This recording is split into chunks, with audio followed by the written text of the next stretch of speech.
Oh,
okay.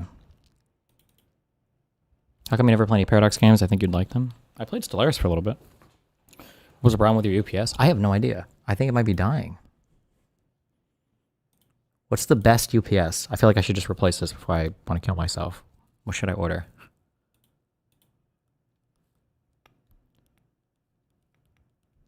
UPS batteries need to be replaced every once in a while, FYI. Yeah, I don't even know how long I've had this one. Like 2 years? Is that really how often they go out? That seems kind of weird. Which one do you have right now? I have an APC.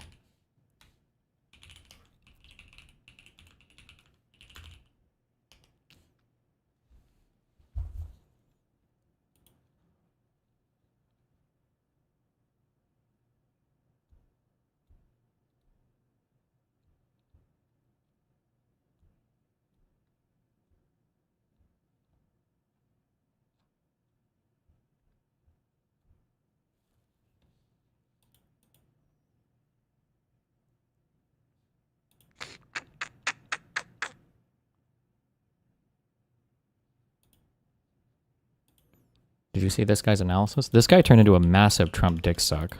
I don't know if he's like moving back on it now or... This guy is insane. Well, this is Dr. Grande.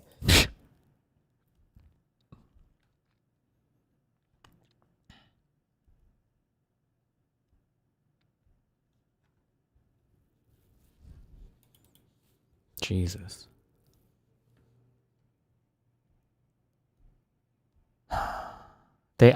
It's pulling an event code for like this is 186, but I don't know what that means. And apparently there's no publicly listable things online. Just some manual that's behind a paywall that the AI tells me has to do with some reliability on the charger or something. So Dan said lithium ion UPS. Why don't they make those? Or do they? All the UPSs I have are the lead batteries, which are fucking huge and annoying as fuck. Is there like a high voltage?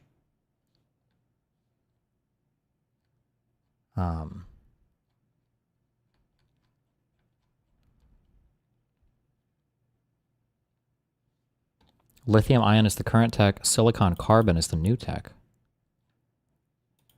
What's plugged into it? Just the PC? Well, all my PC related stuff, right?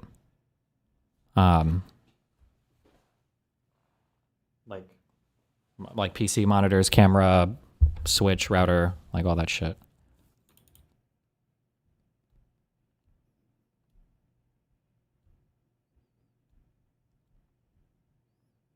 Have you ever once used the shooting range in Arc Raiders? No.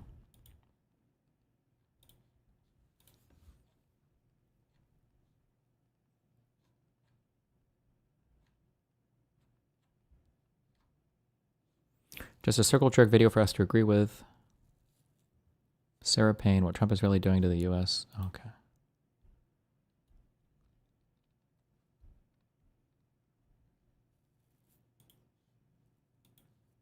Seems like a bad design if it can't even act as a power strip when the battery dies. I mean, I think it can, but something happened. There was it almost felt like a circuit breaking, basically.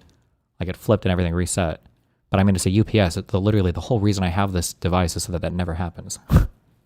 But I think that beep I heard earlier maybe had something to do with it. Maybe it's going bad. I don't know how old this one is or how many years I've had it.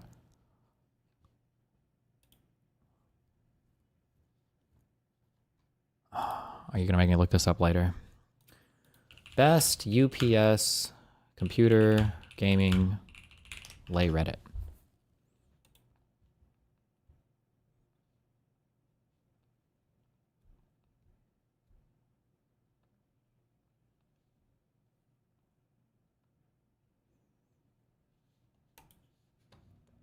Why do you use UPS anyway? So that if my circuit flips or if the power resets or if something happens, my stream doesn't go down like it just fucking did.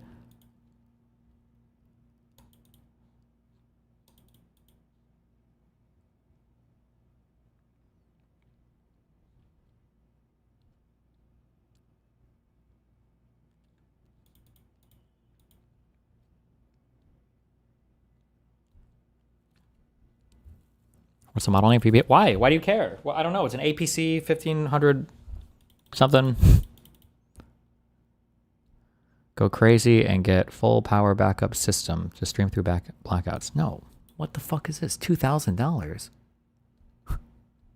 How long would this even power my PC for?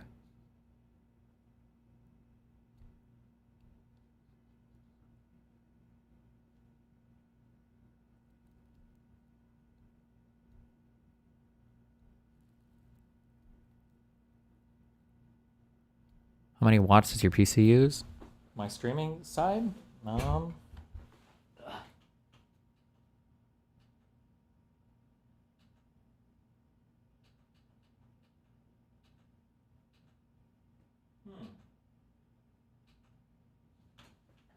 Not much.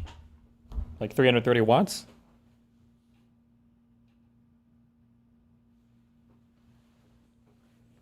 I don't know what this side uses when it's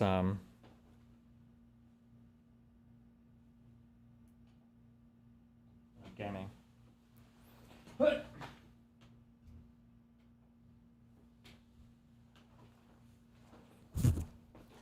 Right now my gaming side is at 225 watts.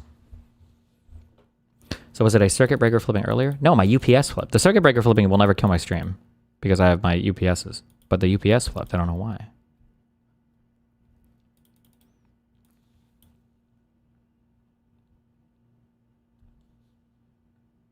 Jesus. $508, bruv.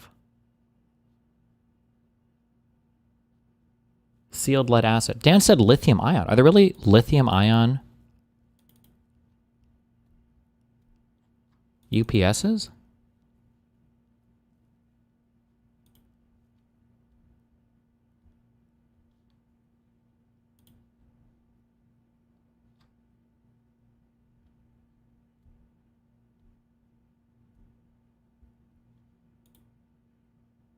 Fuck, whatever. I'll look it up after stream, I guess. Okay. What if the circuit breaker flipping repeatedly drained the UPS? No, I can hear when my UPS flips on. It goes beep, beep, beep. That's how I know a circuit flipped.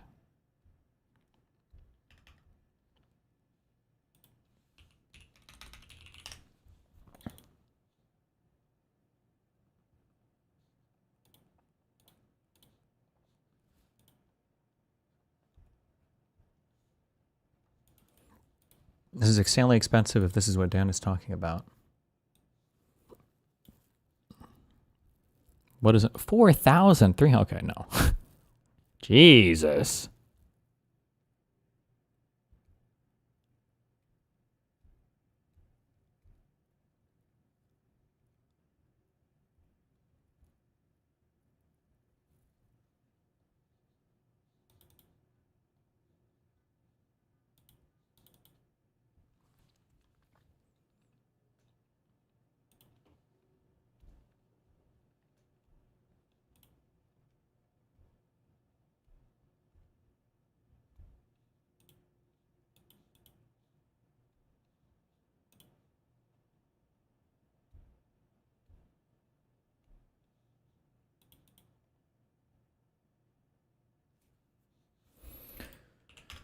Okay.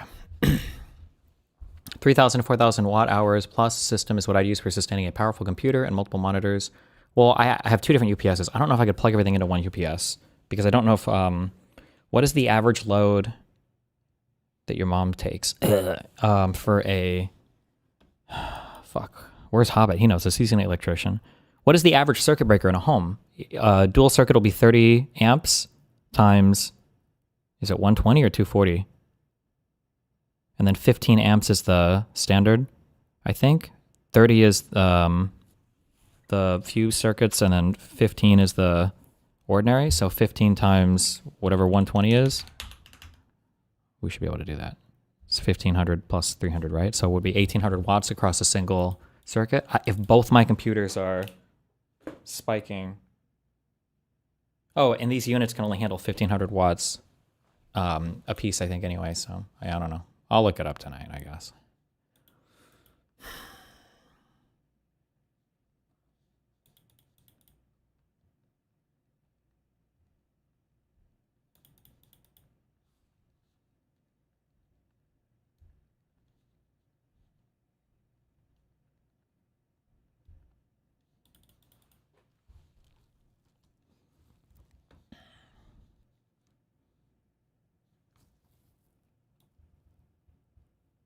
What is this? One of the funniest takes on this issue, because China literally has state-mandated affirmative action for all ethnic minorities that range from bonus points in entrance exams to lower barriers of entry for admission. Okay. Man, he's really on that China propaganda. That's today. UPS don't output what the wall does. A 1500 normally tops out at about 900 watts. Destiny, 1500 VA now. Wow. Oh, you're right, actually, because it is around 900, I think, is what this is rated for. Just, you can see Lauren DeLaguna does this. This is the abuser mindset. Kelly Jean did this a lot. These are always the abuser people. Did you in your deposition admit that you saw Destiny and my Lauren Southern and FaceTime Pixie, then came running across the street to confront them? When somebody just answers like, no, or something like this, what she means is that, like, I don't remember exactly what she said in the deposition, but she might have been, like, she might say something like, actually, I FaceTime Pixie first, then I saw you guys, then I ran over. Or like, first I was walking over, then I saw you guys, and then I started going over, and then I called Pixie after. Like, it'll be like, it's always like minor things like this, but like, she admitted in the depo. Do I have that transcript? Hold on, do I get this transcript?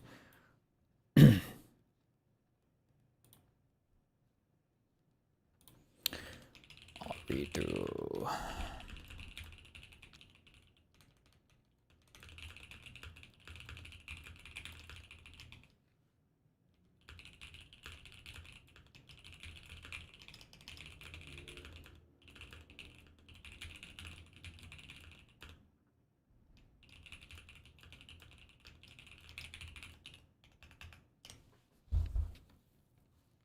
Or she'll say, I didn't run, I walked over. Yeah, it's always stupid shit like that.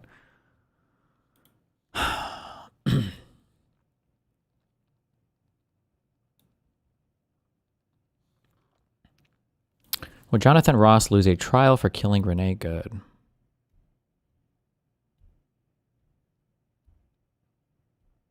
Renee Good was shot while driving away from ICE agents. I'm sure you've seen many videos. Ross was standing in front of the corner of the car. Good.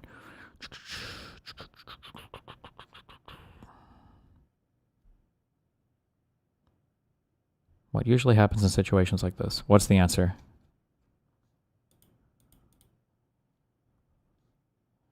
Wait, is this Peter Miller or is this our Peter?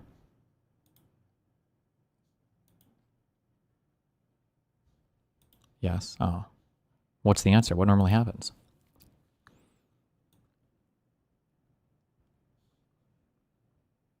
If you have room in your rack, why not just get a second UPS for your other PC? I have two PSs, one for each. Two UPSs, one for each PC. I don't have any racks, though. I feel like I need to learn racks.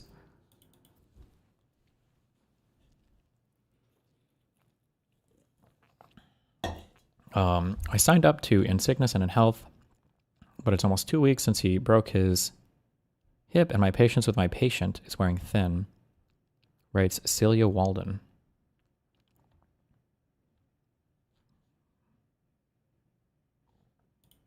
Wait, what is this? This isn't a troll account? You don't really need to learn rack mount stuff, but it might be convenient for the audio work. I mean, I feel like you can set computer stuff up in a rack mount, which is nice. And then at this point,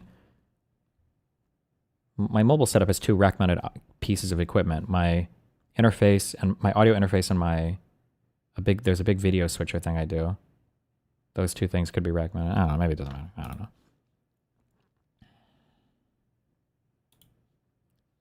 Did his wife really write a piece shit talking her husband in the hospital? There's no way, right? That could be tongue in cheek.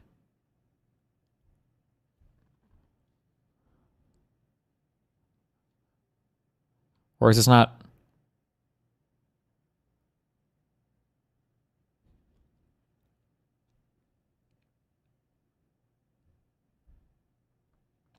His wife shits on him a lot. It's kind of weird. Okay, I don't know. I don't know. Too lazy to click through. What is this? Also, he's genuinely upset watching his girlfriend Valkyrie flirting with another man in front of him. No, women are very sexual people. Yeah. Oh, no, I know. Yeah. I know. You mean you know? Yeah, I know. You know too. I mean, I don't know really, but I know. I heard about it. Want to find out? I mean, sure. Okay. Anyways. No, women are very sexual. Okay.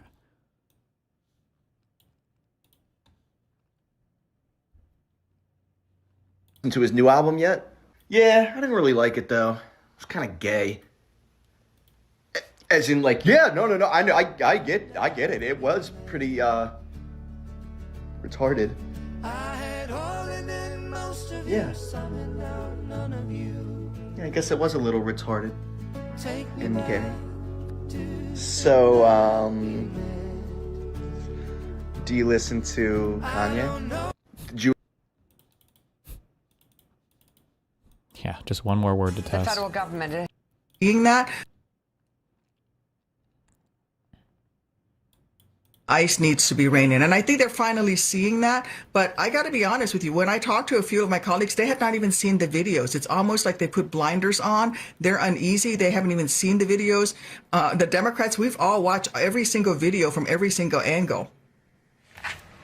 Yeah, that is hard to believe. ICE needs to be reining in. And I think they're finally seeing that. But I got to be honest with you, when I talked to a few of my colleagues, they have not.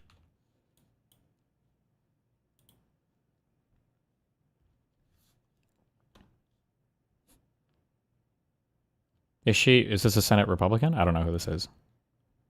Well, it says Tammy Duckworth. Tammy Duckworth. The fuck kind of name is this? Oh man. Sorry, just kidding. She's a queen. No, she's a Democratic Party. Okay, person. And I think they're finally seeing that. But I got to be honest with you, when I talked to a few of my colleagues, they have not even seen the videos. It's almost like they put blinders on. They're uneasy. They haven't even seen the videos. The Democrats, we've all watched every single video from every single angle. Okay.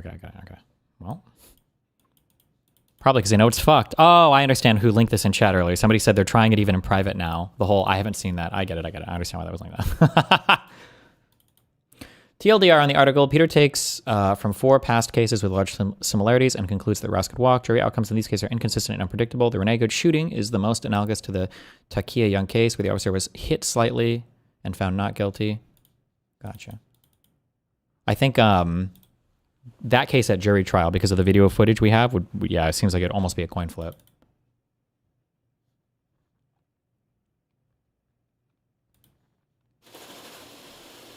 Alex Pretti broke rib in confrontation with federal agents a week before death, sources say. Uh-oh. Broke rib. Have been collecting personal information about protests and agitators in Minneapolis, sources told CNN, and had documented details about Alex Pretti before he was shot to death on Saturday. It's unclear how Pretti first came to the attention of federal authorities, but sources say CNN that about a week before his death, he suffered a broken rib when a group of federal officers tackled him while he was protesting their attempt to detain other individuals. In a statement, the Department of Homeland Security said DHS law enforcement has no record of this incident.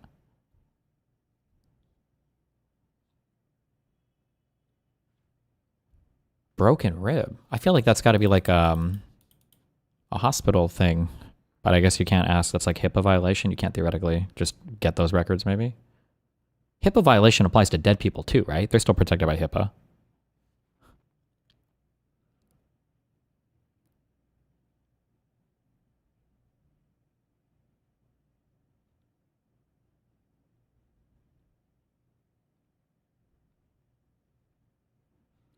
Pretti was later given medication consistent with treating a broken rib.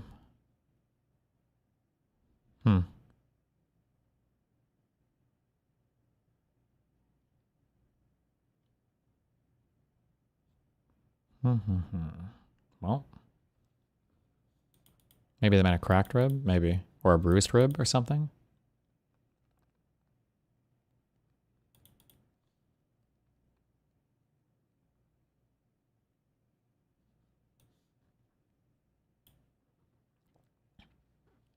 The University of Nebraska-Lincoln College of Engineering, where innovation meets real-world impact. This new device will save Nebraska's economy.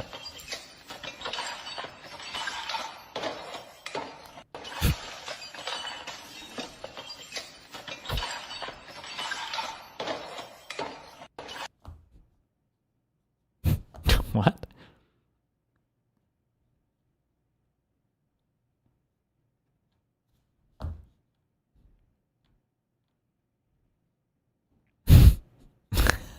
What? True. Get this man in Congress.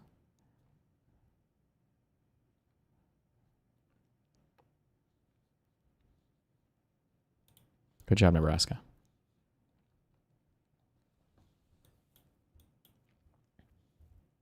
Is headed for a partial shutdown this Friday as lawmakers battle over funding for President Trump's immigration enforcement agenda following Saturday's second deadly shooting by ICE officials in Minneapolis.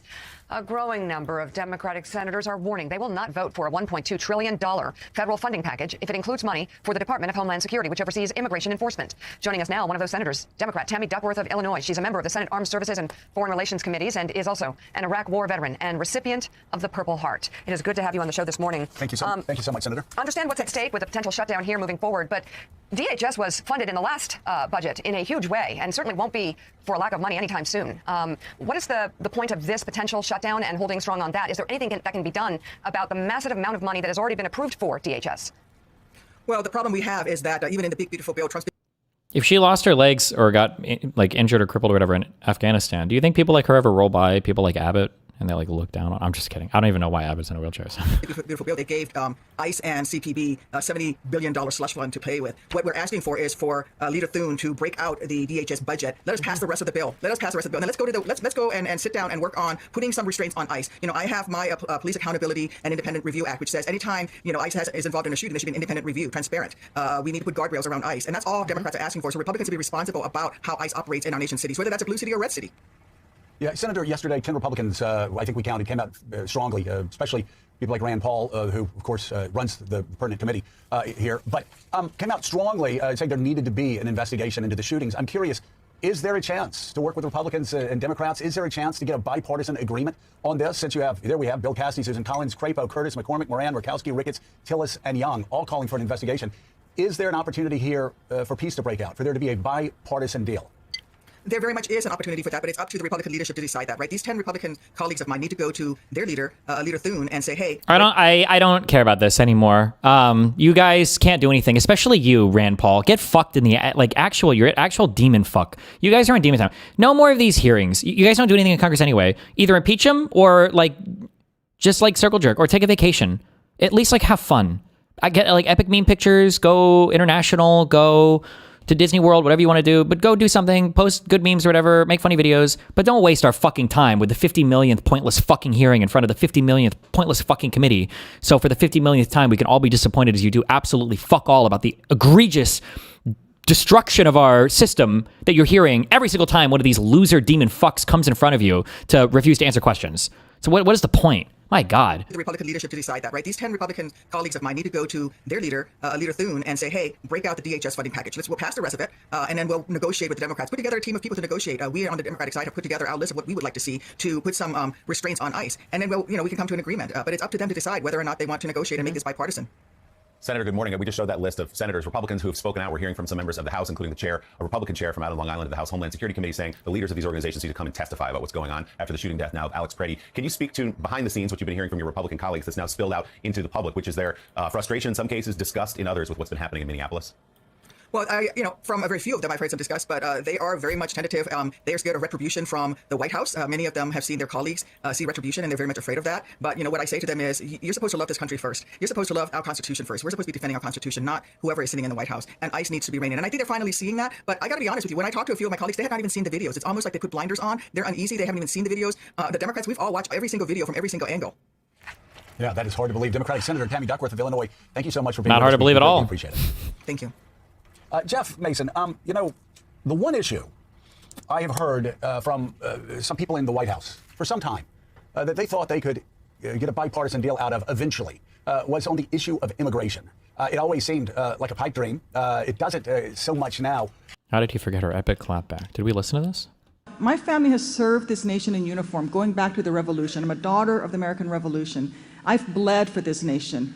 But I still want to be there in the Senate when the drums of war sound, because people are quick to sound the drums of war, and I want to be there to say, this is what it costs, this is what you're asking us to do, and if that's the case, I'll go. Families like mine are the ones that bleed first.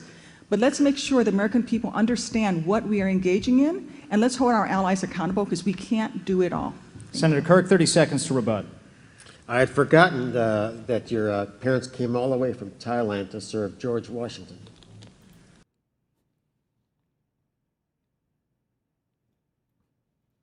Oh, no, he didn't know. Move on to the next question. This is Bernie Schoenberg. Now your chance. We'll start with Congresswoman Duckworth first to respond. And you're welcome to take some time if you want to respond to that, too.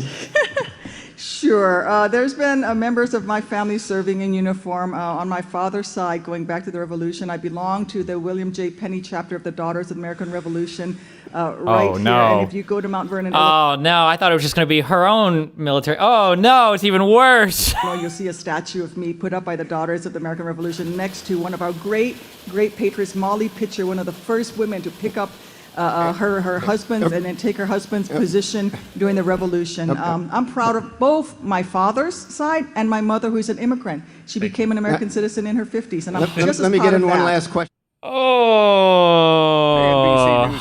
Oh, no. Not the bilingual hack. Or not bilingual, fuck. The multi-ethnic hack, whatever the fuck. What would that She's probably bilingual too. Okay, that's what I meant. look like? It seems to restart the stream. We can't even get a straight version of events coming out of Minnesota on whether Minnesota officials actually cooperate with the federal government in getting convicts who are illegal immigrants into the hands of the DHS. Tim Walz today has an op-ed saying they do it. Republicans say he doesn't do it. But is there an opportunity for some bipartisan deal in immigration reform? And what does that look like? You know, Joe, I think it depends on a couple things. Number one, it depends on how real this recalibration is. Jonathan and I were talking earlier in the break about the fact that the president may be shifting a little bit because of the optics, but the basics of his policies are still the core of the promises that he made as a candidate. So if any of that shifts, maybe that would create some room. Another factor is just whether or not Democrats feel any reason right now to cooperate with Republicans. And I think the fact that they're open to another government shutdown suggests that they don't see a lot of room for that because of what's happened in the last few weeks. You know, I remember back to Trump 1.0, the president at one point said that he was open to a deal for Dreamers. That's something that Democrats have wanted for years, dating back, of course, to the Obama administration. If something like that were to come back on the table and there was some kind of a way for them to find compromise and give Democrats a win. Is this guy a Republican? What is this guy's political party? Does he have affiliation? That could be part of something that would create an incentive for them to work with Republicans. But Biracial, if you look at everything we've been talking about and what's going He's on a in guy. Minnesota and He's the bald. pressure and now the political weakness, frankly, that the Republicans are going to be coming into the midterms with because of this, I'm just not sure there's an incentive for Democrats to come up with a deal, and I'm not sure that Republicans are going to give them anything that they would want. True. Yeah, I mean, the thing is, if you wanted Dreamers, or if you wanted some kind of negotiated immigration thing involving like permanent status for the DACA kids and everything, like you could have that instantly, but Trump can't make or do any type of video, I just read fucking video, like do any type of deal with anybody ever. I hope the one thing, and I push this in every conversation, well, I push the Senate lady thing now too, but I hope we kill it in everybody's mind, okay? The metaphorically kill. This idea that Trump is a great deal maker needs to die. This is just, he has not made any deals. He's not a good deal maker. He didn't make any deals. The one deal that he made, he blew up, the tariff deal. Like,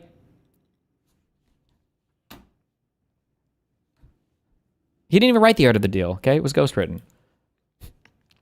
You can't have guns, you can't walk in with guns. What about the Second Amendment? You can't walk in with guns. At NRA, you agree? NRA accidentally forgets to rise up against tyrannical government. An embarrassed National Rifle Association says it totally forgot to do the one thing it has been saying for years it is solely there to do.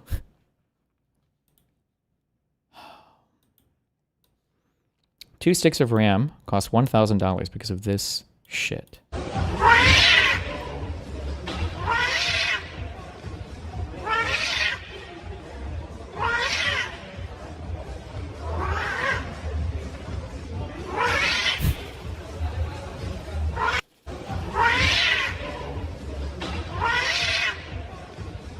I don't get it. Because the RAM in the camera that's recording this is expensive, or? Anyway, let's see if I find this. Oh, God. Shut up. Every day I wake up and see the news and I'm horrified. I think it is crazy that some people make it sound like it's acceptable, like the murder of civilians is acceptable. So it's... Oh, one ear, yes. PR has tried, but I'm not going to sit here and give some politically correct, you know? Okay.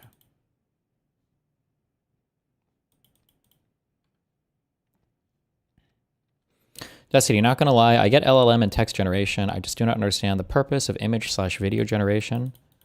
I don't know anything about the current workflow for these people, but like if I had to guess, like the idea that you could take concept art or even just describe concept art and then AI generate like your starting point and then like modify from there probably can shave off like for a small studio like 90% of the artistic dev time.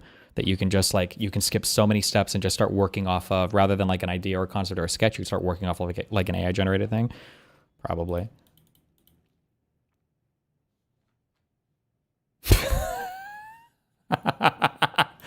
Greg Bovino being shown his new office. Rip. God, now you're retweeting. Telling people not welcome your opponent. Oh, Jesus. You know that cat video is fake, right? The one with the cat in the rowing machine? Christ. This is it. Destiny, lit the fuck out of your virtue signaling. Okay. Okay. I mean, there's no debating this. Oh. Really, I mean, it's the same thing. Oh, fuck. It's common sense. There's no debating this. I don't have to look. I'm right. Oh. Fuck. I just didn't even consider that. Like, I don't know what's wrong with you. Really, like, it's the same thing. There's no argument against this at all. Lazy reply? Yeah, of course, because it's stupid. There's... Oh, because it's stupid. Oh. No, see... This is what Destiny does, yeah. mate. This is some other bullshit. It has nothing to do with this. It has nothing to do with this. Oh, it's the thing I said. It's true. Where's my picture that I drew? Politics is stream content. It has nothing to do with this because politics is stream content. You stream about it and you talk about it as like a meme. It's like a meme. It's a meme. Oh, politics. We're just doing politics. It's a meme. None of it actually matters. Talking about streamers and tracking streamers. Whoa, that's some real ass shit. Don't do that, bro. Not cool. So anyway, this would be the 52 ways that I think it would be acceptable to hang, draw and quarter, and torture Mike Walls, assuming, of course, he's found guilty by Trump's courts. Okay, Tim Walz, sorry. I was going to say Mike Pence, and I changed it. But he'd probably want to kill Mike Pence, too. Like, it's all politics, so that's okay. And that's, I mean, we can say whatever the fuck we want, whatever crazy shit, we can co-sign whatever crazy shit we see there. But for streamers, now that's real shit, okay? Has nothing to do with what I said. You're bringing in something totally irrelevant so you can make an argument for something that you said that was stupid. Yes, you are a fucking idiot for going out there and telling anybody that they should be bullying and harassing a person in real life, triangulating their location from a live stream. Triangulating? What do you have to triangulate? Motherfucker, he just streams his location. What do you think that word means? And then sniping them in it. You are a fucking moron. You're advocating for potential violence, and you are asking for trouble. Nobody should be advocating for this. You are advocating for potential violence. Meanwhile, so this is why I think every political opponent for Donald Trump should be executed for treason. Meanwhile, I'm not going to vote for anybody that doesn't talk about executing. Legally though. If JD Vance does not push for treason with capital punishment against Tim Walz, do not vote for him.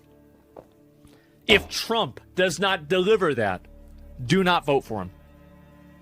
Like, you're saying that this guy should be killed. Now, you can try to lie and say, well, no, I just mean like for the process or whatever. The president doesn't charge crimes. Now, you can say, well, no, I just mean I want the president to choose an attorney general the president doesn't tell the attorney general who to prosecute. Well, no, I would just want a president that would have the disposition that would choose an attorney general that would also go after this guy for treason, but get the fuck out of here, you loser fuck. Unless the most extreme, dramatic, brutal, aggressive option is on the table, I'm staying home. I'm staying home, bro. I'm done. It'll never happen. That's fine. Then I guess he's not gonna win. He's not gonna get my vote. I'll tell you that. Yeah, you're not gonna get my vote. It's not gonna happen. Yeah, I sleep. But like, that's just politics. That's just a meme. So that doesn't matter. Meanwhile, me advocating for somebody to pin their location and don't let them join liberal protests, that's like a call to violence. Okay, chief. Even if you disagree with Hassan, even if you think Hassan is a piece of shit, nobody should be going around and saying this. And these weird rationalizations about how, oh, well, actually, because you said this other thing, it's okay for me to be retarded. No, that's not how it works. It's not. I'm sorry. This is it. It's constantly, every single time, but what about this other thing? This is Reddit tier false equivalency logic. This doesn't work. It's just stupid. Okay. Everything about this is stupid. It's 5-year-old logic. Yeah. No. Day 2 of defending Hassan. Destiny's such a retard. Please stop forcing him to defend Hassan. It hurts Lameo. Is he defended Hassan multiple days? Or maybe because he said this thing yesterday?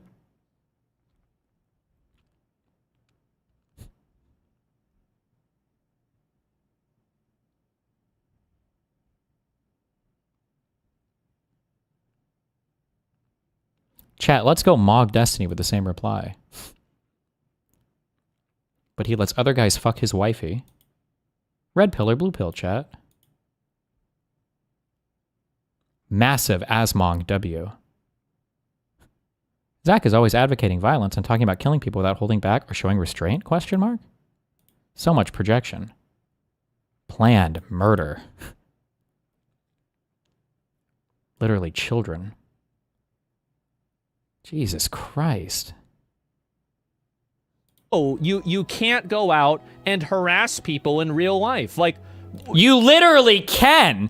You fucking retard. It's not illegal to go out and shout at somebody, especially if you're protesting. That's not against the law. Where the fuck are the First Amendment, Second Amendment conservatives at? I can't believe these guys got cucked out so hard, so fast. Even the fucking lib cucks and the progressives weren't this fucking cucked. You can't go outside and protest at somebody. You can't go outside. That's fucking illegal, bro. What are you talking about? Anybody advocating for that is wrong. Oh my God. Duh. How many times, like, how many more people need to get shot, harassed, attacked? I mean, do you understand, like, streamers deal with shit like this all the time. Do I understand? You're such a fucking retard. Holy shit. I wish his mom had a bigger oxygen tank so this motherfucker wouldn't be with us anymore. Jesus Christ, what a stupid fucking comment to make. My God, the only risk this guy has is going to a fucking Wendy's in the hood and getting a drive-by. You fucking kill. You're so stupid. What a stupid fucking thing to say. And you have somebody like Destiny that's going out there and promoting that shit. That's crazy. Nobody should be promoting this. Nobody should be doing this. He's out of his fucking mind. Trump's alive? Okay, just give me a minute. Who cares? I can't. I'm living in a fucking. It's not even Black Mirror, okay? It's like fucking Cum Mirror, like just the most retarded fucking thing in the universe. US is over, they'll have to add laws and regulations to free speech in order to not protect hate speech. Being allowed to maliciously spread misinformation without consequences and thus normalizing fascist propaganda is bad for a country, actually. I've got really bad news for you. Is that... What do you think happens whenever people like me, or people that are more extreme than me, inevitably get control of the government? What do you think happens to all the people that were tweeting nonstop about trans kids? What happens to them? And now you can see why these people are so extreme. It's because I think on some very, very base level, they know their days are numbered. There is not any degree of activism, virtue signaling, crying, victimhood that's going to save you. It's going to happen. And it's your fault. It's all your fault. US is over. They'll have to add laws and regulations to free speech in order to not protect hate speech. Being allowed to malicious... 1 second.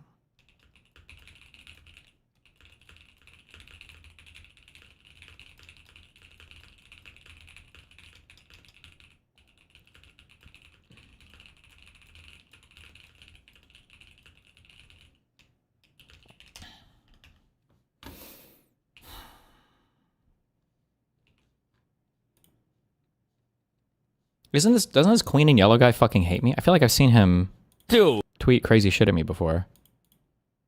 Like crazy shit about like my dick or something. Am I making this up? Yes? Oh, okay.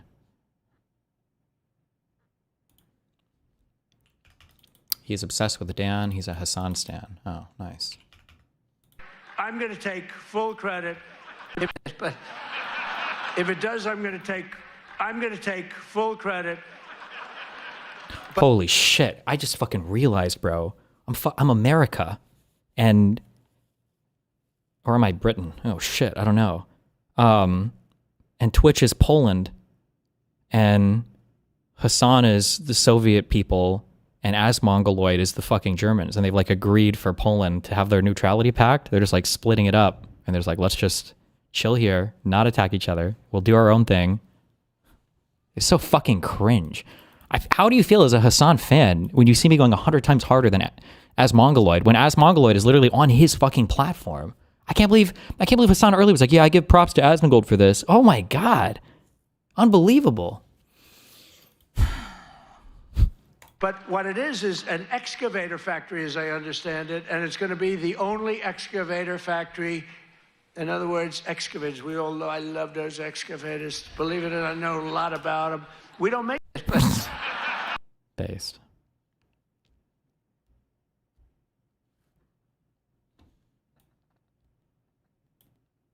Are you asking for your mom? Yes. How old Street racer cries for mom after getting caught.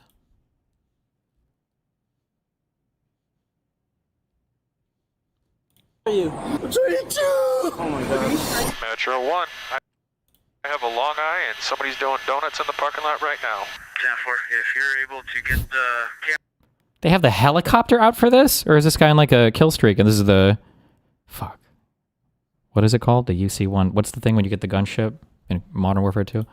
AC-130? Record the driving behavior and advise on which vehicle you think that deserves to be 54. Metro 1. I got 2 that just finished a race. Looks like 2 more setting up to race. And I got 2 doing donuts in the parking lot. They're going to be south of the main road, and all of the drag racers are going to be on the main road. 384 to Metro 1. We're looking at a white Chrysler. 10-4. Like I have long eye still. We're going into the area, but due to the sun and the direction we're coming from, it's hard to see colors right now. I at least want some sort of video evidence of them drag racing first, and then we'll go try to make 2-5 with them. I do have a couple of vehicles drag racing. I got 2 pickup trucks set. These guys. White Chrysler. I can't read the temp tag. It's just seconds. Honestly, I say Isn't it, am I making this up, or isn't it like $1,000 an hour to have one of these helicopters flying? Is this really a worthwhile investment of our resources? leaving. Both of them are going northbound. While an officer making his way to the scene is just seconds away, one of the 2 people that just left the scene presumably sees the officer and calls the others who haven't left yet to warn them, telling them the officer is on the way there. Alright, looks like they just got a phone call. Everybody's running to their cars. It's probably a C-172, and it's only like $300 an hour, so probably worth it. Now, I would say you could just be making up shit, but your name is literally Jake the Pilot, so I'm going to assume you know what you're talking about. They're starting to get in them now.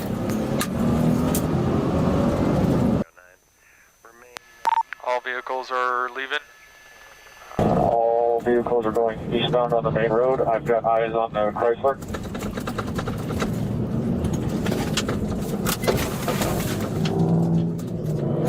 My Dodge is leaving extremely high rate of speed. Negative 26, I'm trying to catch up with 54. My Dodge is leaving extremely high rate of speed. Negative 26, I'm trying to catch up with 54.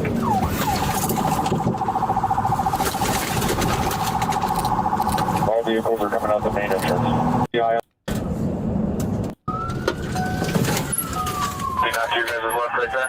Whoa! Keep your hands Don't move! Put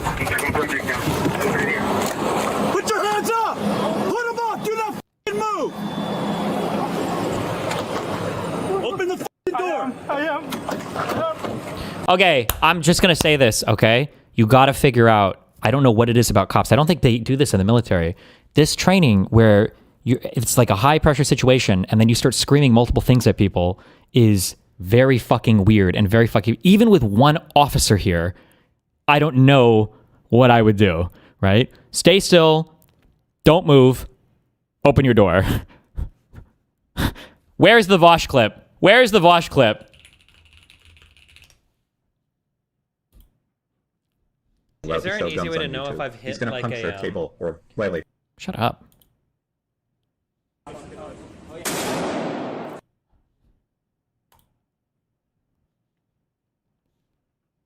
I got that shit bookmarked and downloaded as a backup. Simon says put your hands on the wheel!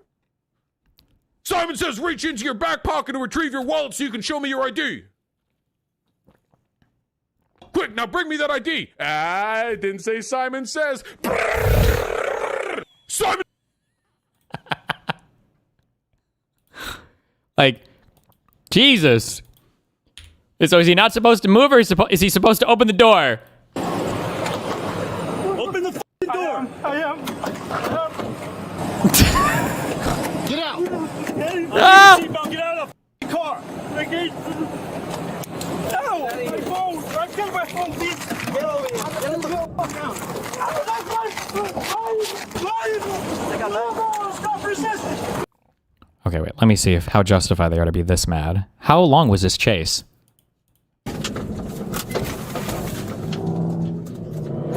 Flag Dodge is leaving extremely high rate of speed. Negative 26, I'm trying to catch up with this torque. Flag Dodge is leaving extremely high. Okay, he's in this white. Okay, hold on. Vehicles are leaving.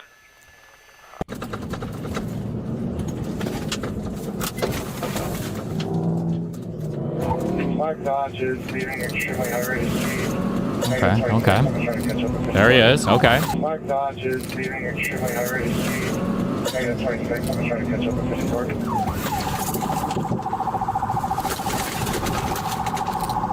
All vehicles are coming out the main entrance.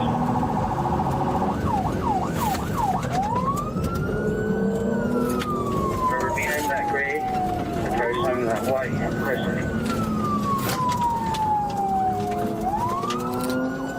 White Chrysler is taking off at a high rate of speed.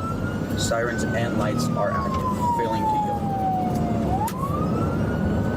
Alright, White Chrysler is going to be the target vehicle. Metro 1, it's all yours if you still have eyes. Guys, if you're never outrunning a helicopter, what do these things travel? Is it over 150? Maybe if you're like in a Lambo or like a super like ultra touring sport, but like these guys are literally in the middle of fucking nowhere, Texas, fucking just unless you have like a underground bunker that you're like series of tunnels you're driving to, there's just no world where you're escaping these guys.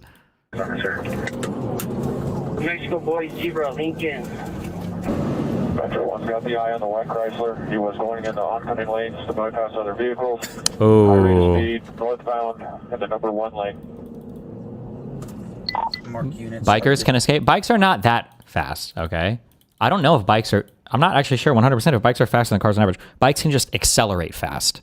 The big advantage you have for a motorcycle is their 0 to 60. Their acceleration is incredibly fast. But just because you're on a bike doesn't mean you can magically go 300 miles an hour or whatever, or 500 miles an hour or whatever. I think the main advantage for bikes is that you can lose people in cities because you can and you can maneuver through traffic more. But on an open road, you're fucked. Right? Like a bike can get in and out of, theoretically, like you can go between, you can split lanes, you can hop up on the sidewalk if you need to do crazy shit, and a car is kind of fucked in that way. But like out in the open here, I don't think you're just ever... Disengaged, not in view. Challenger outrunning low fuel helicopter. Okay, based.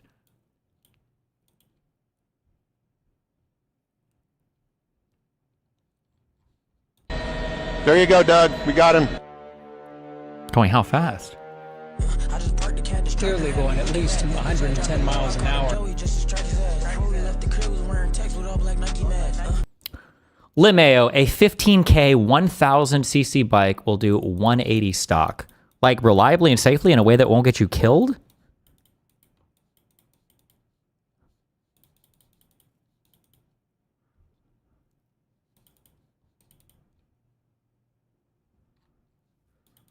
The thing is, I also just don't trust any of you in chat because most of you guys say retarded shit about cars, so I don't know why I would trust anything you say about bikes. How fast are you going, Don? Our current speed is about 100 to 110, so we're kind of keeping up with them. A moment ago, you said you thought you were going about 110, and you're having trouble on... Oh, we are. Incredible zooming lens that can go all the way into that vehicle, that it makes it appear that we're right on top, but we're having a tough time keeping up with this guy. As long as you can.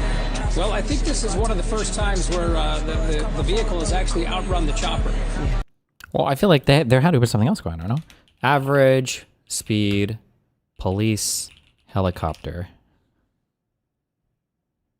Police helicopters typically cruise at around 100 to 150 miles per hour and can reach top speeds up to 220, depending on the model.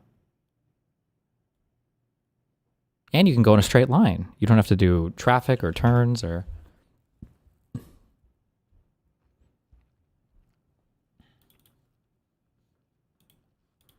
Okay, but if you're trying to outrun cops and you're driving into oncoming traffic, this guy was always bringing an ass whipping when he gets pulled over. Like, I'll go at the same speed right now, going northbound. Stay on the way out. On the Real Rebel. The number 2 westbound Real. Right turn to go northbound Broadway, red light. Northbound. As multiple units follow behind the suspect out of sight. 8 minutes later, the helicopter follows the white Chrysler to a dead-end road. Since the suspect is now boxed in at the dead end, officers decide it's time to make their move. Keep your hands up! Don't move! okay, makes sense. Okay. Do you have any weapons on you? No, just a gun underneath my name. What? It's just a gun underneath my name. Where's your gun? It's in the car.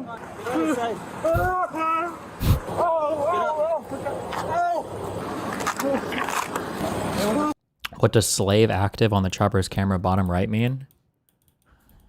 We don't use those words anymore. It's not... What the fuck? What did they change it to? From slave master to what?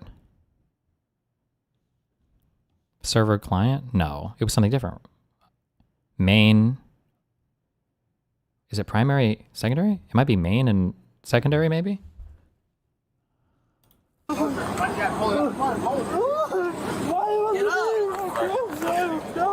on here. Mama, please. Shit myself. Please. Have a seat. Please. Have a seat, okay. Please. Have a seat. How old is this guy? Oh, stop crying, mijito. I have a disability. Oh, You no. shouldn't be driving. I was driving for a friend. Why are you so sad? Because But you can, if you have a disability, then why are you driving like that? I don't know. Causing harm to other civilians on the roadway. You could have just pulled over and we could have talked. But you caused this whole thing. Okay? So let's be an adult about it. Let's stop crying. Okay? Look at me. Straight. Oh, you know what? Come over here. The sun's flip positions. The sun's bad. Okay, turn that way. Face. Is he roasting him? No, I'm just kidding. Probably for their ID software. Is Whatever. my unit? No, like your whole body. Hey, stop that. Stop crying. Okay. Why is he crying? I don't try to guess anybody's state of mind. But if I'm guessing if this guy's like reasonably intelligent, it's because he has huge priors or he's got huge outstanding warrants and he's going to get fucked for getting pulled over. Generally, when people are running, it's because they're not just trying to get out of whatever they got caught for. It's because they have huge outstanding warrants that are going to fuck them. But maybe he's just retarded. Well, he said he's retarded, so I don't know. Hey, look at me. Are you asking for your mom? Yes. How old are you? I'm 22. Do you have any marks or anything on your face? No. Turn around. Let me get your fingers really quick. What finger is it? All right, just keep them spread out like that, okay? Okay, you got any other injuries on you? Oh, that's it. Why are you crying? Because I want to go with my want to go with your mom? Yes! Well, you're going to jail. No, please! I ain't never been in trouble! I don't like to get in trouble! You shouldn't have run. I was trying to stop too, but I don't want no other cars to hit me. We're gonna ask some questions, okay? No! Take a seat. No! Please, no! Have a seat. Take a seat in there, okay? He wants his mom. Fernando! Can you calm down a little bit? Can you speak to me? Yeah. Okay. I'm gonna read this to you, okay, before we go any further, okay? You have the right to remain silent. You understand these issues I've explained to you? Yes! Okay, with these rights in mind, do you want to speak to me? No, I just want my mom! You don't want to speak to me? I want my mom! Okay, so if you don't want to speak to me, if you don't want to speak to me, that's fine, that's well within your right. But as of right now, you are under arrest for aggravated fleeing law enforcement officers, okay? After racing at a sledding amphitheater. Okay? So go ahead and put, is this your... Can I call my mom then? No, you gotta put your feet in the car, okay? I'm not searching. Why can I call my mom? Come on, we gotta search you real quick. You're not gonna be... I think this guy has some mental issues, shouldn't be driving for sure, but also some mental shit going on. The problem, I know this sounds mean, but the problem is you literally can never tell. When you pull somebody over, depending on what they have outstanding or depending on the type of person they are, they can turn on any kind of act they want. It could be that this guy legitimately has some kind of mental issue, or he's just doing whatever he can to think he'll get out, and he's like half a second away from flipping a switch and trying to grab a gun and kill somebody. It sounds dramatic, but unfortunately, that's how a lot of the, if you've ever watched any of the cop SLOP killings where the suspect or the guy pulled over murders the cops, is usually how it goes. It's like incredibly sympathetic, like it seems really sad and unfortunate, and then it flips and then he gets a gun and kills the cops. Yeah, unfortunately. Okay? Why? Because you're an adult. I need her. I have a disability, and you guys just threw me to the floor. That's my friend's car. Well, it's gonna get to her. Okay. Have a seat. My mom. Mom is not here. These racers, they never think that their actions could cause somebody to be in a body bag. Illegal street racing crashes reach what experts called epidemic levels and more than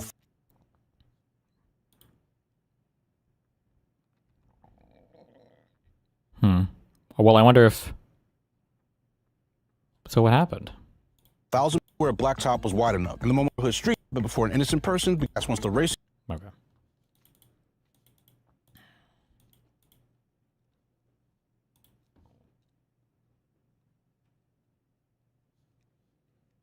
Jesus Christ. What even is this? What is this sourcing this from?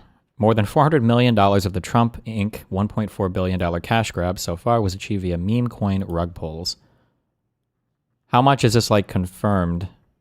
Like, I always don't like reading about, I don't like reading about crypto anything sometimes from mainstream writers. Although I guess like the Wall Street Journal, these people should understand it at this point, right? Because sometimes when they're writing about it, they don't understand like how people are making money or what, like just because they don't know any of the underlying tech. Maybe that's changed recently though. I haven't looked at it at all recently. So maybe, I don't know, maybe not.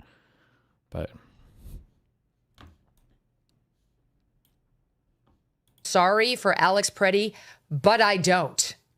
I know I'm supposed to feel sorry for Alex Pretti, but I don't. Demon one. I don't. Do you know why I wasn't shot by Border Patrol this weekend? Because I kept my ass inside and out of their operations. Good one. It's very simple.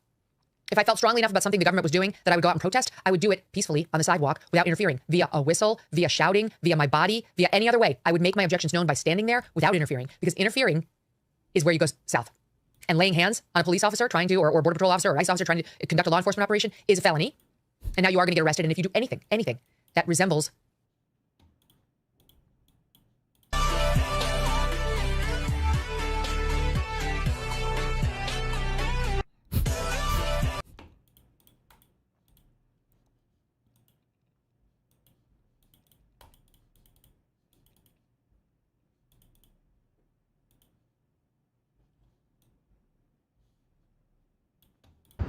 Exactly. Are you ever... I typically don't because I don't have to drive anymore. Generally, I have no ego when it comes to speed, all right? I like to go fast, but if the weather's shit, I'll just drive 15 miles an hour. You can honk at me and go past. I don't give a fuck. I drive small cars. I don't have time to be down on these roads. There are times, though... Fuck, what was this? Interstate from west to east. I feel like this was driving to Miami from LA. There are times where... There are times you're driving and the rain is so bad, and you're like...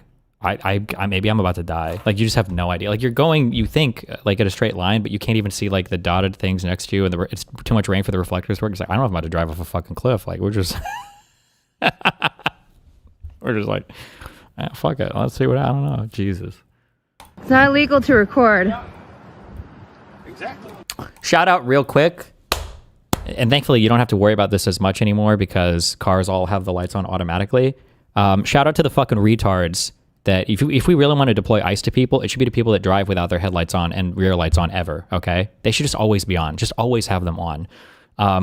When the weather gets really bad, when it's like rain or snow, depending on the conditions, you could be driving and those two rear lights, not necessarily the brake lights, but just the two rear lights being on will give you like 50 yards of warning. Versus you're driving and some fucking retard is out here. For some reason, neither of his rear lights work. And it's like all of a sudden, there's a guy right the fuck in front of you. And it's like, oh, okay, cool. I have no idea you were fucking here. But thanks for driving around like you're fucking Batman or James Bond or some shit. Like, congratulations. Oh my God. How do you feel about hazards and heavy rain?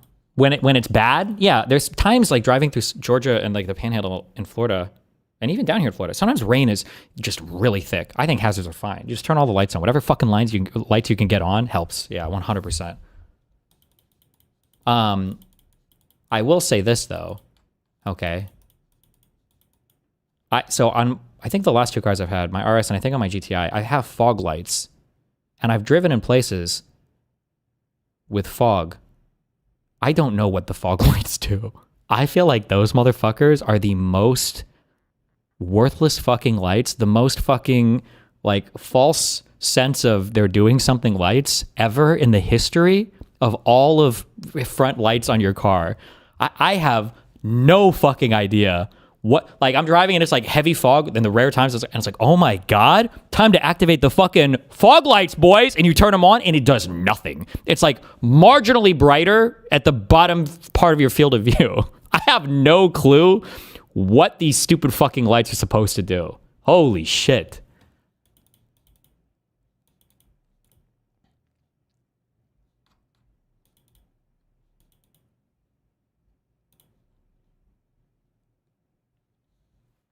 Yeah. That's what we're doing. Yeah. Why are you taking my information down? Because we have a nice little database. Oh, good. And now you're considered a domestic terrorist. So We're videotaping you? Trump's lawless ICE thugs. Holy shit.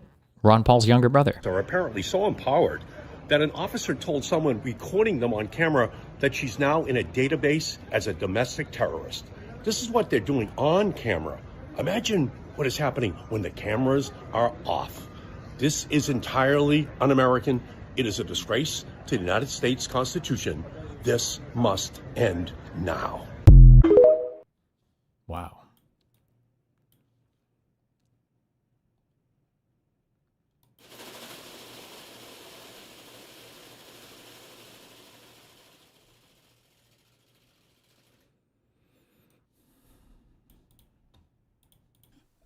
I have yet to meet a South African who left South Africa during apartheid or maybe even afterwards who says they supported it. Yes, that's what I was about to say. I have yet. Let me tell you something. And I don't even mean this in like I just go, this was a system that was well run. It was. Don't steal my talking point about the Iraq War, motherfuckers. Was supported. I mean, who voted for this? I'm just like, where are they? Yo, like where are all the people who had to have voted? I can't find a guy. I can't find 20 of them. even the people you're talking about who are now leading these like pro-Africana, and like extreme. Because I mean, we've got to be careful. Like, you can be pro-African. Destiny, did you see the you raise your voice, I erase your voice? Yeah, I wish I would have recorded when they came to my house. I don't even remember. It was FBI field office. Because the guy told me, I just assumed just cops just say dumb shit sometimes. I don't know, because they're not thinking. Where, I think it had to do with my Trump tweets or whatever. And the guy said to me, he was like, you can't really tweet stuff like that. You know, you don't really have freedom of speech anymore like that, right? And I'm just like, okay. Because I just figured it's a cop saying dumb shit. But if I would have had that on video, I could have cried. I could have said they're attacking my freedom of speech. They're coming after my First Amendment. That was just a crazy thing for the field office dude to say in my apartment. I don't know why you said that. But it's like, okay, dude, whatever. Yeah. But not be like a heavy nationalist. And so there's like a split there, you know what I mean? Yeah. But even the groups that are running far right leaning, extreme, because I mean, we've got to be careful. Like, you can be pro-Africana, but not be like a heavy nationalist. And so there's like a split there, you know what I mean? Yeah. But even I feel like I've seen so many stupid meme videos of these two other guys. Anytime the camera cuts to like a heavy-set African man, I'm just expecting it to be a meme video. Fuck me, but this is a real. Oh, sorry. Yeah. But even the groups that are running far right leaning, if you say to them, do you support apartheid? Then they go, I never. That was a terrible, terrible time. And I never, even then, I didn't. I had a picture of Mandela on my wall. What, the Rivonia trial picture? He's using jail for 27 years. I'm just like, grainy old picture. The one that you get at Robin Island in the suit in the quarry. Wait, give example? The one, there's that one, I feel like I see multiple clips of these guys.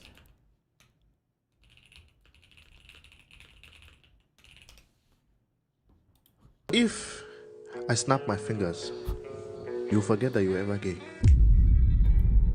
I was never gay. Exactly. Wait, no, stop. Yes. No, stop.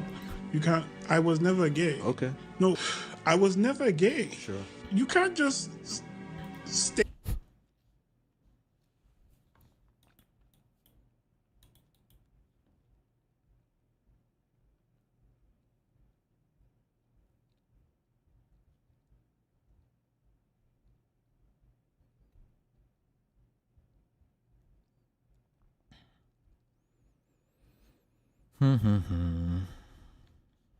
Say what other links I have open.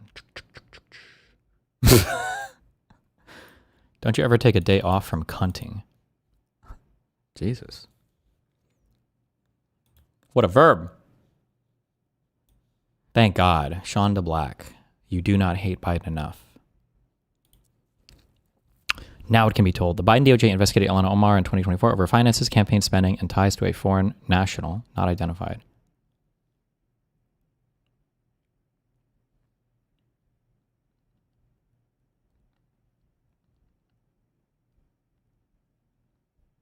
Is there, I mean, there's nothing necessarily wrong with this. No, we need, I mean, it says, one, they didn't publicize it, which is really fucking important. I don't think we have any evidence of them using it as leverage over her or anything like that. No. Oh, it's DOJ. That must mean Biden himself must have ordered it. Well, I mean, even if, well, I mean, he shouldn't do that, obviously, but like, there's no evidence of wrongdoing. They can investigate people. Maybe she had some weird interaction with a foreign person that rose to the level of them investigating something, but it sounds like they found nothing and closed the investigation. Like, there's nothing wrong with that.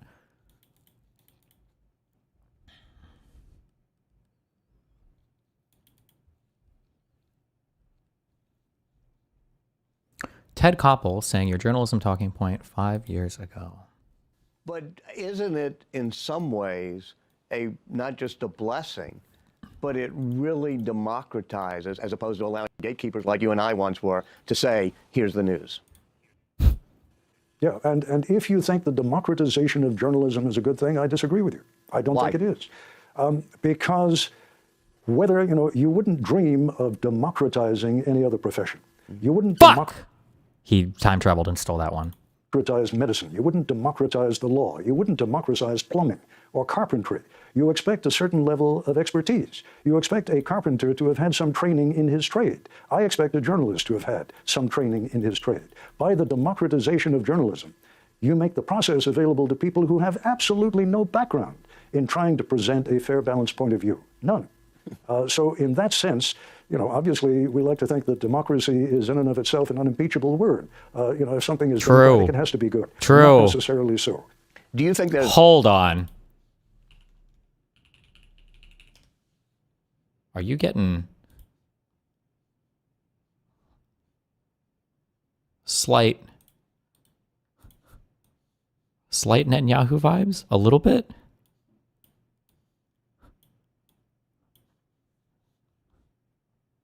I think so. I think so. I think a little bit. Absolutely. That's not on accident, guys. Glitch in the Matrix.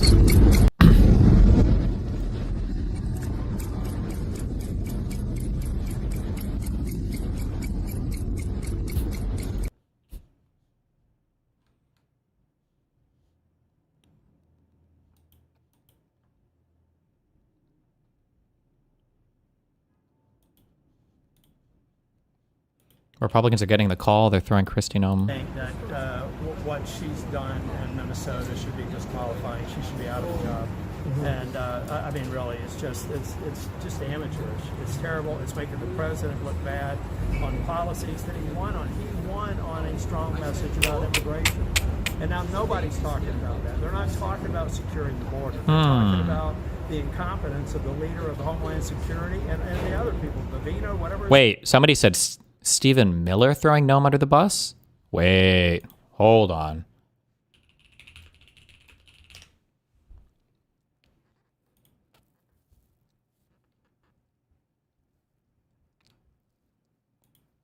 Where do you see that at? I don't believe that.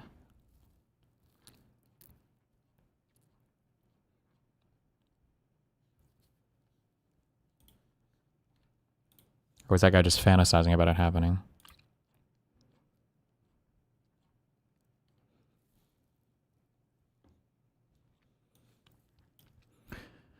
Kristi Noem's language that Alex Pretti wanted to massacre federal agents was dictated to Noem and her department by the man most responsible for the controversial operation, Stephen Miller. Oh. Based.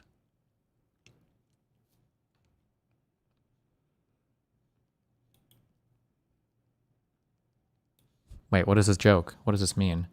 Start your clocks. I don't get it.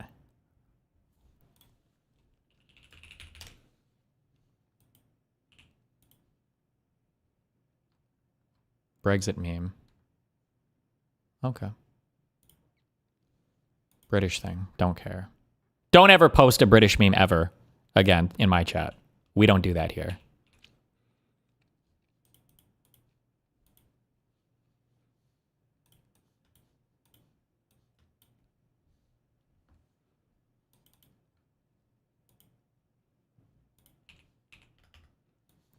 Let me use the restroom real quick. 1 sec.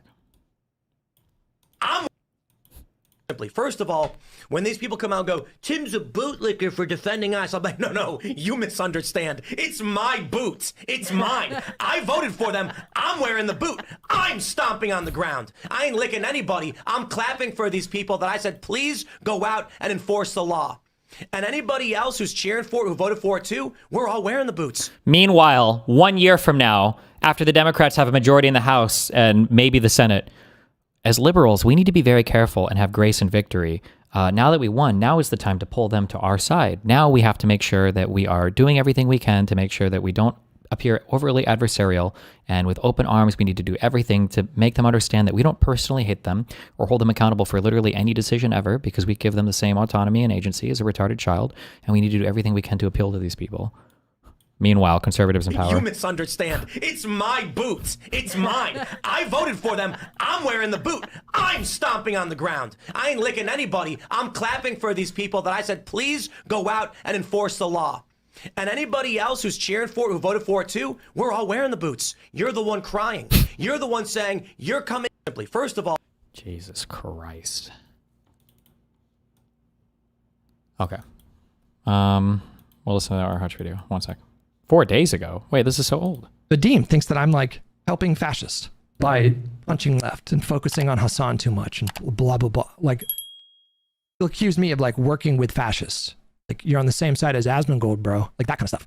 And yet, if I ask like his network of creator friends, each individually, who did you vote for in 2024? Are you committed to voting for every Democrat on the ticket in 2026 and 2028? Very few of them are going to have an answer to that question that I think is acceptable. Therefore, I think it's comical that these people are the ones that are lobbing these hand grenades and accusing liberals of enabling fascism when they can't even be bothered to take electoral politics seriously in any meaningful sense. If you're abstaining, you're not taking it seriously. If you're voting for Jill Stein, you're not taking it seriously. You're not actually being serious about fighting these people. The thing that drives me insane more than anything else are the people that say, well, take your local elections seriously. Definitely take those seriously. It's like, okay, in a vacuum, totally fine. Yes, you should. You know, I vote on local issues, okay? You know, I vote in every election. I'm very good at that now. I will never make that mistake ever again. I'm always going to vote. I'm always going to vote for the Democrat every time, basically every time. Very few things I can imagine where it wouldn't be the case. So in a vacuum, good advice, you know, stay engaged, focus on, don't sleep on issues that affect you at a local level. Okay, great, that's good. But why is that? How could you say, but you know, when it comes to national politics, not that important. Yeah, how could you, after like, we've all seen the aftermath, the consequences of a 6-3 conservative majority Supreme Court, okay? We've seen this, like we've seen so many rulings come down. Like we've seen what happens when Republicans are allowed power. We've seen what they do with that power. We've now watched for the last year plus now, this Republican-led Congress stand back and do nothing as Trump is basically in his, like, we'll call it his Nero phase of his life. He's about 2 steps removed from appointing a horse to be his successor. It's crazy. And this stuff would not be, like, if the Democrats had control of the Congress, we would make his life so miserable. Like, say what you will, they're feckless and they're toothless, blah, blah. Okay, whatever. I don't care. Like, if they controlled the Congress, we would be harassing them every week with subcommittee hearings, subpoenas, impeachment proceedings, and they would have to spend time and energy and resources addressing those things. And that's time and energy and resources that could be spent on, you know, like harassing Minneapolis with 3,000 ICE agents and doing all the things that they're doing, these awful things. We could have slowed them down and significantly hampered their agenda if the Democrats had control of Congress. We know that they're going to do that if we give them control. We did it the last time. We were going to do it again. The national politics are so significant. They are so significant. The difference between a Trump presidency and a Biden presidency. Why do I need to explain this? I was having a conversation with somebody the other, like, I don't want to pull it up on my screen because I don't want you guys to harass people. It's unbelievable. Like, you know, I'll put it on the screen, but don't do, you know, you guys know my policy, okay? Don't do it. Let me just show you. This is like, I can't even. Cruz reportedly says Trump yelled and cursed over warning of midterm election bloodbath. U.S. Senator warned that Republicans would lose elections if prices continue to rise, prompting President to respond, "Fuck you, Ted."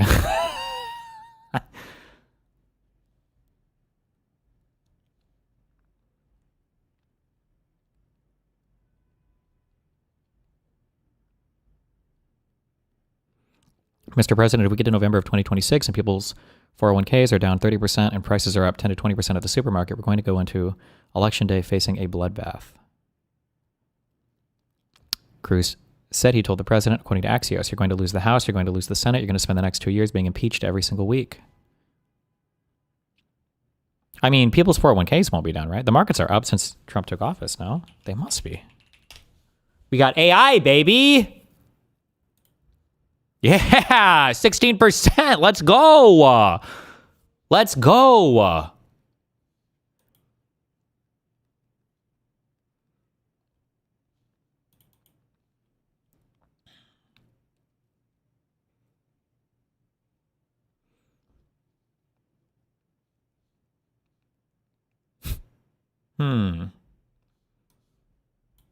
Cumulative U.S. measles cases, 2022-2026. Okay, well. Ooh, that's as of January 13th. How many cumulative measles cases USA right now? Uh-oh. January 7th. This is 6 days ago.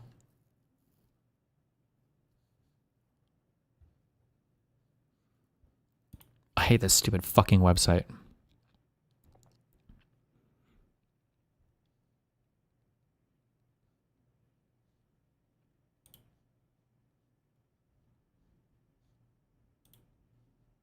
Good one.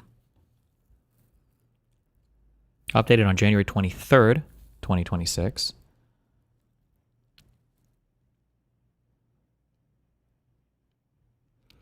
As of January 22nd, 416 confirmed measles cases were reported in the United States. What does that number mean? Why is it so different than the other ones?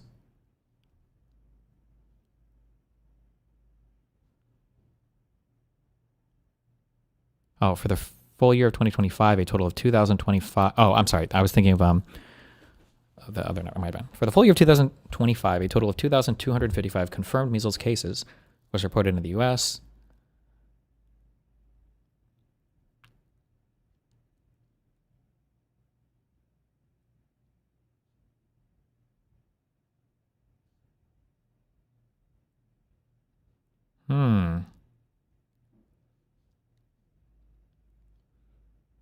Well.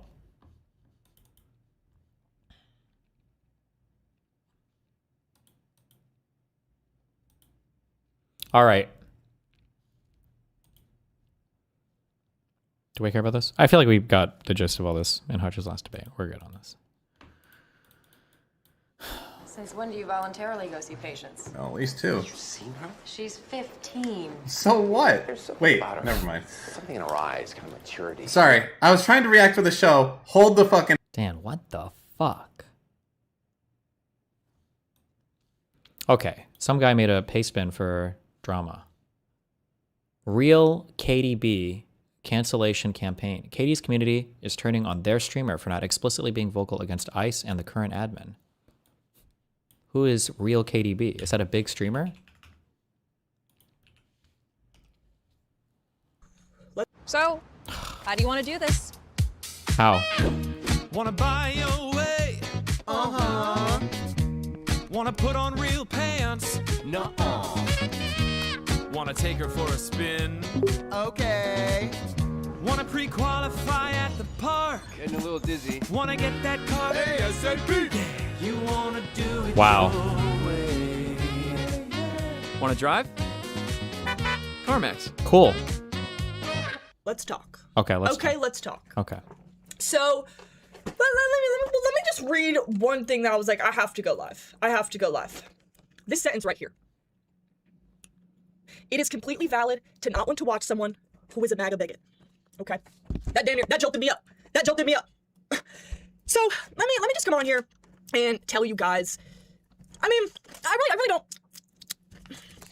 I think I might be different than, you know, some creators in a sense where I'm secure in my beliefs, right?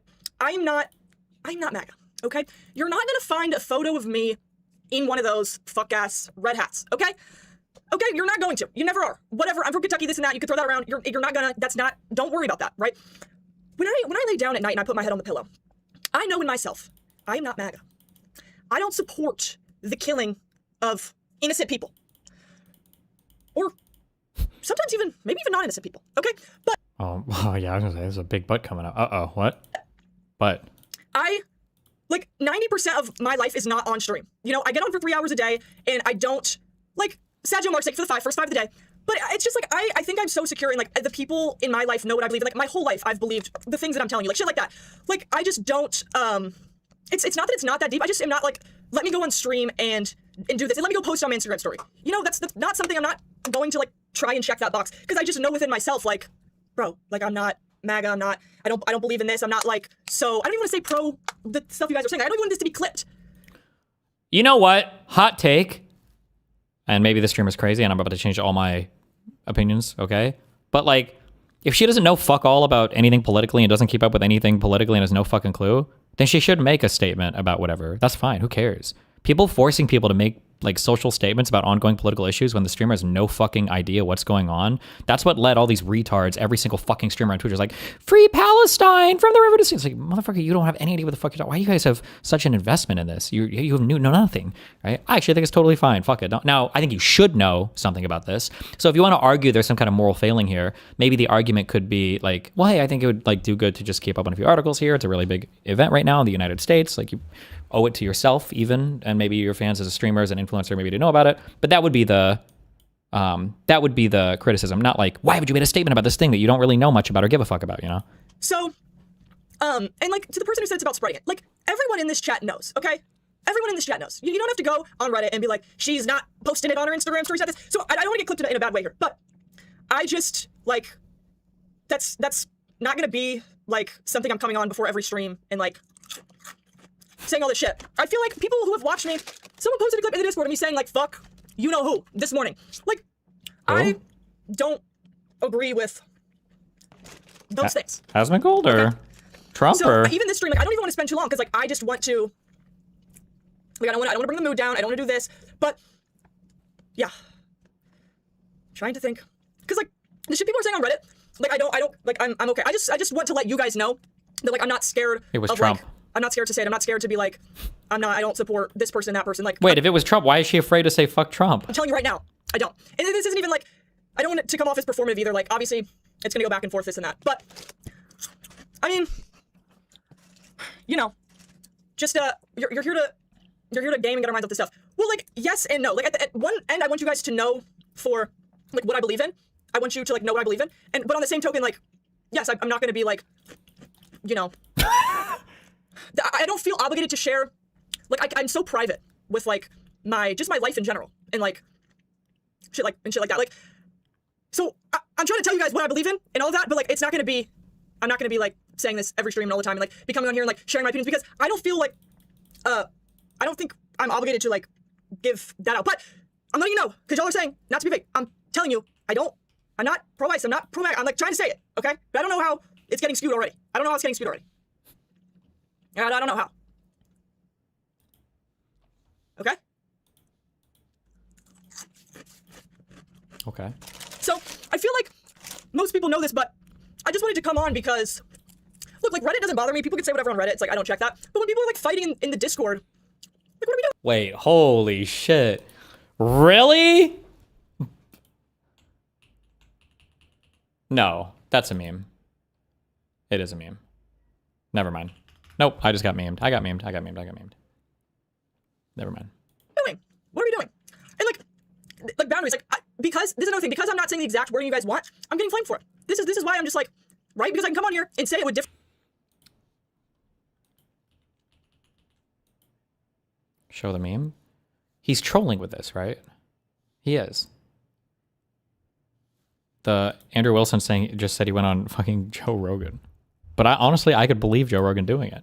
But it's I think he's just trolling and quote tweeting people that fall for the meme. Different wording, and people are going crazy. I think that's what I'm just trying to say is it's like, you know, that's why I don't feel obligated, because even when I say it, people aren't pleased. So it's like, why do I need to speak on all these opinions if people aren't even going to please when I'm trying to say it the way I'm trying to tell you guys? Like, you know? Okay, why? This is slop. Okay. How long am I supposed to watch this for? This is boring as fuck. Let's see. KDB's Twitter community reaction.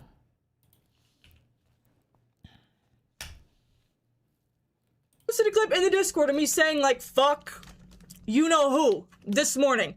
Like, I don't... Her not saying Trump there is probably the most sussy thing of the entire thing. I don't know why.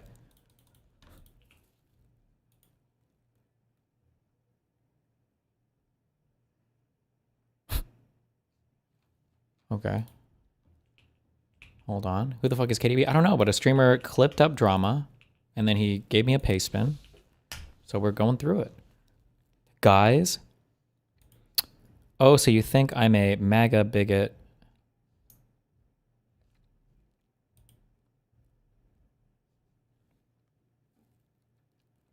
What was the attachment she was responding to?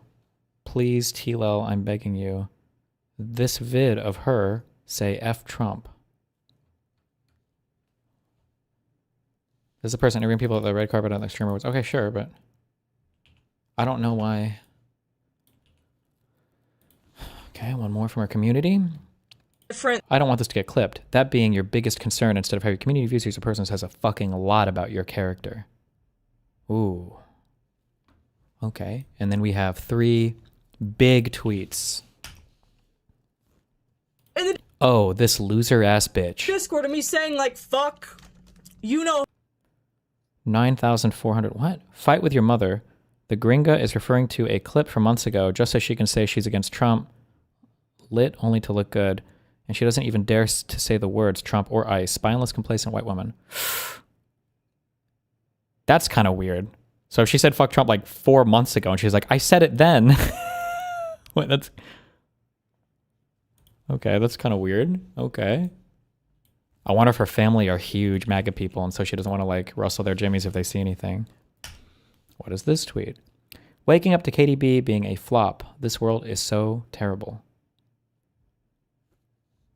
Okay. 4,000 likes. And then the final one. What is this? Can't believe that even Cutie spoke up, but Katie didn't. Where is it? Frick! 6,200 likes. Oh my gosh, I didn't even take a screenshot. Okay. And for the final one, Caseytron weighs in. Just observing, and I think this whole KDB drama fallout speaks to where people are. People do not have any capacity to support influencers that aren't politically vocal in some way. It's rightfully becoming a non-negotiable for many viewers. I also think predominantly women audiences have a higher expectation. While I think that cancel culture is wrong and annoying, I don't think this is cancel culture. I think it's just viewers rejecting apolitical behavior and seeing it as a red flag, which is so understandable in this political environment. I think this statement is true, but I don't know if it's good. I don't think you should demand every streamer becomes like political. I feel like that's just weird. I don't like that, but.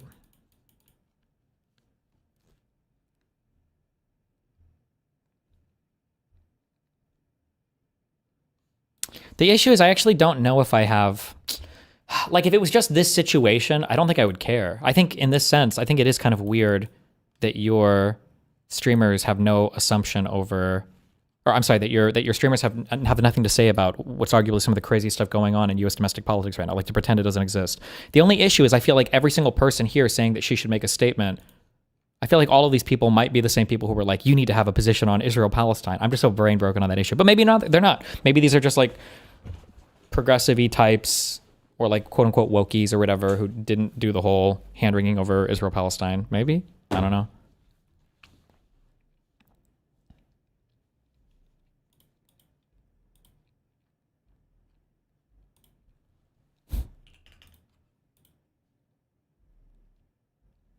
Please, God, watch her fucking content so you can see how stupid KDB's content is.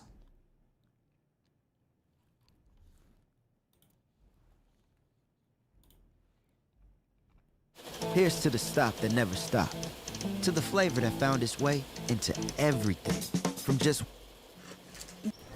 Fuck! I got 2 words for you. What? Loyalty program. Okay. Snagged this hotel for $250 a night. Damn. You didn't check Trivago? I got it for $155.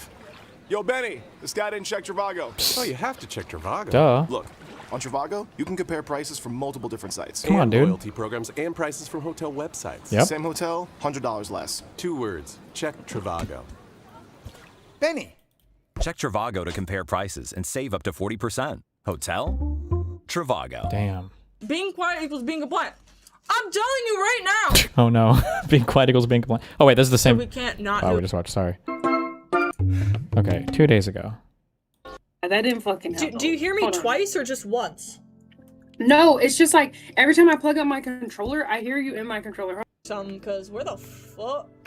Is it this way? Wait, I'll come get you. Damn. Nah, I think it's this. The blue dot. Do you? Yeah, wait, do you have a bed? Tell me when you're going to sleep. Okay. Oh, I got people on me. I got zombies and shit on me. Egg and avocado.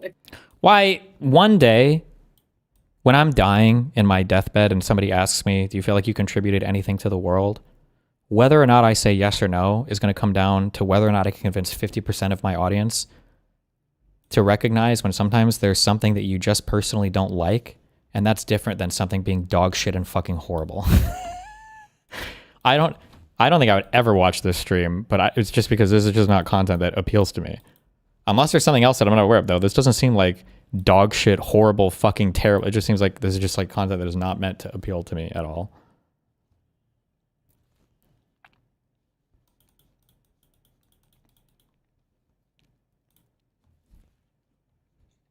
Guys, calm down.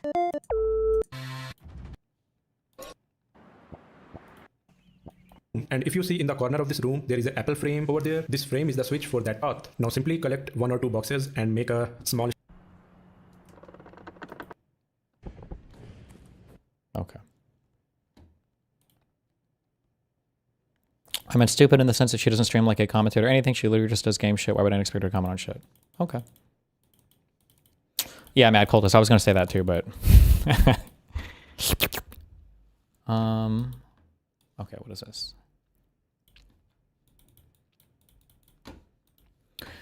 White House Deputy Chief of Staff Stephen Miller says officials are... What the fuck is... Who is the Chief of Staff? It's some random woman. Is there a reason for that? Can somebody explain? Is it because Stephen Miller doesn't actually want to do any work? So he wants to go around and be a like literal fucking Hitler? So the actual Chief of Staff is the one who does shit? And so he's like the Deputy Chief of Staff? Why is he not just like the actual Chief of Staff? What? Is that why? So he can meme? It's to avoid accountability? I thought he was. No, he's the Deputy Chief of Staff. The Chief of Staff is Suzanne Wiles or whatever. I don't know why, but like you never ever hear anything. But I guess it's probably because she's like working. She's actually doing stuff. I don't know.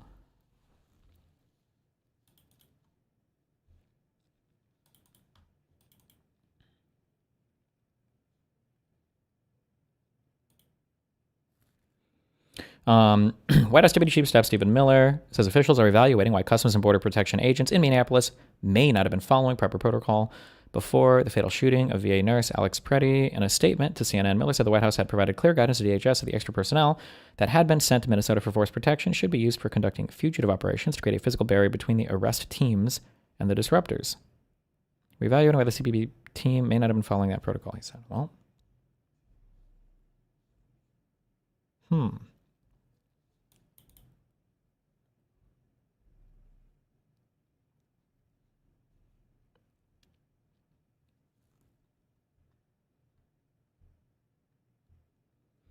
I know you were looking for a tweet, but this is what I was meaning when it says it doesn't seem like they're going to scapegoat Noem. Maybe. I don't know. I guess we'll see. Who knows?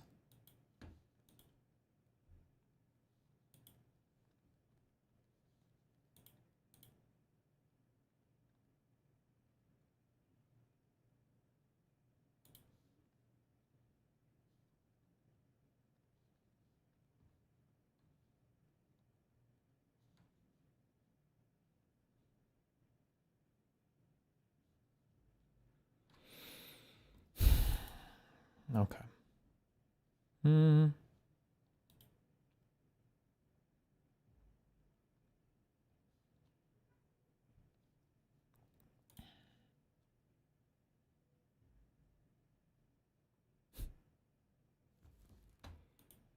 We've got our debunking HDR video, and we've got an Alex O'Connor video. Man, I really want to autism out with this video. Welcome to debunking HDR. Oh, I guess I'll watch Alex. My mom just blocked me over this.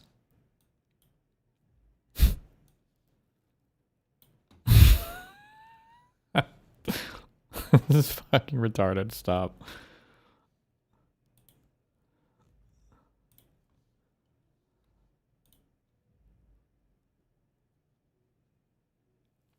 Kind of funny. Asmon outflanking Hassan on why he should have supported Kamala. The people, right?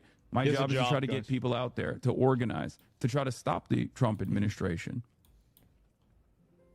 And it's crazy that these guys will just be like, well, you know, we'll just vote for Kamala Harris and then that's it. That's it. That's nothing else, okay? Here's a simple question for Hassan. Would Renee Good and Alex, I forgot his last name. Pretti be alive if Kamala Harris was president? Certainly. Well, unless he died doing something else. I apologize. Would they be alive right now if Kamala Harris was the president? Yep. Yes or no? And then we'll also never go outside and we'll never do anything. And the only time we ever bring anything up, the only time we ever criticize anything that's going on is to somehow make it a fucking dunk on, you know, people like myself, people like on the left. Okay, yeah, I mean, it's obviously yes. I mean, obviously yes, because ICE wouldn't be going in there doing these operations. I mean, it's just like, again, if you want to talk about this issue, I mean, obviously somebody's going to respond that way. I don't know why I would say that. Oh, here it is. Clarifies his take on a song. Hasa sloppy. Crazy to me.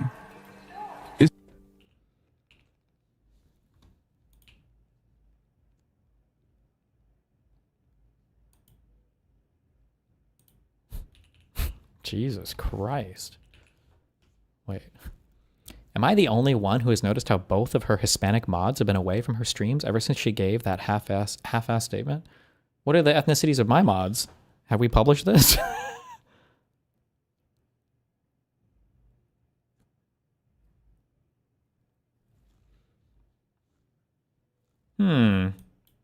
Ethno check. Hey, I'm going on a tour of the United Kingdom. Whoa! If you've ever been interested in that big question of God's existence, or try to make sense of religion in the 21st century, or consciousness, That's or us. anything philosophical, then join me on stage as I try to work out some of these topics with you. I'll be in conversation with a good friend, but also bring questions because there will be an extensive Q&A, and maybe even an opportunity to hear and rate some of your philosophical hot takes. Whoa! The tour dates are on screen, the link to buy tickets is in the description, and I hope to see you there. Sean Carroll, welcome to the show. Thanks very much for having me. Is science, on its own, enough to understand the universe? Oh, what does that mean? mean? The universe, maybe. Yeah, I do think that there are plenty of questions out there that science is not up to the task of uniquely answering. Maybe those questions include things like mathematics, which is sort of purely formal and logical and would be true either independently of whatever the scientific facts about the universe were. I would also say that things like morality and aesthetics are not out there in the universe, except for the fact that they're invented by we human beings who are part of the universe. But I do think that science is up to the task of explaining what the universe is and what happens in it, and that's basically science's job. You're one of those people it's difficult to know where to even begin, given everything that you cover in your work. But I think that perhaps one sort of overview picture here is on this question of what science does. You just said that science explains. I often speak to physicists who say that really the job of physics and science is to kind of make predictions about the future, and really all it does is like observe things that happen and sort of describe the things that happen and use that to make predictions. Other people think it's got explanatory power. Some think it's purely functional. What do you think is the actual role of science? What do you think? It's interesting that scientists are so bad at this themselves, but that's why we have people like philosophers of science, historians of science, sociologists of science, etc. This guy's I need a soundbite. My friend. Sean Carroll is a published, I always get the specific fields wrong, astrophysicist, right? He's an incredibly smart, very, very, very smart, like beyond PhD level. Plus he does like a podcast where he explores a ton of other topics like philosophy and everything else, but he gives them their due diligence. So he's like one of the few people on the planet that can be math-brained and science-brained, but also give the due diligence to like softer or non-sciencey topics, which it's so impossible to find these people. I mean, if you were talking to he's the one who fucking slaughtered, was it Eric Weinstein on a Piers Morgan episode or whatever? It was brutal. And he's friendly too. He's always nice. He's always a very friendly, nice person. So it's hard to attack him, you know? Archaeologist, and you tried to make the claim that the purpose of science was to predict the future, they would be like, what are you even talking about? You know, I think that different kinds of science have different capacities. I just like to say that science describes the universe, the past, present, and future of the universe. In physics contexts, physics contexts are very special because physics has this remarkable ability to simplify complicated things down to the essence of just a few moving parts, and that gives us the ability to make predictions with wonderful precision in the future. So we tend to valorize that or almost fetishize it, like that's what we want to be able to do. But there's a lot more to science than that. Certainly people who study the cosmic microwave background in cosmology, the leftover radiation from the Big Bang, they're doing science, I'm pretty sure, even though they're not trying to predict the future. So I think of science as doing its best to find a model of the universe, of how reality works. Whether you count that as an explanation or not is more a philosophical question or even a linguistic question. But if we have a mathematical or at least a super well-defined formal structure that maps onto the universe in a definite way, then that's the goal of science, to achieve such a thing. Well, does that satisfy you in terms of the word explanation? I mean, you know, maybe it's something that you're agnostic about, I'm not sure, and you say it's a question for the philosophers. Then again, you are a professor of natural philosophy. I do count myself, yes, I can put on that hat. Also, I'm sorry, wait, I gotta give props. Hold on. For a difference between like Jordan Peterson and like how this guy just answers the question, okay? So like, you might ask Jordan Peterson, like, do you think that religion is real? And Jordan Peterson would be like, well, when we say real, historically, dragons have been as real in the mind as fire is in your belly to do a thing. And is your stomach, is it real fire that's in your stomach when you actually have a passion and a drive to go out into the world and do things? And you know that the fire is real, and you might actually discover fire in your belly if you were to go out and actually. And it's like, the fuck? Whereas like, for Sean, it's like, does all science make predictions? And it's like, well, no, not all science does make sense. Some scientists would say they do. You have some fields like archaeologists who would say, well, no, we don't make predictions about the future. We only study the past, right? So he gives an example. He gives an explanation for why a thing may or may not map on. Like there's a way to tease apart language where you're saying, you're asking me what seems like a really complicated question or a really sophisticated question. But if we break apart the language, the answer is actually quite simple. And then here's an example for why on both sides. I love this guy. He's such a great guy. And Alex is really great too. What do you think? I had like mixed opinions on Alex because he kind of both sides, like I think political discussions sometimes. But I actually don't think I'd actually listen to Alex talk about anything related to his specialty, which is like philosophy and religion and everything, until some debate he had with was it with Dr. K? No, I don't think I watched that one. It was somebody else. And I was like, oh shit, this guy is super smart. Alex is an incredibly bright person. God damn, when he was talking within that realm of stuff. And he hasn't said anything like egregiously stupid politically. I just feel like he fences a little bit, which is, I guess, kind of what I would expect if you're not like super into political stuff. I'm not even talking Dinesh. It was somebody else, I think. Then again, you are a professor of natural philosophy. I do count myself, yes. I can put on that hat. What do you think? What do you think that science does explain, or does it just describe things? I think sometimes it explains, sometimes it doesn't. You know, if you want to say, why is energy conserved? Well, we can give you an explanation because we can give you a deeper principle that applies more broadly and it explains why energy is conserved. It's because the laws of physics are the same from moment to moment in time. And there's a theorem by M.E. Noether, the famous mathematician, that says when laws of physics are the same over time, there'll be a conserved quantity called energy. So that's kind of an explanation. It makes you feel good. But I also think that those explanations bottom out. I think that there are many possible worlds that we can imagine, worlds with different laws of physics in them. And why do we live in this world rather than some other world? Well, ultimately, there might be some part of the explanation that says we couldn't live in those other worlds, but there's going to be some brute facts. There's just going to be some fact that says, well, it's this way rather than some other way because that's what we discover when we look at the world.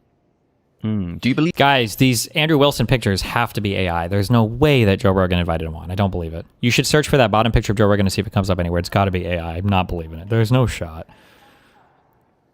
I can't believe it. No way. Even we couldn't live in those other worlds, but there's going to be some brute facts. There's just going to be some fact that says, well, it's this way rather than some other way because that's what we discover when we look at the world. Do you believe in the existence of brute facts then, as defined, I think, by most philosophers as kind of a fact that is true? I guess it's not necessarily true. How do you feel about Hank Green? Hank and I think his brother are also two people that I appreciate a lot because they seem to come from like they just it's hard to explain this, but like they have good thought processes and they seem to be willing to read. And it's really hard to find somebody who's willing to do both of those things. Like people like XQC and Asmongold are I would say relatively like high IQ, good thought process people, but they're not willing to like read or do research. And once a person who's decently smart gets off in the wrong direction, they can just veer off so insanely. Hank and his brother seem to do a good job at having a good minds, and they can explore a lot of different topics and be grounded and factually investigate things. And I super appreciate that. It's just so hard to find people who can do that. Philosophers as kind of a fact that is true. I guess it's not necessarily true. It didn't have to be true. Exactly, right. But it is true and somehow just doesn't require any kind of justification. It's just true and it doesn't go any deeper than that. Andrew Wilson has a new debate show with Sam Tripoli, a conspiracy comedian who is very good friends with Rogan. That was the link? Really?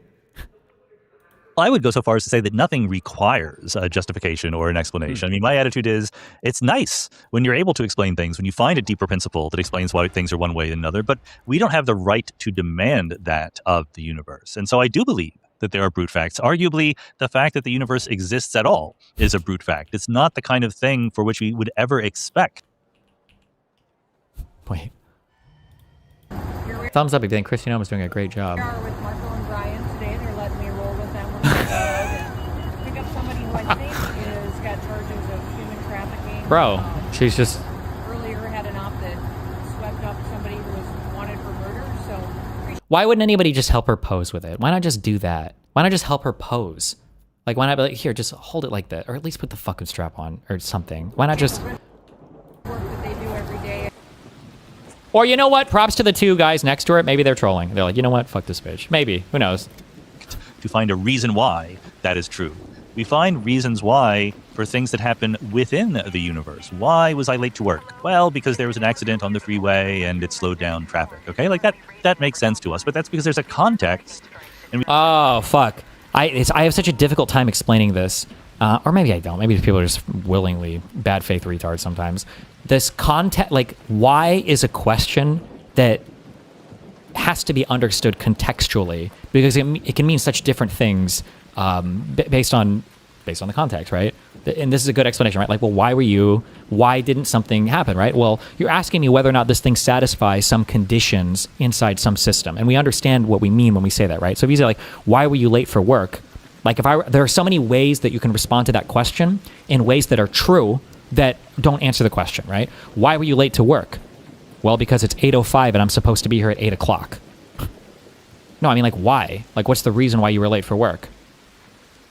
Well, because you can answer this question in so many different ways, but it's like, it's not, you're not really like getting at, like, there's a context for everything to be understood. And this is true, like, on a up and down, like on a macro scale too, for like, why does the universe exist? What do you mean by why? Like, are you asking like, how did it form? Or are you asking like, is there like a reason or purpose in some like universal contextual frame?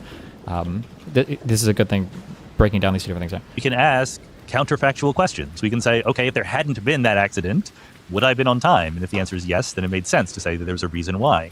Why does the universe exist? It's just hard to imagine the universe not existing, so I'm not really even sure what would count as an answer to that question. Yes, well, there's this principle in philosophy called the principle of sufficient reason, which we're kind of driving at here. You said a second ago that we have no right to demand an explanation for anything. And I think that's true in the sense that we might not be able to apprehend the explanation. There might not be like an explanation that we can uncover. It might be too complicated or outside of our grasp. But a lot of philosophers think that if something is true, there must be an explanation or a reason why that thing occurred, even if we won't actually know what that thing is. And some reasons for thinking that are like, well, trivially, if you think it's possible that things can occur for no reason, with no explanation, then some people ask, like, well, why doesn't that happen all the time? You know, you're not worried, as one of our sort of fellow colleagues, I suppose we could consider him, William Lane Craig, likes to point out, you're not worried that a car or like an entire village has just popped into existence, you know, while you're here doing this. But if you believe that things can happen without an explanation or without a reason, just as a brute fact, you know, why not? Why aren't you worried about such things? And that might give us reason to think that at least in most cases, actually, we kind of do need to demand that there is an explanation. Yeah, I think that many philosophers do accept the principle of sufficient reason, going back to Leibniz, and I think that they're wrong. I think that is a very wrong-headed thing to ask for, and the examples you gave illustrate perfectly why they're wrong, because a lot of people have in mind that either there is a reason why literally every fact is true. Every fact that exists, I mean, that the formulation of the principle of sufficient reason is, for everything that is true, there is a reason why it is true. Or there's no reasons, right? Or like anything can happen, cars and chairs can pop into existence, like chaos is loosed upon the world. I think it's pretty clear that there's an intermediate position where some things happen for some reasons and other things are just brute facts. And, you know, maybe that's true, maybe it's not. I think it is true.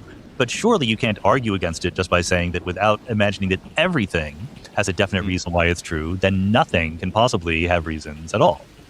Mm-hmm. I think the question that would jump out would be like, okay, if there are some things which... What? I got killed by the Bastion. What? Wow, thanks. Wait.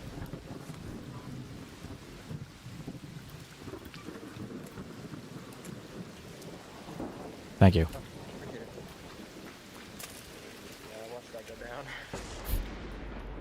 God, I don't want to be friends with this guy. Why is he following me around? Don't require an explanation, and there are some things that do require an explanation. Do we have an explanation why there are some set of things that need an explanation and some set that don't? Or is it this kind of arbitrary distribution? Because it feels weird to say that there's like a reason why this particular thing doesn't need a reason. You know what I mean? I do, but by my hypothesis... It has to be like with respect to, when we ask why, it's like with respect to another thing, even if we don't understand it, right? Like when somebody says like, how fast are you going in your car? And you say, officer, I'm going 50,000 miles an hour. I don't know how fast the earth spins. Like that is not like a false answer, but it's not really what he's asking, right? Or you give the speed of the earth circling the sun, or you give the speed of the solar system moving through the galaxy, or the speed of the galaxy flying. Like, what, are you looking for like an ultimate speed from a universal frame of reference that can give us ultimately the answer? Like, that's not really, well, one, whether or not that even exists, I think most people would say no. So when you're looking for whys or reasons, usually it's within the context of some other thing that we understand, you know? Says you don't need a reason why there is no reason for that. That's the joy of it. I think that this idea that there are reasons for things, which again, very often is true, but sometimes is not, goes back to Aristotle. Hold on. Bro. I don't even have a good weapon for fighting. I didn't...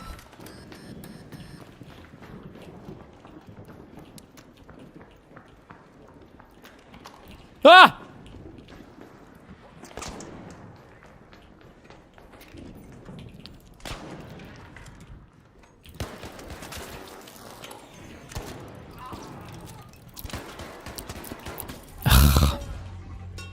Fuck, this guy's at like 1 HP too. Oh! Hey, bro, you gotta be first, bro. Come on now. I don't know who he meant to kill there. Well... and other classical thinkers, and it made perfect sense in that world. But the world is different now because we understand it better. And in particular, it's not he had just a heavy shield that too. we have gotten rid of the principle of sufficient reason. We've replaced it with something called... Wait, that guy had a heavy shield and a Pharaoh 1? What? Why? Oh no, maybe he recharged his shield, maybe, I think.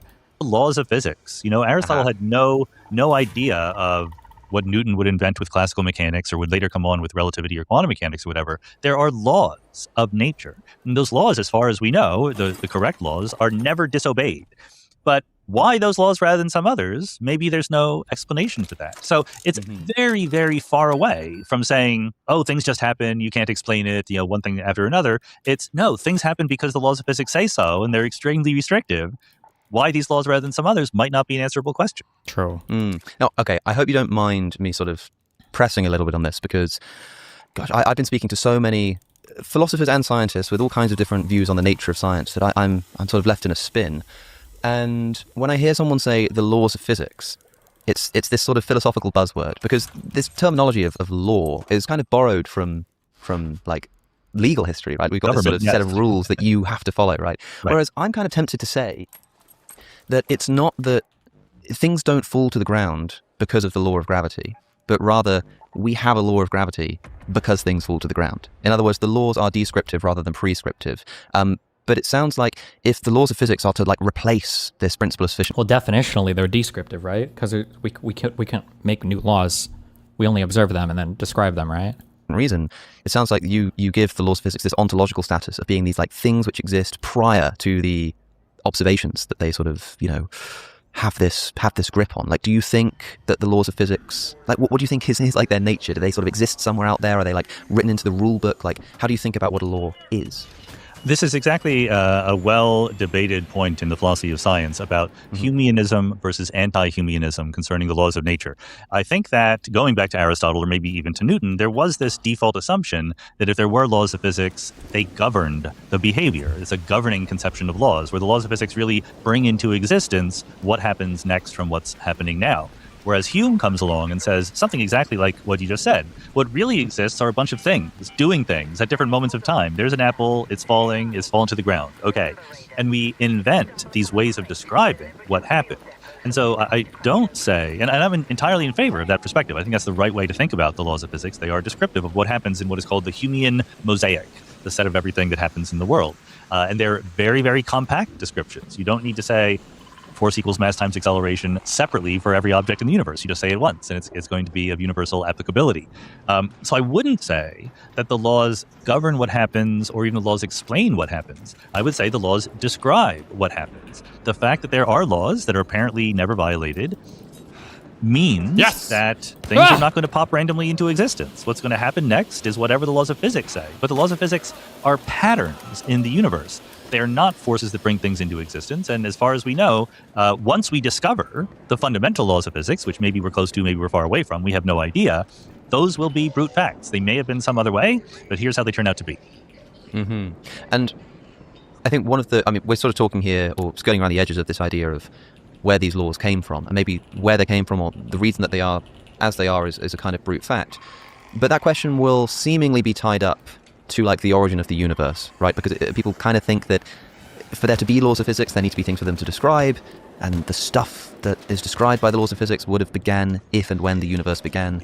And yet some physicists talk as though the laws of physics will one day explain or describe the origin of the universe. Some people sort of have this optimism that science will get there, will be able to describe the origin of the universe, and yet if all science really is in terms of the laws that it concocts is just a description of things within the universe, is that a sort of mistaken folly?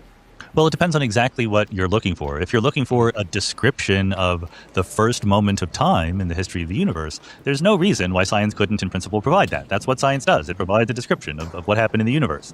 We don't know whether there was a first moment of time or not. Maybe there was, maybe there wasn't, but either way, there's absolutely zero obstacle to a complete scientific description of it. If what you want, because you have some internalized need for an explanation why the universe came into existence at all, science is not going to be able to give you that. Science describes what actually happened. And do you think that's then just the role of philosophy? Or do you think it's like just an unanswerable question? I don't think it's a well-formed question. When you ask, why is it true, you're presuming... I think so much of...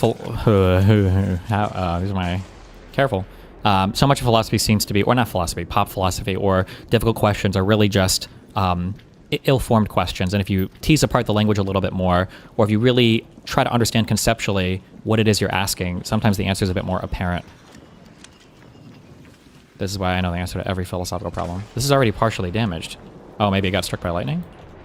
There is a reason why it is true, but you have to be open to the possibility that some questions, some things that happen do not have reasons why. And again, maybe the set of things for which there are no reasons why is very, very tiny, and we should keep looking. I'm all in favor of looking for explanations for everything we can hope to explain. What we don't get to do is demand ahead of time that a certain phenomenon has a particular explanation rather than just being the way things are. Yeah, I think maybe one of the reasons why most physicists that I've spoken to at least don't agree with that is because it seems like the whole philosophy undergirding science in the first place is the expectation that there will be explanations for things, that there will be reasons why things had happened. Like if we just thought that there were, even like sometimes, that there were some things that just happened with no reason, so it seems to cut against the philosophy of that motivates science in the first place, which is the... I think that cuts against literally everything. I think presuppositional to every single form of philosophy, form of logics, form of everything, there has to be like causality, no? I think, doesn't everybody accept that? Discovery of the reasons behind the universe, right? But I suppose you don't need to abandon that entirely just for a small set of things. Well, I think we're mixing up two very different things here. I think that it's very plausible the laws of nature or the laws of physics are inviolate, that they're never violated, that things never happen randomly in apparent contradiction to what the laws of physics would have predicted. That's very different than saying that the laws of physics themselves are not explained by something deeper. I think that the set of things that happen obeying the laws of physics is a perfectly respectable expectation. Maybe it's not true. Maybe we'll have to update someday. But I see no reason to think that anything that ever happened in the universe violated the laws of physics, which would be what you need to have happen if you want to say something just happened with no explanation in the sense of the prior state and the laws of physics. But that can't be the explanation for the laws of physics themselves. It's a different kind of question, and we have to be open to those different kinds of questions, maybe not having the same old kind of answers. We'll get back. One question I'd be curious how he would answer is I wonder if sometimes I wonder about the constraints of the human mind. Like, are there answers to questions that the human mind literally is just incapable of understanding? So like there are some things that are, there are some forms of understanding the human minds are granted a priori of any other experience. So like one basic thing would be like non-contradiction or whatever, right? A thing can't possess mutually exclusive contradictory properties or whatever. Like a thing can't be both taller and shorter than something else, or a thing can't both exist and not exist or something, right? What if this is a thing that in the universe it could be the case that this happens, but we just can't fathom it, right? Which is, I don't know if there's a good reason to assume that that's an impossibility, but because of how humans reason their way to things, is it possible that we could stumble onto things like that, but then just never realize it?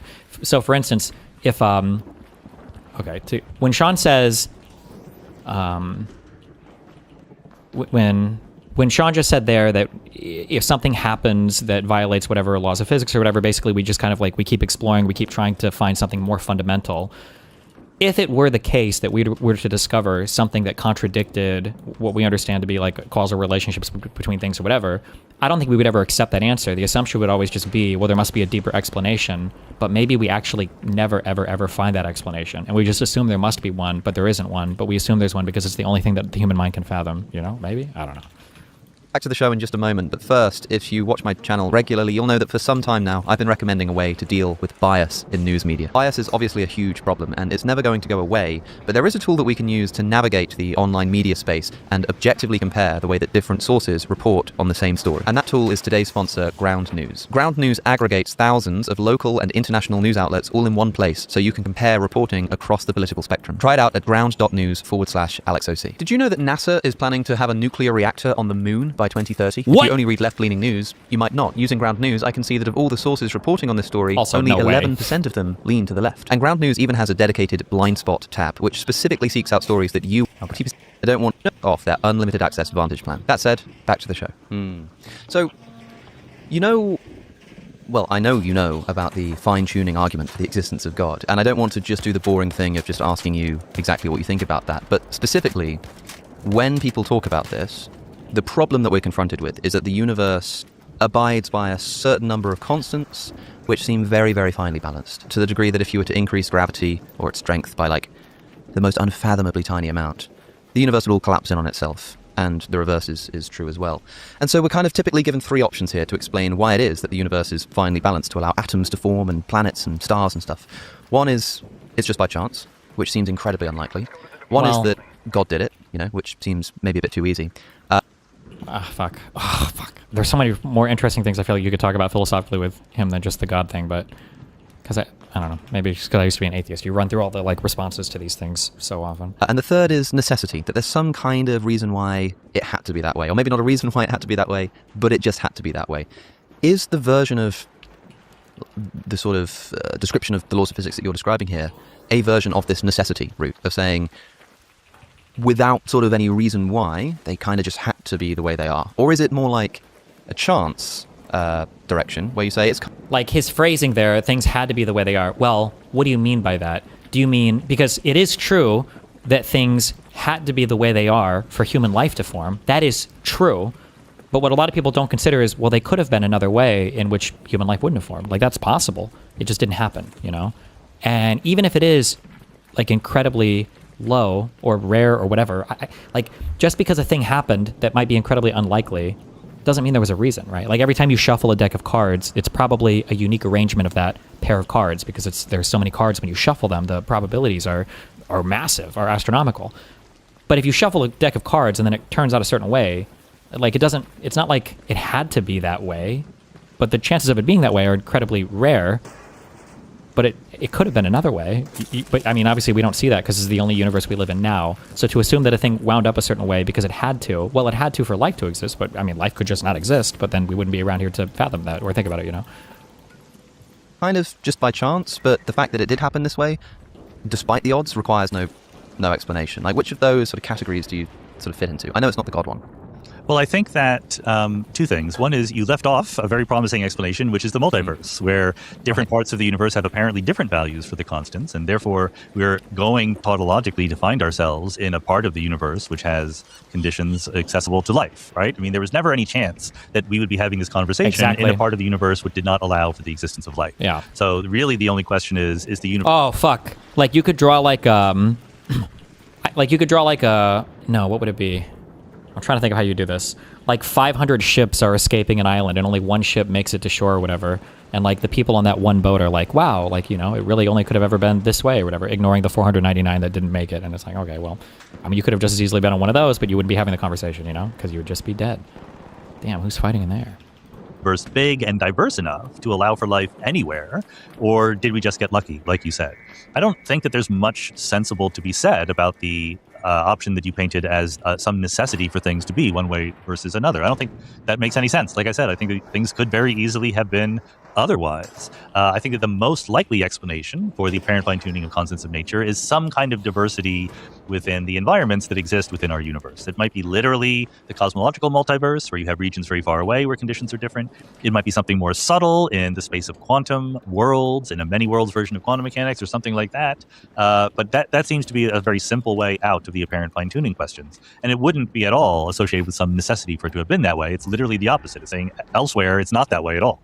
Mm-hmm. Well, the reason I leave that out of the three options is because I see any kind of multiverse explanation as a version of the chance thing. Like, yes, it is exceedingly unlikely that the constants would be as they are, but there are exceedingly many incarnations of this universe, and so of course one of them is going to be finely tuned, and that's the one that we're going to find ourselves in. So I kind of see it as a version of the chance argument. But theists will hear you say that, and in the way that we might look to a theist and say, well, you're just kind of trying to explain away a difficult scientific problem by saying God did it. Are we here just trying to sort of explain away a difficult problem by saying that there's a multiverse? Or are there other independent reasons to already suppose? Well, but you can point... Doesn't the big... Fuck me, dude. I feel like we did one chapter of like quantum mechanics stuff in physics, so I have no formal background of this. And when people talk about QM and they don't know anything about QM, it's ultra cringe every time. Doesn't the... if we're looking at for like evidence of many worlds or whatever, wouldn't you argue that like the dual slit experiment is kind of like what points you in that direction? So you have like at least some experimental, evidence for this idea, whereas for theists, it's literally just like LOL memes or whatever, you know? Is that there might be such a thing? So I think a couple things. One is I would vastly prefer to separate the two possibilities, one of which is there's a multiverse and the different constants of nature appear different locally in different regions, and therefore by a selection effect we find ourselves in a region that is hospitable to life, versus a thing that says there's just one universe and we just got lucky that the parameters of that universe allow for the existence of life. Those are two very different scenarios, and I wouldn't want to conflate them together. I certainly don't think... And then the question, are we just sort of doing just the same thing that the theists do by invoking some mechanism to explain these apparent fine-tunings. I think that there's two things going wrong with that. One is there's nothing wrong with invoking mechanisms to explain things you see about the universe. That's what science does. That's how you invent scientific theories. You try to fit the data by proposing a hypothesis or a model that accounts for that data. And if the data include the fact that the energy density of empty space or something like that could have been very different, but is just right for the allowing for the existence of complex structures that physically transmit and the double slit experiment just to show that photons have wave-like behavior. I'm trying to think of what the wave-particle duality meme was, but I thought the huge implication from the double slit experiment is that a photon passing through a single photon that passes through either of one of two slits. I can't explain this without getting pain out. I don't want to do this, but basically, it's meme shit. I'm not getting pain out. Fuck you. Process information in a way that we recognize as being characteristic of intelligent life. Those are data that we should use in constructing our theories. And the other is that, as you hinted at the end there, indeed, we have reasons that have nothing to do with explaining fine-tuning for expecting that there is some kind of multiverse out there. The reasons are not airtight. We really don't know for sure, but both from cosmology, inflation, string theory, all these speculative cutting-edge ideas, and from quantum mechanics, like we said, the many worlds formulation of quantum theory, we get a multiverse out of theories that were invented for completely different reasons. They were not invented to get you a multiverse, but you try to follow and take seriously their implications, and you find that there is one out there. Very, very different than the story with theism, let's just put it that way. Wow. Yeah, I think that's probably true. But then how much stock do you place in the theistic explanation for fine-tuning here? In other words, is it sort of like, that's nonsense because we have this other explanation? Or is it like, no, this fine-tuning problem does increase my credence in the existence of God. It is a sort of viable option for me. It's just like it doesn't compare to the scientific explanation. Like, where do you sort of place it on that level of convincingness? My usual line is that I think that the fine-tuning argument for the existence of God is the best argument that people have for the existence of God. But it's a terrible argument. It's really not very good at all. And for various reasons, I'll just mention two of them very quickly. One is that the fact that the physical constants of nature are fine-tuned really means the following thing. It means that they take on values that allow for the existence of physical configurations of matter that behave like living creatures, right? We metabolize, we reproduce, we process information, like we said, all of while obeying the laws of physics in a way that wouldn't have been possible if the various constants of nature were very different than they are right now. Yeah, what the CMO guy said was, I think, the huge mindfuck thing about the double slit experiment. A single photon produces a wave interference distribution in a double slit, if not scattered by a photon first, rather than a constant distribution. I didn't learn about that until like recently, though. I always thought it was like the wave particle duality meme or whatever the fuck, or I guess I just didn't understand that, but I think that was the big implication of that, right? That is exactly what you would expect if God didn't exist. That's what you expect under naturalism, that if you want to have life in a naturalistic cosmology, you better have some complex information processing systems, and the constants of nature better allow for those. If God... True. Okay, sorry, hold on. Careful, I'm retarded. Don't use this in your science class. I don't remember the series of experiments that led to this, but the idea is that if you have a light here, or photons here, and then you have a light here and photons here, you have like your constructive and destructive interference patterns, right? So if you fire through two of these things, the way that the waves interact with each other, what you create is you create an interference pattern where if you fire two beams of light here, they will you'll see the things gather here and here. I don't know what that actually fucking looks like. Okay, suck my dick. But it's like, oh, this is an interference pattern because both of these waves they're causing interference with each other. You're firing them through here at the exact same time, and they cause this interference pattern. Okay, which is like, yeah, makes sense. We would get that, right? You fire the two lights or whatever. But the many worlds thing. So the way that I guess learned this, the quote unquote interesting thing, when people say, I don't know if this what is meant when they say wave particle duality or whatever, but it's the idea that like when you fire a photon through here, well, it still has a wave like presence or whatever. However, you measure it as soon as it makes contact here, and then the wave function collapses, or some bullshit like that. But I think what the really interesting thing, though, is that if you have these slits and you're firing one photon at a time, and it could go through either of these slits, if you're firing one photon at a time, the photon, even if it's a single one, still has both of these wave interference patterns happening, and will create the exact same interference pattern here. So if it hasn't been measured, and the photon could travel through either one of these, a single photon produces an interference pattern that you would classically only expect with a single, or I'm sorry, with a continuous beam light array, right? A single photon will produce its own interference pattern, which is like, well, what is actually happening there? That's yeah. Because my other understanding is like, okay, well, wave functions and all that are obviously retarded. I'm sure the photon is actually somewhere, right? You just have to measure it, and that's like this is a retarded question, right? You just have to measure it. It's actually somewhere. But then the question I think is kind of like, well, maybe the wave function is reality, and you can actually, not only is it like probabilistically in one of these places, it's actually behaving as though it's in all of these places probabilistically, that it's having this effect on itself.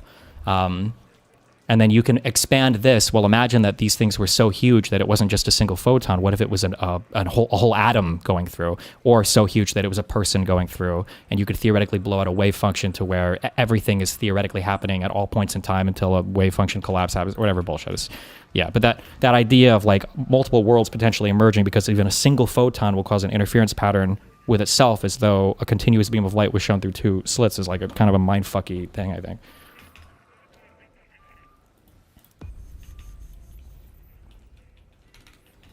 What does it mean for a wave function to collapse?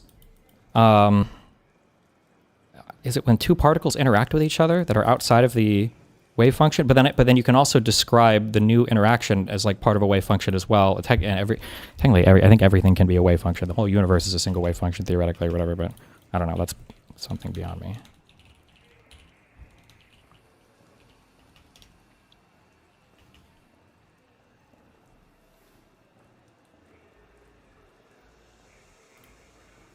Exists, you don't need that. God can make anything alive because God is God. I think a lot of theists really undersell God's ability to do things. I mean, generally, many of them believe that there is life after death that doesn't involve physical stuff or fine-tuning at all. So if anything, the observation that the constants of nature are fine-tuned to allow for the existence of physical configurations of complex adaptive matter is evidence that should increase your credence in naturalism, not theism. And the other objection is that exactly because the fine-tuning argument is the best possible argument. Why is that? It's because it plays by the rules of scientific investigation. It says, here's a data point. I'm going to try to invent a theory that explains this data point. I am going to judge my theories using Bayesian reasoning. I'm going to calculate a likelihood. I'm going to say, what would the likelihood of the universe looking like this be under this particular theory? And then we'll compare it to the data. And you can do that I'm certainly happy to agree that the likelihood that the parameters of nature would allow for life would be large under theism. I think that's okay. But there's a whole bunch of other things you can ask. Should we expect the universe to look this way if theism were true? And there's a whole bunch of other features of the universe that we would not expect. Like just the fact that it's big, the fact that there's 100 billion or 1 trillion galaxies in our observable universe. That's not what you would expect under theism, and especially the idea that human beings are somehow special in God's eyes. Now, you can say, well, maybe the whole universe is special in God's eyes, and maybe we can accommodate and expect that exactly this kind of universe is what God would have made. But too late, because you had the chance. For a very, very long time, cosmologically, we had no knowledge of the fact that there were extra galaxies out there, that the universe was big, that there was a Big Bang, or any of those things. You could easily have used your theory of theism to predict that would probably be what the universe is like, and nobody did. So you can't claim now that's exactly what you would have expected under theism. That's a great point. Is that it does seem a bit sort of, shall we say, post hoc. It's not strictly speaking, like irrational. If you're a theist and you're confronted with this problem of a big universe, it's not enough to make you into an atheist, but to say, no, this is how God would have done it. It's like easy to say now. My friend Phil Halper likes to point out that the early Christian Gnostics who believed in like the evil demiurge, creator of the material universe, that the fine-tuning argument kind of fits better with that, because you've got these like meta conditions which make it really, really difficult. Fuck. Is this whole thing just the religion thing?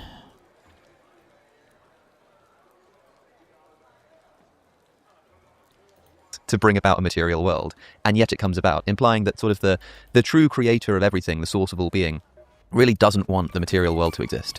But this sort of evil, trickster comes in and just sets things up just right. That the fine-tuning argument kind of points a lot more strongly to something like that than it does to the god of traditional theism. Yeah, and I think the way... I'm sorry, go ahead. No, please. I was just going to say the theists in the modern world are pushed to invent a version of God who wants to be completely invisible, right? Somebody said, you cannot pinpoint the exact location of an electron until you measure or observe it, and until then, you could say that the electron is everywhere, all at once, in all possible positions. Therefore, quantumly, you could say the whole universe could be in every possible position all at once. Therefore, we live in a multiverse. Yeah, sure. But then I think, I don't know if this distinction even matters. Like, in my mind, the wave function isn't real. It's just saying probable. It's like me making a guess. Like, there's a 50% chances in there, 25% chances in there, 25% chances in there. But in reality, like, a ball is going to be in one box. Right? Like, it feels like in the quantum world, imagine I have two boxes and there's a 5-pound weight in one box and there's nothing in the other box. Well, one box will weigh 5 pounds and the other box will weigh 0 pounds. But with the way the dual slit experiment works, it seems like quantum mechanics describes the universe as there's a 5-pound thing in one box, a 0-pound thing in one box. Maybe when you go to measure it, there will be, but until then, both boxes will weigh 2.5 pounds, which is kind of mind-fucky, which doesn't, like, from just a human logic understanding point, doesn't really seem to make sense, because it's like, does it exist at all, or did it ever exist, or what's actually happening in terms of how they're interacting with each other is just kind of weird. I shouldn't say kind of weird, that's not very descriptive, but...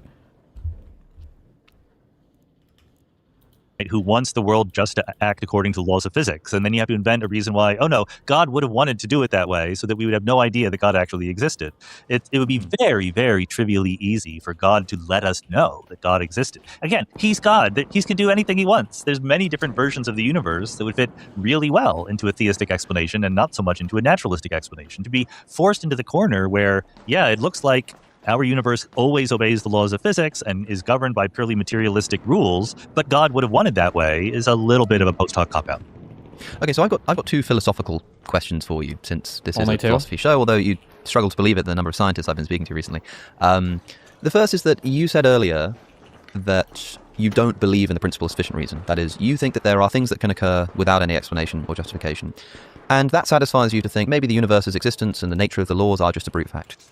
If somebody's listening and they do believe in the principle of sufficient reason, and they do think that everything requires an explanation or some justification, again, not to say that we would need to know what it is, but just that there is some reason why everything that happens.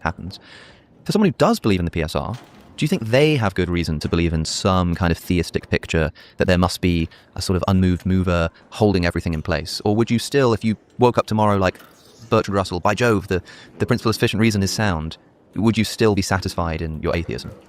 Well, I think that the principle of sufficient reason relates to theism in a very well-known traditional way that is pretty obviously a cop-out, like we were just talking about. The whole argument for the existence of God based on PSR types of reasoning says, for everything that's a true fact about the universe, there must be a reason. But there's this large number of things that is true about the universe. Therefore, we don't want to get into an infinity of explanations. The reason for X is Y, and the reason for Y is Z, and just go down an infinite regress. Somehow that bothers us. Maybe you could just accept that. I don't know. But somehow that bothers us. Therefore, there must be a single thing, an entity, that is necessary, that is the grounding, the explanation for all of these other things. But of course, what you just did is contradict the very first assumption you made. You just said that for everything that has to exist, there has to be a reason why it exists, except for this special thing that I know about. And its only reason for existing is it had to necessarily exist. And that's a very hard argument to counter, not because it's good, but because the only counter is, no, it didn't. I can imagine universes where God doesn't exist. There's no necessary thing there. You invented a reason to make him exist. I don't need to accept your reason. Okay, so second philosophical question, which is slightly different and a little bit tangential in the fact that, in the sense that it's kind of an ethical question, which is, you probably... Veritasium did a great vid on how all particles take all possible paths to reach their destination. I think I watched that before. I think that was off stream. We watched one on stream, though, that was also really weird, about a guy shining like a laser at a thing, and you can see the other paths that the light can take. But I would have to rewatch these, like, probably over and over again, because I don't, just in my mind, I can't intuit anything related to quantum mechanics. It's none of it intuitively makes very much sense to me, so I have to like sit and like really think about. That's the same one? Oh, is it the guy shining the laser on the thing? Is it the same video? Oh, maybe it is not. Probably sometimes asked whether your scientific and philosophical views affect the way that you live your life. But specifically here, take the multiverse, right? If I'm to believe that there are a sort of near infinite number of universes, and it depends on what kind of multiverse you're talking about, but suppose there's a version of the multiverse which says that if in one universe, I turn left, there's another universe in which I turn right, and every single possible outcome occurs. Every time there's a quantum decision to be made, two realities spring off. Then over the entire picture of reality and the entire multiverse, it seems as though all behaviors and actions kind of balance out. Like anything I do in this universe is balanced out by something in a different universe. I suppose my ethical view is, broadly speaking, that we should minimize suffering as much as we can. Maybe I'm like a utilitarian. Doesn't this lead us to a pretty radical conclusion, which is that if I want to minimize suffering, there's no reason why I should only want to minimize suffering in my universe. And I want suffering to be minimized overall, but I've realized that if I'm really good and I give to charity in this universe, there's another universe in which I'm really evil and cause lots of suffering. And overall, because it all balances out, the amount of pleasure and suffering will be constant.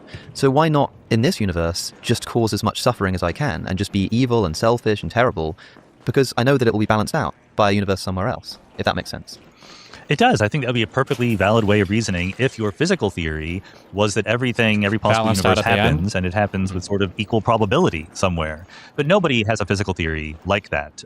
In the real physical theories of the origin of the multiverse, number one, it's not that everything happens. Some things happen, some things don't. Many things happen, but some things just don't happen. The most obvious, blatant example is electrical charge is always conserved. A negative electric charge never turns into a positive electric charge anywhere in the multiverse, as far as we can currently tell. And likewise, there's plenty of other things that just have zero probability of happening, despite the fact that many things do happen. The other is that, and much more importantly, when there are different things that happen in different universes, there are different probabilities you attach to them. They're not all created equal. So people ask me about being a utilitarian in the many worlds formulation of quantum mechanics. I say it's the same as being a utilitarian in any theory where there are some probabilities for things happening or not. If you say there's a 1 in 100 chance something happens, and you use that probability to maximize your expected utility, given that there be certain utility in the one universe and in the 1% and a certain other utility in the 99%, that's the same as saying there's one universe in which the bad thing happens and 99 in which the good thing happens, at least as far as the math is concerned. So I think that morality is more or less completely unchanged. I think there's one mistake you could make by thinking that I just add up the utility of all the universes without taking probability into account. And then if you thought that the universe existing was overall a good thing, your moral righteousness would be maximized by splitting the wave function of the universe as quickly as you could into many, many different copies of the universe. But nobody in their right mind really believes that. You take the average in all these universes, and that means that you just act the same way you thought you should.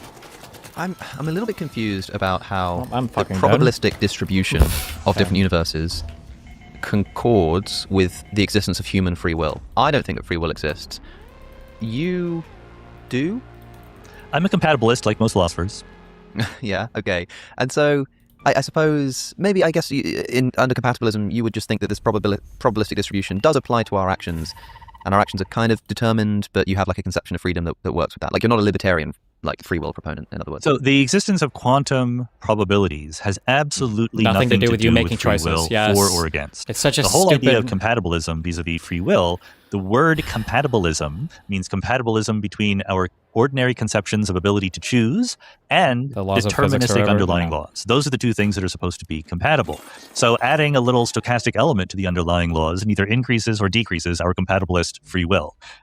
Just the fact that the laws of physics have probabilities in them doesn't mean that you are overriding the laws of physics to exert your will upon the universe. If what you mean by free will is some kind of libertarian ability to override the laws of physics, I don't believe in that, and very few people do believe in that. Very few professional scientists or philosophers do. If what you mean by free will is the ability to make choices at the emergent level of human beings, where I'm not Laplace's demon, I don't know the microstate of every particle in my body or anything like that, that's perfectly compatible with the microscopic laws, whether or not they're fully deterministic. And can we just help to clear up what I think might be a common misconception, at least about your view, when it comes to probability? Because on the macro level, at least, when I talk about probability, I'm usually talking about epistemic probability. Like if I flip a coin, and I've got it under my hand, and I say, what's the probability that it's heads? You want to say about 50%. But really, like, it's either heads or tails, and if it's heads, it's 100% heads, right? The fact that I look at it, it's like, oh, it's 50% chance of being heads, and then I look at it, and suddenly it's 100% chance of being heads, just by me looking at it. No, clearly I'm talking about the probability in terms of what I can know, like my epistemic probability. But the actual probability that it's head or tails. It's like 100% one way or the other. And so a lot of the time when we talk about probability, we're really just talking about the fact that we don't know which way something's going to go, but there is like 100% chance it will go one way or the other. But your view is that probability that isn't just epistemic, like actual probability, is built into the foundations of the universe, right? Not really. I think my view is that you shouldn't use phrases like actual probability. I think that the only probability that exists are subjective probabilities. Probability is always a measure of our ignorance of the universe. There is a universe. The universe is what it is. It is, as in my favorite view of fundamental physics, it is purely deterministic in its evolution. There's nothing that we couldn't in principle predict if we knew everything about the current state. But we don't know the current state. We don't know the laws of physics. We don't know lots of microscopic information about what's happening inside this room. So there's lots of things we don't know about the past, present, future, the situation, a whole bunch of things. We deal with that by assigning probabilities to them. If you were an omnipotent and omniscient being, you would not use the concept of probability. You would just say what happens in the universe. And the same thing is true for quantum probabilities. In particular, in the many worlds approach to quantum mechanics, the future evolution of the quantum... Representative Ilhan Omar assaulted in a courthouse, state house? Wait, this ad just popped up. Can't wait for Donald Trump to denounce the violence. Assaulted by protester at town hall meeting.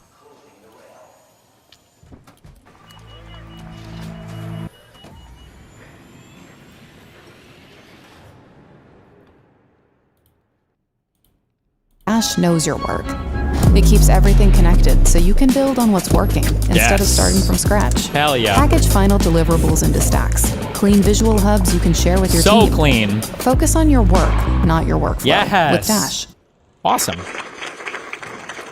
And DHS Secretary Kristi Noem must resign or face impeachment.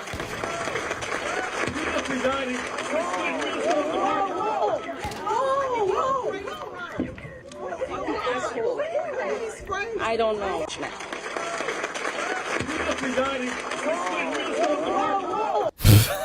What the fuck? This lady's crazy. Holy shit. She looked like she was about to beat his ass. Must resign or face impeachment.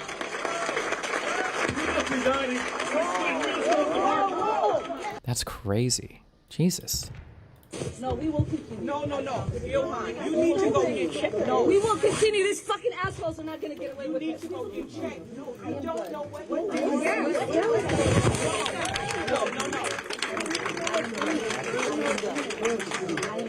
That's whatever it is smells so bad. She needs to go get checked.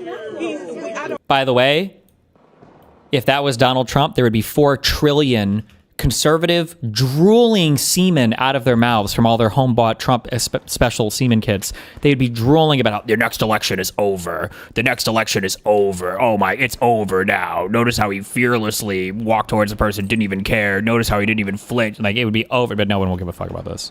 Quantum state of the universe is 100% deterministic. But what will happen is you will get different measurement outcomes in different branches of the wave function of the universe, which we interpret as different worlds. And when you get them, when you say like, oh, I measured a particle to be spinning clockwise versus counterclockwise, there's a moment when you don't know which branch you're on. You know, if you know the wave function of the universe, that there is one branch where it's clockwise, another branch where it's counterclockwise, but you don't know which one you're on. So guess what? You assign a probability. You have a credence for being on one branch or the other. And that's the nature of all probability as far as I can tell. And it's a very sensible, unified picture. Again, it rubs some people the wrong way because they don't want it to be like that. Never promised you a rose garden. Sorry. No, I'm glad to hear that because I'm in complete agreement. And I don't know why I thought we might disagree there. But yeah, I mean, it's like if you're... I guess one way of thinking of it is like if you get on an aeroplane and it's either going to Los Angeles or it's going to Chicago and you sort of wake up on the plane and you don't know which plane you're on, you might say, gosh, I've got a 50% chance of being on a plane to Los Angeles.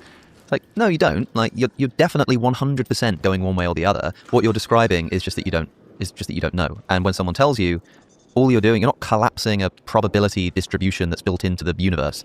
You're just finding out which of the airplanes you're on. And similarly, when you... Well, how is this might be just a retarded question to ask and expect a simple answer to. What is there... Do we have a explanation for why a single photon creates an interference pattern with itself that doesn't invoke infinite universes or whatever? What is the explanation for that? Yes, but you need to ask Forsen. Okay. will do. Find out what happened in some quantum event, you're not actually collapsing some real probabilistic cloud of maths. You're just finding out which sort of branch of reality you're on. I have a whole podcast with David Deutsch on the sort of quantum, many worlds, multiverse type stuff if people are interested, but I think that's a really helpful picture. You used a term a moment ago, which I want to ask you about. You said, if we're talking about something like human beings as emergent, like or like the emergent level of human beings, what does that mean? Well, what it means is that we think that there's a way of describing the world, which is the level of fundamental physics. Quantum field theory, particles, atoms, electric fields, quarks, all that stuff. That's a language to describe the world, which is very, very effective, very, very comprehensive. And I could describe the room I'm sitting in right now, in principle, at that level. I could tell you exactly what quantum fields were involved, what their configurations, their quantum states were, all that stuff. But I don't know that. I don't know all that information. There's like a huge number of quantum particles. He doesn't know everything? I don't know the locations. Can't name all the quantum particles? Of all of them, or how they fit together, any of that stuff. Am I therefore totally lost? Yep. No. There is a way to describe very effectively, very usefully, what is happening in the world based on dramatically incomplete information. Bro, by fuck bundling off. up a bunch of these microscopic degrees of freedom into macroscopic objects. I can talk about a table and a computer and a microphone and books behind me and all these things. None of those words exist in the fundamental description of nature, and yet they're incredibly informative. I understand the causal powers and the relationships between all these objects that are emergent objects at the macro level. That you could have multiple nested macro levels if you want, but we're skipping right from particles and atoms all the way up to people and tables and chairs and things like that. It's a remarkable feature of the world that we can describe it very accurately, very informatively, based on a tiny, tiny fraction of the microscopic information that's actually there. But we all use that. And maybe what we think of now as fundamental is not fundamental, and there's something even deeper than that. So the fact that the world appears to us as multiple listed emergent levels of description is incredibly useful for getting through the day and dealing with what happens in the world. Now, I agree with that. And I want to talk about this concept of emergence. And I suppose the question to ask is, do you think that emergence, that is, like stuff that kind of comes out at a higher level when you put smaller, more foundational stuff together and you get kind of new stuff emerging, is that a feature of the universe and the things within it, or is it a feature of our descriptions, right? Because if I've got, a bunch of people, if I've got like 22 people stood on a field, and I just sort of mentally group them into two teams, and I start talking about like football teams, and you've got this sort of... Remember, when he says football, he's talking about soccer, not real manly football. Don't forget that. Emergent concept of a football team, which emerges from the individual players on the pitch. It doesn't feel like the universe is actually doing anything there. It feels like I'm just kind of applying a description that's useful for me to sort of navigate the world. But then sometimes people talk about emergence as not just a descriptive thing. I mean, a popular example is something like the wetness of water or temperature emerging from vibrating atoms because the temperature, an individual atom isn't hot, that kind of thing. When you talk about emergence, do you think that like real emergence exists? So there's a sort of better philosophical terminology here, strong and weak or whatnot, but you get what I'm driving at. Or do you think it is just a descriptive thing that humans are doing? I think it's 100% real. I think it's 100% objective fact about the universe. And indeed, Daniel Dennett, who was a great philosopher who thought about these things, coined the phrase real patterns in a famous paper he wrote to describe exactly this phenomenon. Like we said, like I emphasized in talking about emergence, the feature of emergence that is relevant is that the higher level emergent things are described on the basis of wildly incomplete information. Take the air in this room. We can describe it using its temperature, its density, its velocity, quantities like that. And there's a very, very specific procedure for forgetting the microscopic information. That is to say, to go from the microscopic description in terms of literal atoms and molecules moving around in different positions and different velocities and averaging over them to define things like temperature and pressure and velocity of the air. If you did something else, if you did a different way of throwing away the microscopic information, you wouldn't get an emergent theory. Because the thing about the description of the air is that if you tell me the temperature and the pressure, etc., I can predict what's going to happen next, right? That's what weather forecasters and climatologists actually do. They do literally that. They don't care about atoms. They care about fluids and the atmosphere. But if you did your map from the microscopic theory to the macroscopic theory incorrectly, you would not get a theory that you could make any sense of at all. It would not give you the right information to predict what was going to happen next. So there's an objective fact about the world that I can ignore some pieces of information and still be able to make reliable predictions or accurate descriptions, which is very, very precious and not something that human beings just made up. But I talked about a football team a moment ago, and I don't know your ontology of sports teams, but I kind of get the impression that a sports team isn't like a real thing. It's something that we've kind of mapped on to individual players. But I can also talk about a football team in the same kind of way that, a scientist might talk about weather or wind or air pressure or something, in that I could say, well, the team is playing very defensively. Or maybe you're the manager and you say, I need the team to be defensive in order to win the game. Now, you don't actually even need to really understand what that would involve for individual players. All you need to know is what the team is doing. And so, there's sort of a truth of the matter. We can speak objectively and make predictions about who's going to win the game based on the behavior of the team without knowing the individual players' decisions. Mm-hmm. And yet I still want to say that this emergent sort of thing, the sports team, feels less real than like an atom or something. It's a Why? concept. Why not just accept it? Why not just deal with the fact that you talk about tables and chairs and sports teams as real all the time? Because I suppose I don't have the same kind of issue with recognizing, I suppose, that really when I talk about a table, I'm talking about a bunch of atoms that are arranged in the shape of a table that I put a label on. But a team is like a bunch of atoms arranged in the shape of a bunch of humans that are on a team, right? Of course, in my day-to-day sort of common experience, I don't speak like that, but I also don't, act as though it's made mostly of empty space. I know that that's true when I'm doing science, but it doesn't really inform the way that I sort of work on my sort of day-to-day life. Similarly, I talk about sports teams, I talk about nations. I think that England exists, but if you ask me to precisely define, what counts as England, and why there's a particular barrier and whether it really exists, and is it made out of the landmass, is it made out of... I would say, to be honest, I don't know, and really, it kind of doesn't exist. It's more a concept that I'm applying to a mix of geography and people and stuff like that. But I just... Maybe it's like a point of intuition that I just don't think that the thing has this, like, ontological existence in the universe, alongside things like... So you don't think atoms. That tables exist? I do not. I'm what's known as a mereological nihilist. Did they exist before we knew about atoms? Okay, so this is where things get a bit complicated, because when in this conversation... Not for me, they get complicated for you, because I think tables exist. Well, I think, to be clear, right, I think tables exist in the sense that the thing that you are referring to when you say the word table exists. But in the same way, my favorite example to describe what I mean here is if I asked, like, do you think the left-hand side of this microphone exists? The answer is yes, the left-hand side of this microphone exists. But clearly it's like designation as a thing, the left hand as opposed to the right hand, is just a mental distinction, right? But if I said, before we looked at the microphone, before we were here, did the left-hand side of the microphone exist? The answer is yes, because the thing I'm referring to now in our conversation did exist. But its distinction as like an ontological object that really exists in the world is still like mind-dependent. Does that make sense? Like I sort of see the sports team in the same way. Like, yeah, the sports team exists. Well, why not the entire microphone, right? Like a distinguishable object from other sports teams and that does stuff is still dependent on the mind. But the thing that I'm referring to is that concept, that collection of things, that set of players. Does that make sense? I mean, I understand the point of view. I just don't see the attraction in it. I would just like to say that the left-hand side of the microphone and the table and the sports team, these are all real. And the reason why they're real is because talking about them provides us with useful causal information about how the world operates.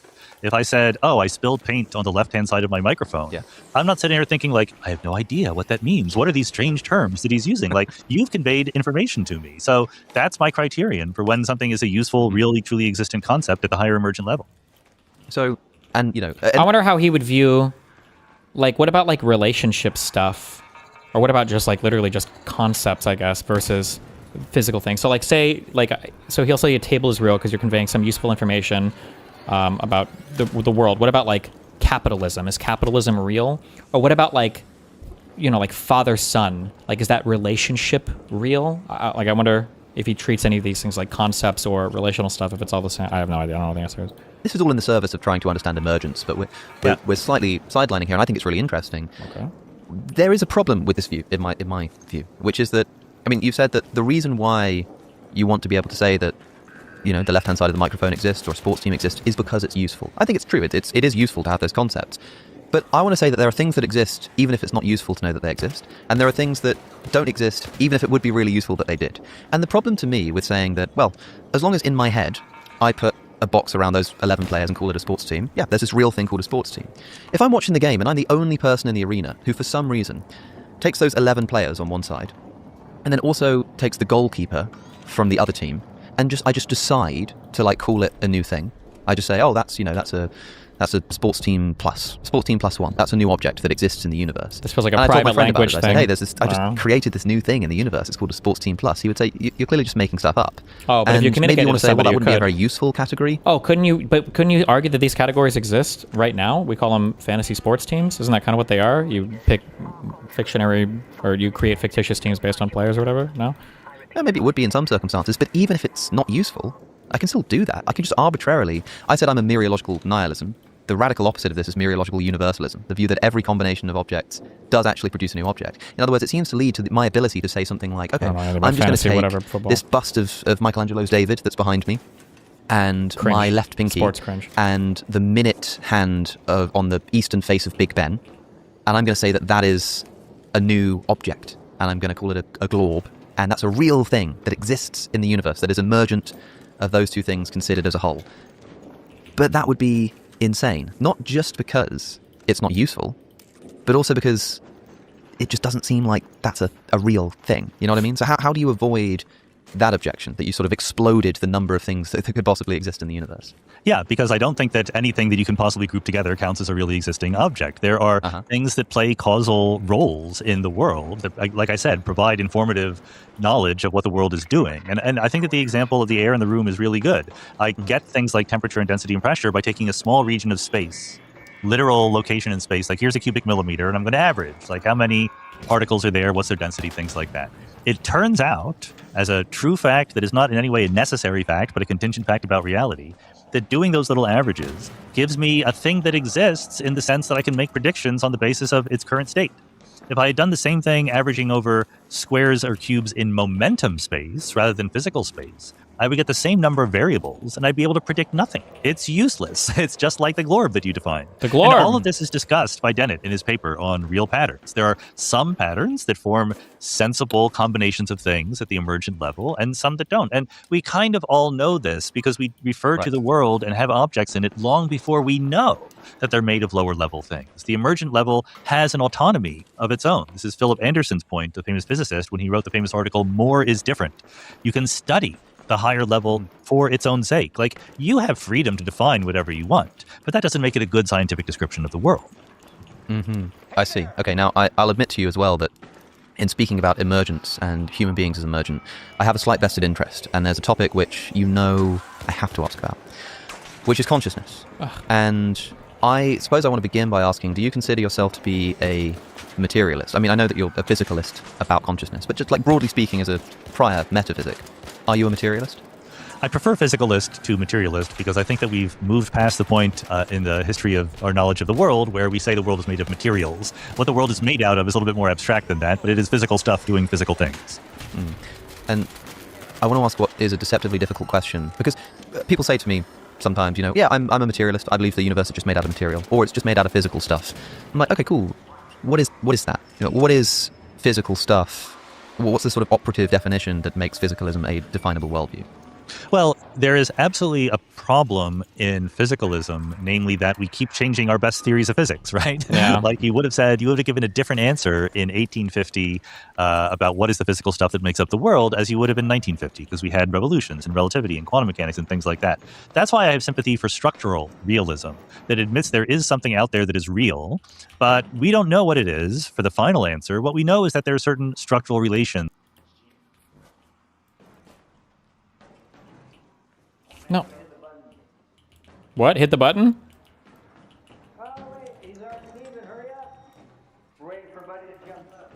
Okay. 1 minute, 17 seconds. I could kill all these people.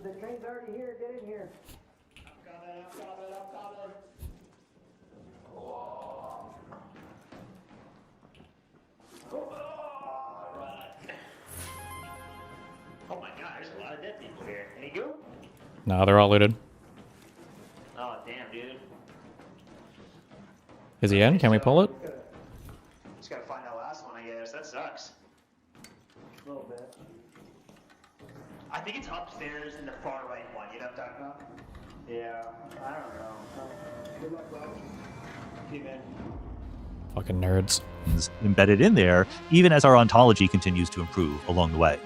Having said all that, I think that our best current answer to the question is that the world is a vector in Hilbert space, which is a fancy way of saying the world is described by a quantum state within the space of all possible quantum states. And we know a lot about what the mathematics of that involves. And I was cheeky enough to write a paper called, that everyone can look up online, called Reality as a Vector in Hilbert Space.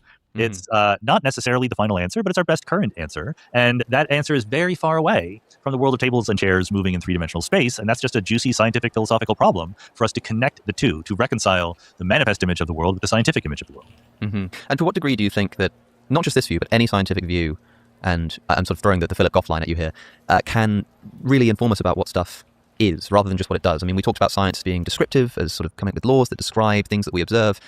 But if you're looking for what the stuff actually is, which when you say you've got a metaphysical position, I'm a physicalist, I believe the universe is made out of a particular kind of stuff, if the stuff that you describe is mostly described in terms of like something that occurs or a mathematical sort of formula or something, you're still left with this ontological gap of what the stuff is. Do you think that science can tell us what stuff is, or can it only ever really tell us what it does, to the extent that we'll never quite be able to like grasp the isness of whatever's down there at the foundation? I don't think there's anything to be grasped. I don't think there's any answer to the question, what is it, aside from how does it behave and how does it interact with other things? I think the world, the universe, reality is sui generis. We have to occasionally throw in some Latin in a philosophical conversation. It's what it is. Like, there's no answer to the question, but what is the universe? It's the universe. It's reality. We can describe it. We can talk about it. We can subdivide it. We can talk about how one part of it interacts with the other part. At the end of the day, the universe is the universe. It's the thing that isn't explained in terms of anything else. Yeah. And I know that this is a well-trodden path, and we'll move on presently, but you can understand, to me and to our listeners as well, perhaps, when you say something like, there's nothing more than like what it does. But you've used the word it. It's like it's sort of embedded into our language that if you say all there is what it does, there is no what it is, then when you say what it does, if there is no thing that it is, what does that word it like mean there, I think this is all just a relic of the fact that in our everyday experience, we deal with subsystems of the world. What is this computer really? Like, what do you mean? You mean what it's made of, right? Like, okay, there's little pieces you can use to assemble it in a certain way. But when you apply those conceptions to the universe, to reality as a whole, there's, again, no reason to expect that we get the same kind of explanations. What is the universe? It's the universe. That's the answer. It is uniquely the universe. It's impossible to imagine an answer to what the universe is other than it's the universe. Have you seen the clip of Richard Feynman being asked about magnets? I've mentioned this before on the show. A long time ago. I don't remember it very well, but yeah. Well, it's quite entertaining, because it's some interviewer sort of saying like, so magnets, like what's going on there? Like, why do they do that? And Feynman's like, something about a magnetic field and whatnot. And the guy's like, but why does that happen? Why is there that field? Why does it do that? And Feynman's like, that's it, man. Like that's all there is. And it's really funny because I kind of associate myself with both sides. I totally understand the physicist saying like, look, man, you've reached rock bottom. Like, that's it. That's the ground floor. But I'm also kind of still like, there's got to be something that it is. So I do feel a little bit in limbo in these conversations, but I think that's quite an interesting example of the same kind of phenomenon. Of course, that self-same Philip Goff that I've just mentioned uses this as a route to say that, well, the isness of the universe is consciousness, because there's only one thing that we sort of know for what it is in itself. There's one thing that we experience like directly, and that is experience itself. We know what experience is, and we've got this big gap in the bottom of physics that we don't know what it is, we only know what it does, so maybe we can just plug up that gap with consciousness. I know you're not a panpsychist, but presumably you believe in consciousness. I know some people don't.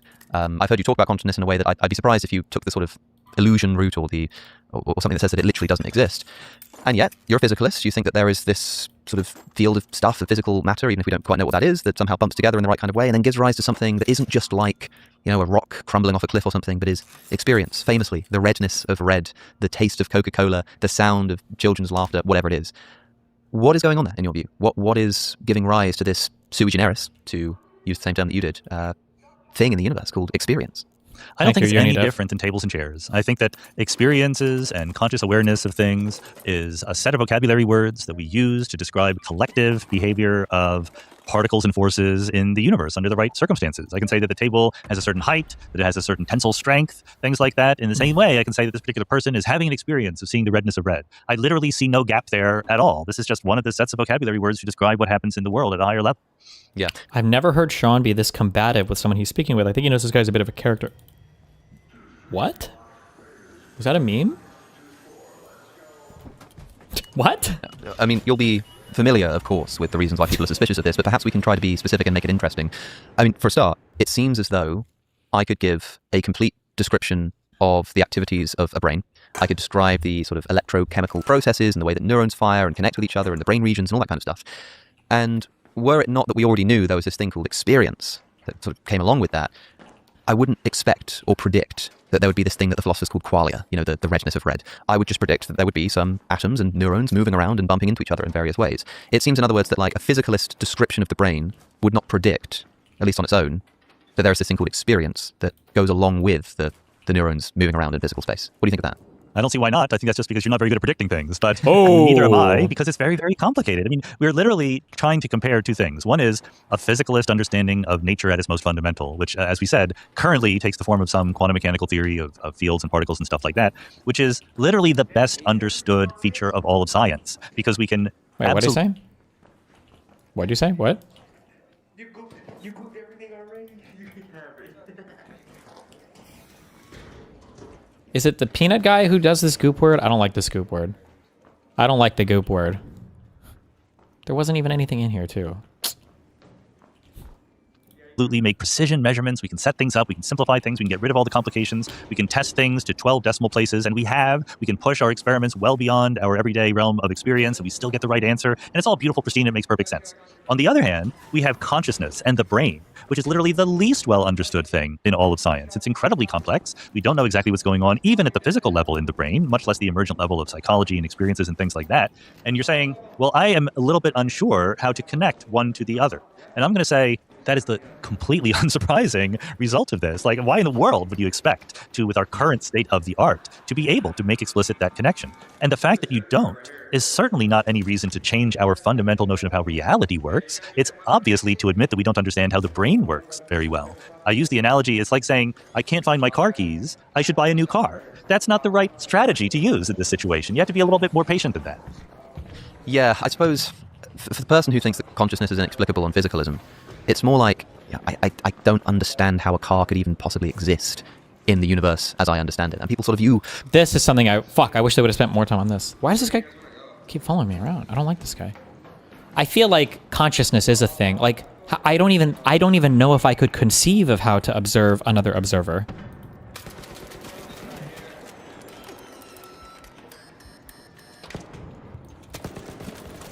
Bro, this guy sucks. Did sneak? What? I don't even know what the fuck that guy just said. Pretty sure it was a racial slur, though. Consciousness that way, and I think... That guy has no conscious experience, true. Commonly, people will say, and there are more and less sophisticated versions of this, but they'll say, look, consciousness is just something science will explain. Like, it's no surprise. It's super complicated. What do you mean, observe another observer? As in, I'm having an experience right now. I don't know if you could ever observe my experience. I don't know how you could do that. It seems impossible to do that.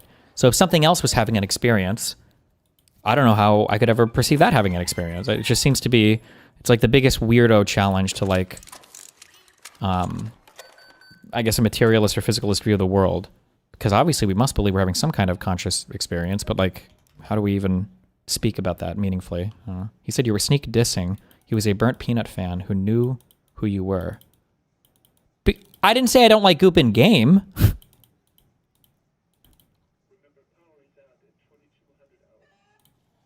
And we haven't gotten there yet. Yeah. But there are philosophers of mind who don't just want to say science hasn't explained consciousness yet, but that it in principle cannot do so. It seems to occupy a different kind of space. Thomas Nagel is the sort of famous name the vibes were off. That I think most succinctly puts this case in what is it like to be a bat.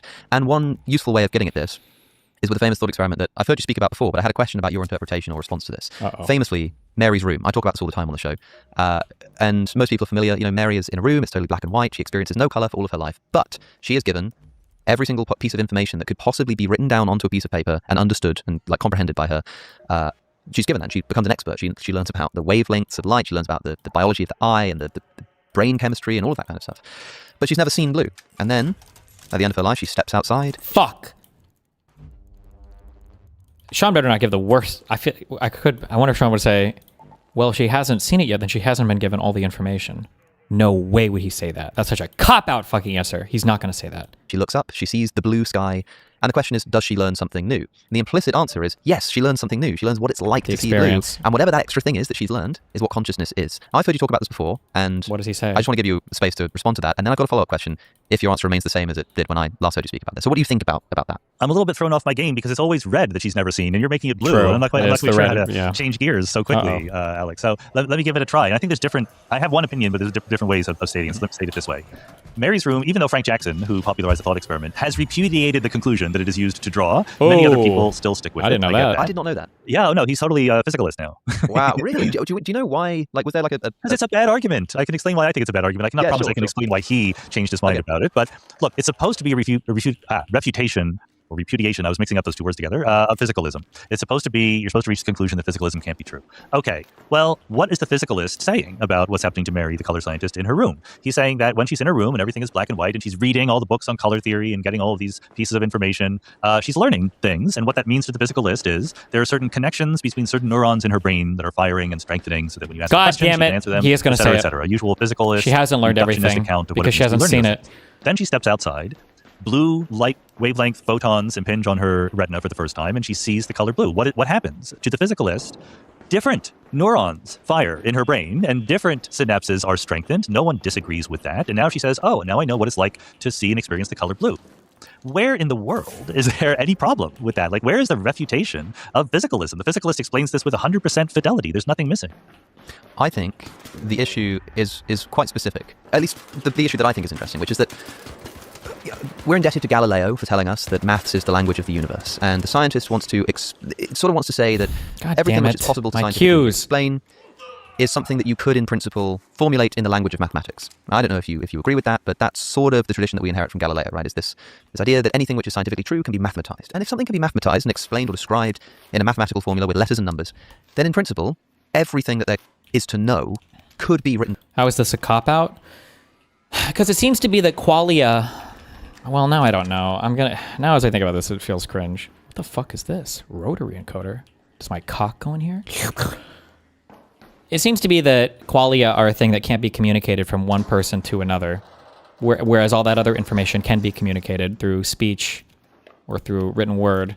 But the experience of a thing is a thing that you either have to experience yourself, and that seems to be unique. But now I don't know if Sean would just say, well, why isn't reading the text on the page? Maybe that's unique. Why is the experience of a thing itself any more unique than reading the words on the page? Maybe that's unique. And I don't know. Maybe that is a good answer. I think I would have to think about it more deeply, so never mind. But still, fuck him.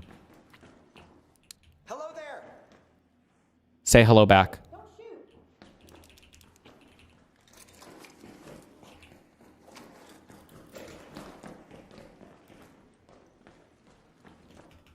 Down onto a piece of paper.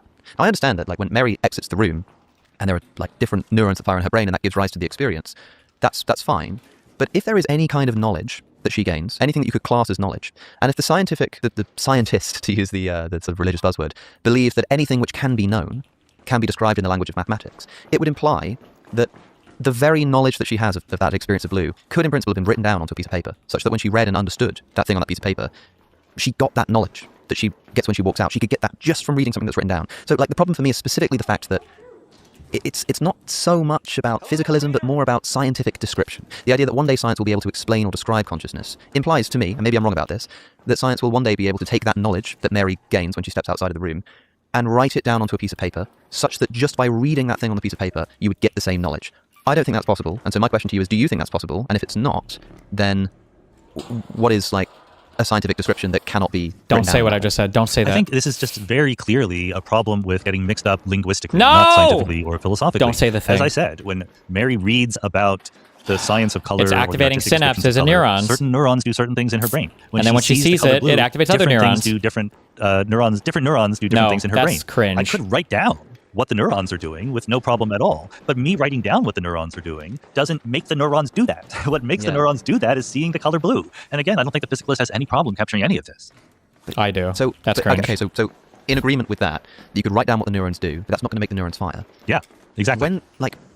When those neurons fire, and I could describe to Mary what neurons will fire in which way when she does step outside, such that she has a complete understanding of the neurons that are firing. Yet, when the neurons actually do fire, she will discover that it's not just that, oh, well, neurons are firing in my brain. It's like, oh, and I'm having this experience. In other words, yeah, like, those neurons don't fire until she steps outside, but you could describe what those neurons are doing, and it seems like she would still not expect or know what it's like to see that blue, even if she had a full understanding of those neurons, implying that the whole totality of what you could scientifically write down on a piece of paper would still not include that experiential aspect of blue. I know it feels like we're kind of going around in circles here, but I want to make sure I'm being very specific here, because I understand what you're saying. Those neurons won't fire until she steps outside. But the point of a scientific explanation is that you should be able to take that new thing that happens when those neurons fire, that experience that comes with it, and sort of reduce it onto the piece of paper, which I just don't think is possible. But it doesn't give you the experience. Telling Mary about what neurons fire when she sees the color blue doesn't make those neurons fire.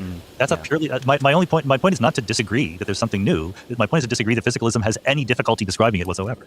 It does, because the neurons have to fire to get the experience. Okay, let me put it this way then. Do you think that if you did explain to Mary in her room exactly which neurons were going to fire in what way when she stepped outside? No, because it doesn't give them the experience. She understood the totality of everything that could be known about the brain, that she would predict that she would have this thing called like qualia and blueness would arise. She might be able to, but again, the ability to go from a reductionist lower level description to the higher level emergent description is very difficult, and it's not like necessarily an easy step. The important point for the philosophical point of the thought experiment is that all of that knowledge that she gains doesn't make those neurons fire. So you're using a linguistic construction to say she learned something new even though she knew all the facts. But that's an incorrect linguistic construction to the physicalist. The physicalist wants to know which neurons are firing. It's a different set, so it's a different thing happening, no problems. And given that Mary's room is unconvincing to you and apparently to Frank Jackson as well, which is interesting to hear. What's your strongest argument that Alex should say here then? I feel like everything the physicalist guy is saying here is consistent and makes sense to me. I don't know. I would have to think more. By default, I would trust anything Sean Carroll says about this over me because he's thought about it more and has had better thinkers about this subject on more. It feels like experiences are of a different kind of thing than things that can be described on paper. Like, if we can reduce it to saying just firing neurons, but like, it seems that there are some neurons, like we can fire all of the mathematical neurons without having experience, right? I don't think we need to see a derivative or see a function in real life to understand a function, or see linear algebra in real life to do linear algebra or whatever. Like we don't have to see these things in real life, I don't think. But to have an experience of a thing, it seems like a thing that we have to, it seems like a thing of a different kind. It feels like it. But he would just argue that you're firing off neurons, but it seems like they're just different types of neurons to be fired off. Like, how would you describe color? Like, what if you just didn't have those neurons to fire off? Like, we don't speak, for instance, when it comes to logic, I think that our understanding is that every single human should be able to understand, like, all logic, right? Unless the person is so unbelievably impaired that they can't perform like basic cognitive functions. But not all humans can have all experiences. Like someone who's deaf or blind, you can never like explain color or whatever to them, right? Or sound or whatever. I don't know. It's unsatisfying to me. But maybe I just need to think about it more and it would be more satisfying. I don't know. When it comes to consciousness, just in closing here, what do you think? Are you totally just nonplussed by it? Are there any of these kind of thought experiments or problems, the stuff that, you know, someone like Philip Goff writes about in Galileo's Error or whatever, I know you've debated him a few times, or Thomas Nagel or these guys, is there anything in that? It's sort of like the question I asked you about God earlier. You don't agree with it, but is there something about it that makes you go, gosh, this is a bit weird and needs explaining? Or are you just like, it's just brain chemistry, like, you know, what's everyone going so crazy about? Like, you can understand why so many philosophers are completely perplexed by this experience thing. And what do you think is the strongest consideration that would maybe move you out of physicalism if it were like powerful enough? I think it'd be easy to move me out of physicalism if there was just evidence that something was happening that physicalism couldn't explain. Ooh, see, like that's an interesting thing to push on, because would you ever agree that something was happening that couldn't be explained physically, or would you just assume there's a deeper physical explanation for the thing that you can't explain? Because historically, through all of scientific and human history, when a thing is inexplicable with the current laws of physics, we modify the laws of physics to something different, right?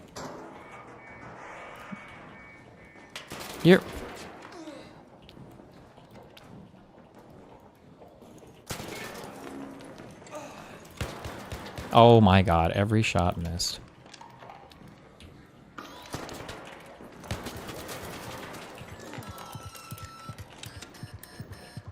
Oh, fuck. I was gonna climb up the rope.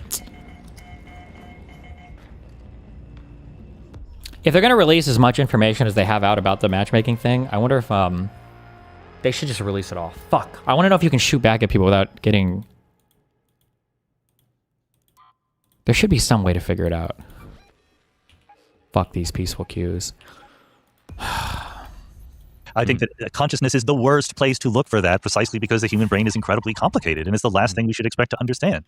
So I have zero, epsilon maybe, but effectively no worries about that. Of course, there's a huge number of super interesting questions to ask about consciousness, how it works in the brain, precisely because it is very complicated and we have very little current level understanding of it. It's a wealth of interesting questions. But in terms of a currently available challenge to physicalism, I really don't see anything in consciousness that rises to that standard. Well, that's great to hear because I've had a lot of non-physicalists on the show. I've had idealists and panpsychists and the like. And I think my audience were, I've seen some comments sort of being like, why we need to get a bit of materialist representation here or physicalist representation. So I'm glad to say that you have expertly provided it. Sean Carroll, thank you so much for your time. It's been great fun. What? Thanks very much for having me. It's been a lot of fun. That was the only interesting topic.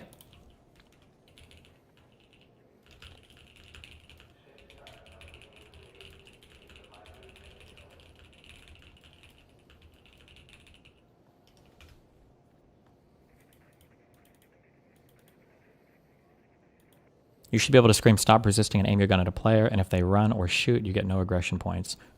True. Oh, this autism video, debating HDR.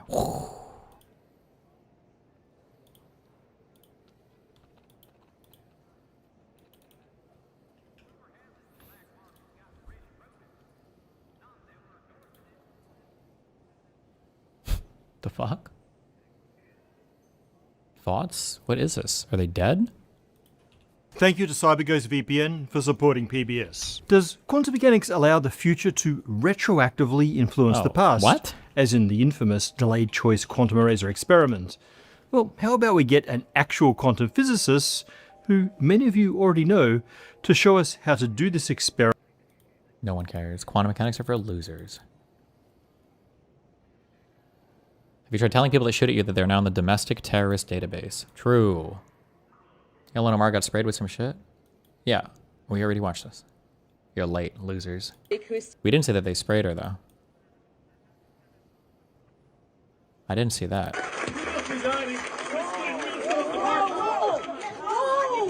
Do we know what he said?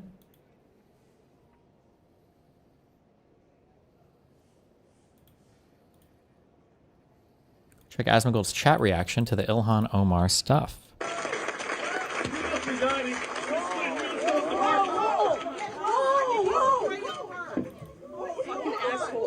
What a retard. I don't know. Fake, fake and gay. Can't be doing that. Limpheo. Why was she about to hit him? What a retard. That's it. We don't need a foreigner telling us what to do. She's American, you fucking... What the fuck? Nice. Paid actor. Yep. Fake, fake. Fuck this bitch. Get her out. So a Somalian is posing abolishing an American enforcement agency. It was just a peaceful protest. Seems staged, fake. That was an Antifa plant. Notice how the camera lady got into position first. That was staged, staged.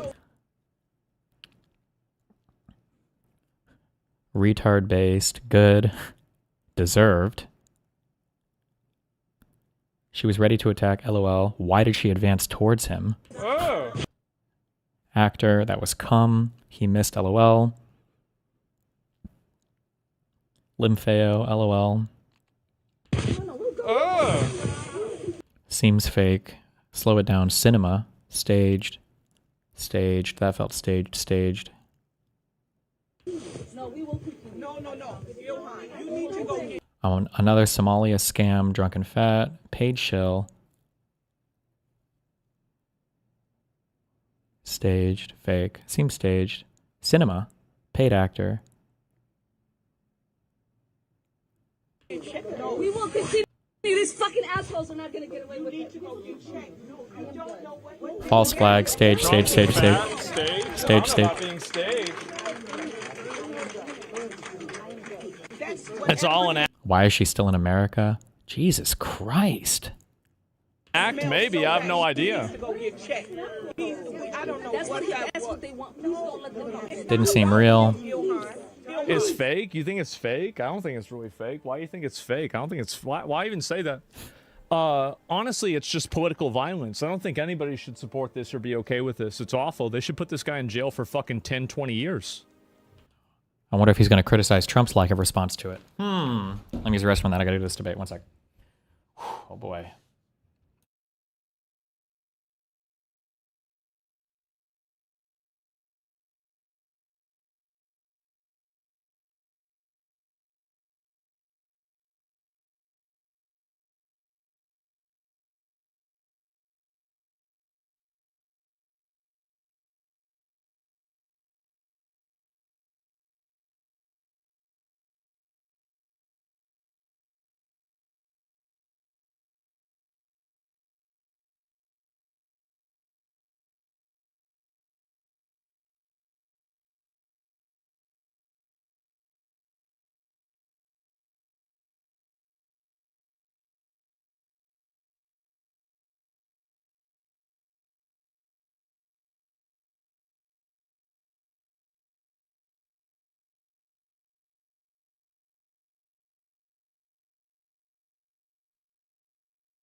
Fuck, have I used Zoom yet on this computer since I've installed? I think I have.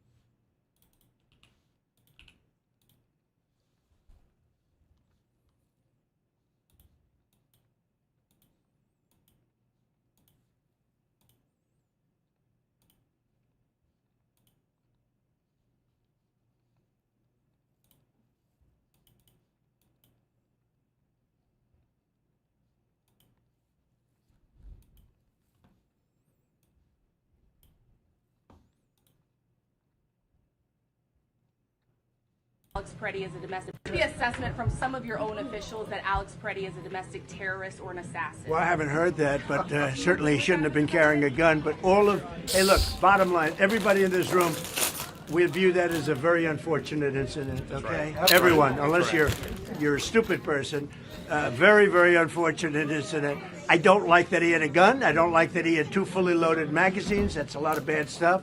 And despite that, I say that's a very unfortunate. You said that you are the assessment from some of your own officials.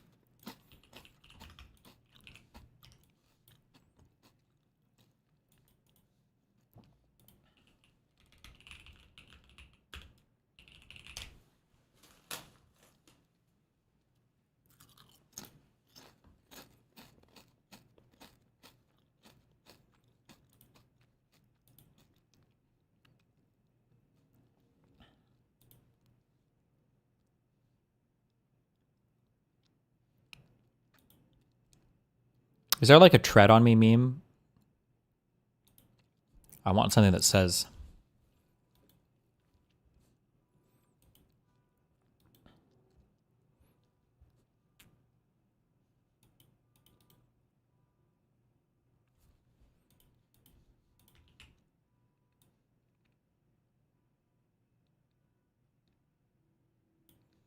I don't care if this is AI slop. I don't give a fuck.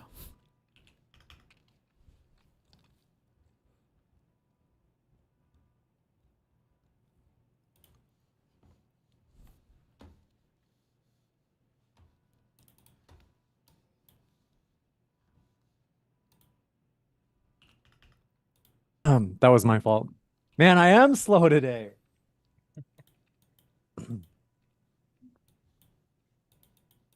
Page. Okay. Hello, Steven, can you hear me? Yeah, hi. Thanks for your patience. I forgot I left the Zoom window minimized, so I didn't see when you joined. I'm a little slow today, but we're gonna have a big, beautiful debate. I believe in you. Thank you. Nice to meet you, man. Yeah, you too. And then I still can't see you yet. Are you doing something you don't want us to see, Steven? Oh, wait, what? Hold on. Based. Looking sharp. Thanks. All right, it's gonna be fun. Let me just. So of course, usually the affirmative would go first. Steven, are you cool with going first? Yeah, sure. Oh, I'm live too. Also, don't say anything crazy. All right. You got it. Okay. And then let's see. I'm gonna just really quick. Oh, and then cool. All right. Everybody's good on audio, so we're gonna go pretty quick here. So I'm gonna just start the stream. They won't see or hear us yet, but okay.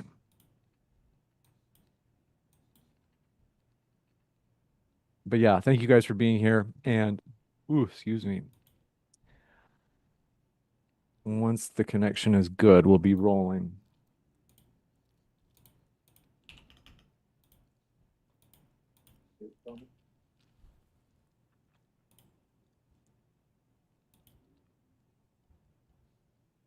It's been a long time, Steven. Well, I'm here. I'm alive. I am glad you're alive. And there we go. So what I'm going to do is I'm going to do my cold open where first we'll have like a little modern day debate bumper. And oh, that's right. I have to press go live. It's very embarrassing.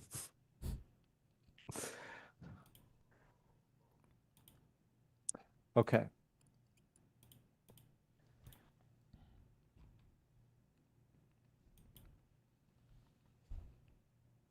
Cool. Thanks for your patience. So once I do the bumper, it'll be like 15 seconds. And after the bumper, then I will say, hey, everybody, today we're debating, was Alex Pretti murdered? And we're starting right now with Stephen's opening statement.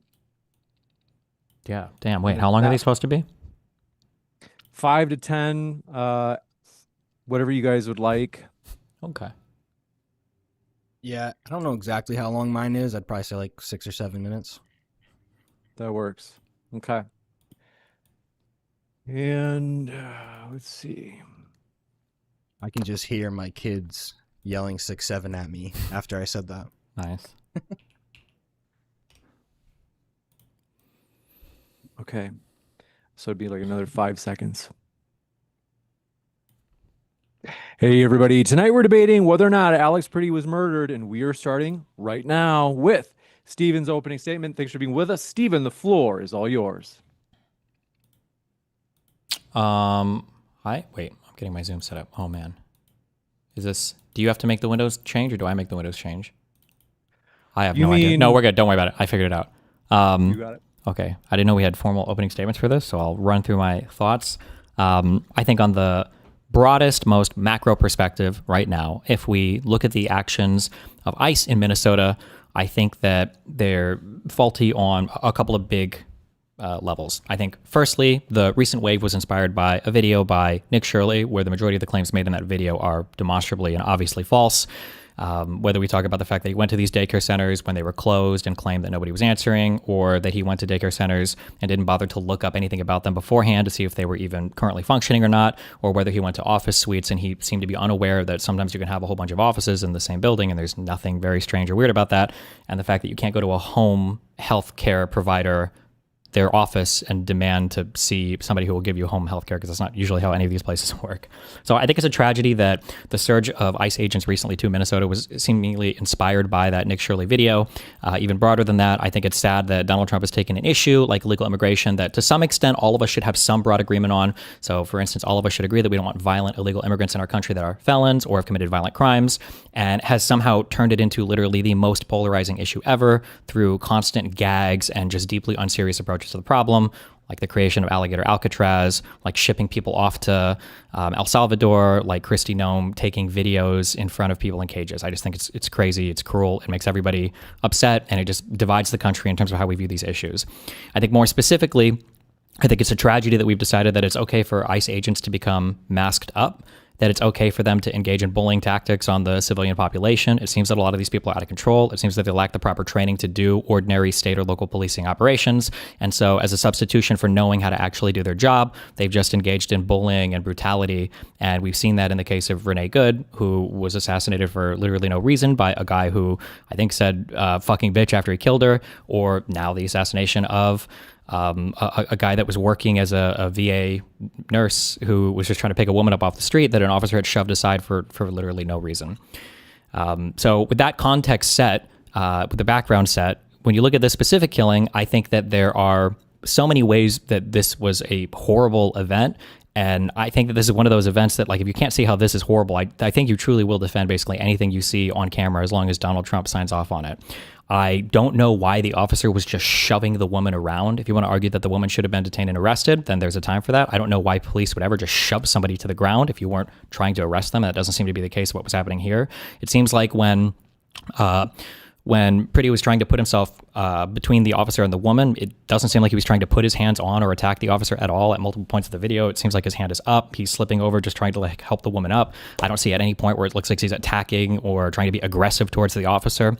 And then for absolutely no reason, the officer decides to escalate at every stage of this interaction, starts shoving him around, takes out his mace, starts macing him down, starts tackling him, gets his boys over to tackle him, and then a situation in about 5 seconds just turns into a murder for literally no reason whatsoever. I think that there are multiple stops on this train ride that you can get off where you say, well, you know, the cop had the right to detain the woman, the cop maybe even had the right to push the woman, the cop maybe even had the right to push or detain Alex, but at no point should we ever ride this train all the way to this was an understandable but unavoidable situation that escalated into somebody dying. There were just so many better ways that the federal agent could have handled the situation if he either had the proper training or better attitude towards it. There's just absolutely no reason why this guy should have died in this way. And to watch conservatives abandon all their principles related to law enforcement, related to the Second Amendment, related to the First Amendment, in a desperate attempt to justify anything they see happen that unfolds on screen related to an ICE officer is just, well, in this case, a CBP, I think, officer is tragic to me. You got it. Thank you very much for that opening. We're going to kick it over to Alexander in just a moment for his opening as well. But first, just a couple of quick housekeeping things. First, folks, if it's your first time here at Modern Day Debate, I'm your host, Dr. James. We are a fully neutral platform hosting debates on science, religion, and politics. And our official conference is this Saturday in Houston, Texas, January 31st. That's linked in the description box. DebateCon 7 this Saturday. We're going to kick it over to Alex. I also just put up a poll. Let us know what you think on whether or not Alex Pretti was murdered or not by ICE. With that, Alexander, the floor is all yours for your opening as well. Thank you, James. Thank you, Destiny. So tonight we're talking about what happened in Minneapolis on Saturday the 24th. Some Border Patrol agents were engaged in a federal immigration enforcement operation, and based on video evidence, you can see a man by the name of Alex Pretti and two women blocking agents' vehicles on the road. You can see Alex Pretti specifically kind of directing traffic and figuring out who's Border Patrol and who's not, and sending those who are not on their way while trying to impede on the Border Patrol's vehicles. Then a Border Patrol agent advances towards Pretti and the two women, yelling at them to get on the sidewalk, a lawful disbursement of an active investigation. Eventually, this agent gets to one of the women, and she's not on the sidewalk after he's told her multiple times to go on the sidewalk, and he pushes her. Again, he's lawfully allowed to do this, to disperse when people are not obeying commands. Directly after he pushes her, Alex Pretti puts his arm and body in between the agent and the woman. The agent takes this as an aggressive move that obstructs him from physically moving the woman to the sidewalk, which he has every right to do. The agent then, I don't believe pepper spray, might not be the right word here, it's called OC spray, and tackles Pretti to the ground, where several other agents join in to try and detain him. During the struggle, that's exactly what it is, it's a struggle, which is by definition resisting, one of the agents sees a gun and yells, "He's got a gun," multiple times. Not sure if it's the same agent, but an agent then moves to disarm Pretti, while another agent draws his weapon and places it directly on Pretti's back. This is after hearing, "He's got a gun, he's got a gun." This agent who takes out the gun, puts it on Pretti's back, moves forward to watch for any sudden movements. Now, I have a video where we can see that Alex Pretti's right arm reached for his waistband in a motion like this, where his elbow comes up behind the Border Patrol agent. We can see that in the video if we ever want to pull it up. And I'm not even saying he intended to pull his weapon, right? We don't know his intention, and I don't think that was his intention. I'm just saying objectively, when you watch the video, you can see his right arm make that motion. The first movement of his arm actually aligns with the sound of the first gunshot. So when his elbow is above his back and his hand is near his waist, we hear the first shot. Now, this is where we have to speculate a little bit. We don't have all of the information yet. There's obviously an ongoing investigation. I'm sure, hopefully the Border Patrol agents were wearing body cams. Hopefully we get to see those publicly. So either A, one of the officers noticed the hand movement and fired his weapon, or B, Pretti's gun misfired in the hand of the officer who removed the gun from Pretti's waistband. When I first saw the video, I threw it to the side. I was like, I don't know, it seems a little weird. People, are going to make all sorts of videos when this stuff happens, but it does seem like it could be credible because of the type of gun. The P320 is known to misfire. I'm not sure, so we'll talk about both situations. If B happened, the misfire, then you have three elements that provide an objectively reasonable officer the justification to fire his weapon in self-defense. He hears that Pretti has a gun, right? He then sees Pretti reach his hand back and hears a gunshot, then he fires his weapon. If A happened, you still have two elements. The officer is made aware that Pretti is armed while resisting arrest. He draws his weapon and aims it at Pretti as a precaution. He then sees Pretti reach his hand backwards towards his waist and fires his weapon in self-defense, defending not only himself but his other officers. Remember, the only thing that matters is the Fourth Amendment test for what an objectively reasonable officer would do in the same situation without 2020 hindsight. So really it comes down to, did Alex Pretti reach his hand backwards toward his waist before being shot? Here's what does not matter. It doesn't matter that Alex Pretti was legally carrying his firearm. It doesn't matter if Alex Pretti was being unlawfully detained. It doesn't matter if Alex Pretti had a firearm on him the exact moment he was shot. And here's why. 1, legally carrying a firearm while resisting officers does not change the possibility of the suspect using this weapon on an officer, right? So once an officer is made aware that the suspect he is detaining is armed, he is well within his right to draw his weapon. United States versus Robinson, I believe this is a Supreme Court case. During a lawful stop, if an officer reasonably believes a person is armed, the person is categorically dangerous even if the gun is lawfully possessed. The exact quote here from Robinson is, "The risk inherent in a forced police encounter is created simply because the person who is forcibly stopped is armed. That makes them dangerous. It makes the situation inherently risky." And then also, same case, whether the firearm is legally possessed is irrelevant to the danger it poses to officers during an encounter. This is Robinson. I have the exact quotes. I'm not going to say them all to bore you, but like this one is 846 Federal 3rd at, I think, page 700, section 1. I don't know exactly how to read those. A case that proves officers can rely on other officers' information about a suspect is United States versus Sharif. Clear articulation of collective knowledge in weapon context. So the collective knowledge doctrine allows officers to rely on information shared by other officers in determining reasonable suspicion or probable cause. This is Sharif. Again, if a officer gets a call that somebody is driving recklessly, they'll pull them over, they'll ask them sobriety questions, maybe do a field test, whatever. But if that officer gets a same call and says, hey, somebody just cut me off and they waved a gun at me, when the officer stops that car, he's pulling his gun. It all depends on the context and the information. We also have United States versus Taylor. Police officers may draw their weapons, this is an exact quote, when reasonably necessary for their protection. The Eighth Circuit confirms the same rule. This is Thompson versus Hubbard. Exact quote, officers may take reasonable action, including drawing their weapons, to protect themselves when they have reason to believe a suspect may be armed and dangerous. It was perfectly reasonable for these officers, once they figured out Pretti was armed, to draw their weapons. One more, Corson versus McMillian. The display of weapons by police officers is not excessive force when the officers reasonably perceive a threat to their safety. 2, it does not matter if Alex Pretti was being unlawfully detained. The provocation doctrine was a Ninth Circuit rule. It said that if officers unlawfully provoked a confrontation, whether it's illegal entry or detention, they could be liable for later use of force, even if that force was otherwise reasonable. But in County of LA versus Mendez, the U.S. Supreme Court unanimously rejected the provocation doctrine, and the court held that Fourth Amendment claims must be analyzed offense by offense. Unreasonable seizures or detentions and excessive force are separate questions. Last one here.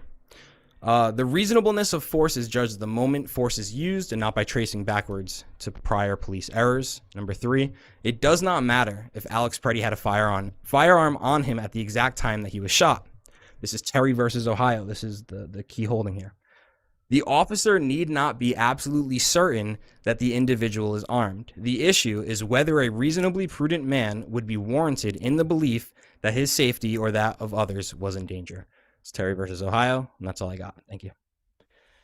Thank you very much for that opening. We are going to kick it into the open dialogue. As usual, gentlemen, we will let it go in terms of genuine open discussion. If it gets too interruptive, we'll break it into 1-minute responses. And then, folks, we're going to have a Q&A following the open dialogue. And at the bottom right of your screen, you can see that poster for DebateCon 7 this Saturday. You can watch that at home as well. Check out our channel memberships. And with that, we're going to kick it into the open dialogue. Based on my accounting of the events, I can say it again. Did you disagree with any of it? Probably, but let's start near kind of the beginning.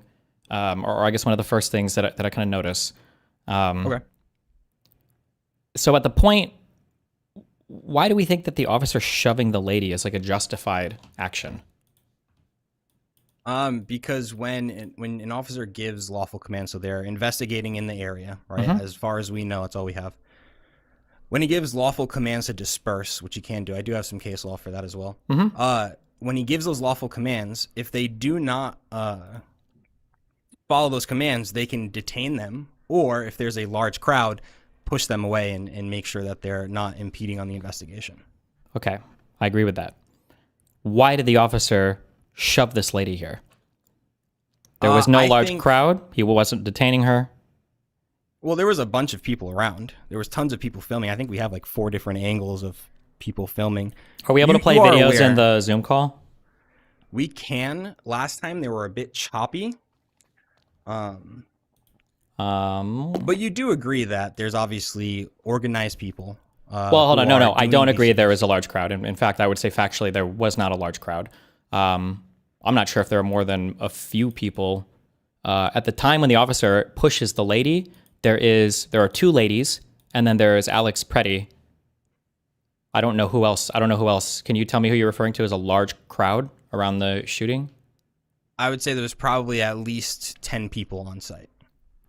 Okay. Large enough to that detaining every single one for simple obstruction would probably not be reasonable. So when the officer shoves the lady to the ground, Mhm. I see 4 or 5 officers behind him. I see another lady to the left of him, and then I see Alex Pretti in front. Where are these 7 other people? Well, we have like 3 or 4 different angles. Sure. Obviously, we hear a bunch of different whistles. That's okay. I'm in terms yeah, of like okay, why he felt the maybe need 6 to or 7. push her back, I don't see anybody else besides the 3 involved. Yeah, so maybe he didn't want to detain her at that specific time. He Okay. is allowed to use force to get her to comply and move away from the situation. I don't believe that's true. Why not? I don't think an officer can punch you or hit you or shove you if he's not Well, he in the can- process of detaining you. You're about to say, well, he can do something that's not related to what I just said. Yes, they can use force to detain you. Yes, they can use force to arrest you. But simply shoving somebody to move them away? Yeah. So in USC section 111, USC 18 section 111, there's a case, United States versus Somerstead. Section 111 reaches conduct that is less than assault, including physical interference that impedes officers in the performance of their duties. Once this is violated, the officer can use force on you to get you to comply with legal orders. No. They can use force to detain you. No. If the officer tells you you need to move and you say no, can the officer punch you? No. Yeah, they can push you out of the way, though. That's reasonable force. Punching would be unreasonable force. Why is shoving somebody, pushing somebody to the ground, that's reasonable? Well, his intention isn't to harm her, whereas the intention with the punch is to harm. The intention of He shoved her. if you shove somebody, what is she being at the point when he shoves her? What is she even shoving her away from? Well, she's standing not directly in the street, but in the parking area there. He told her to get on the sidewalk. She wasn't obeying the command. She's not illegally in the street, though. And you think he can shove her at that point? He's lawfully dispersing a crowd.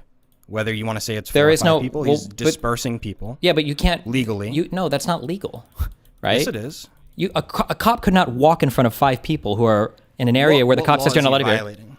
I don't know, assault maybe, but like you can't just shove people. You can't just shove people to get them to comply. Cops don't do that. That's not what you do as a police officer. So, yes, absolutely. So, I mean, this is obviously anecdotal, but when a fight breaks out, right? You're at a festival and a fight breaks out.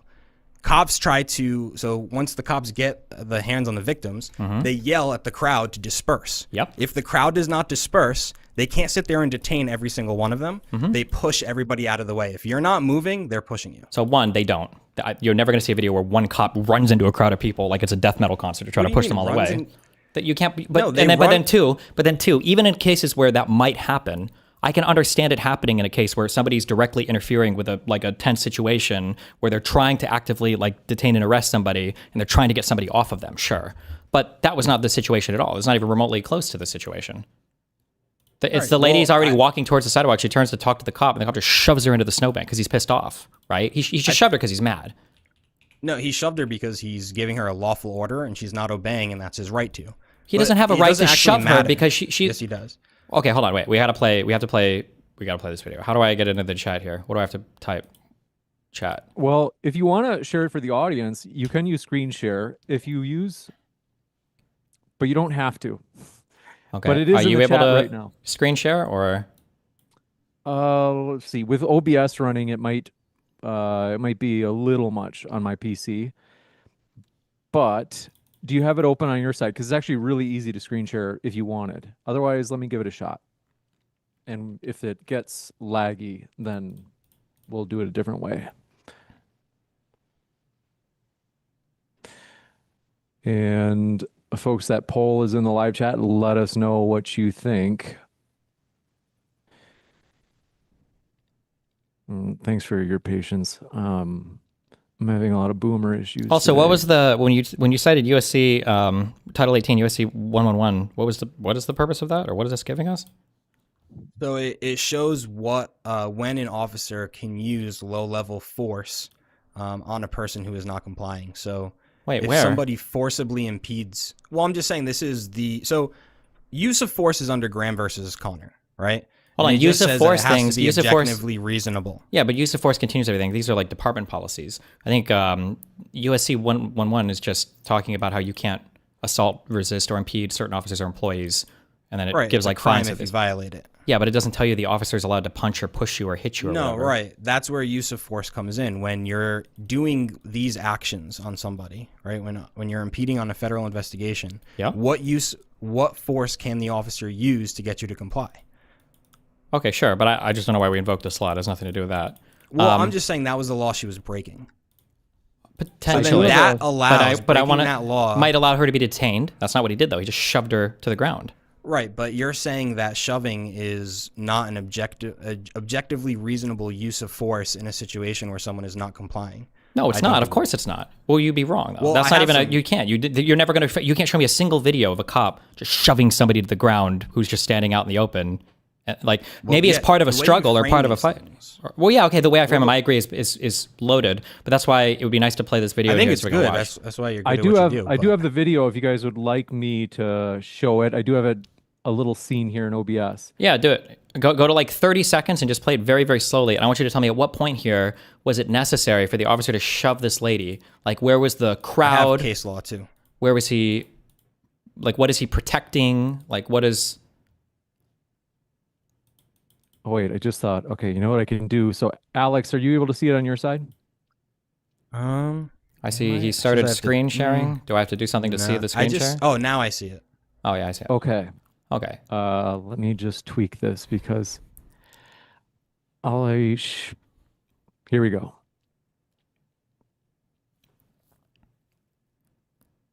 Just skip ahead to like 30 seconds if you can. Okay. We don't need to hear it, right? I don't hear it. No, that's fine. So look, I mean, all right, well. So I guess pause. it's hard to tell. Okay, right here. This is good. Okay, pause here. So like, where's the crowd? I see 3 people. There's the one lady who's been shoved, the other lady, and then, well, go to like 32 seconds and pause it. So is the person video recording from this angle? This is the second woman. So that's those 3.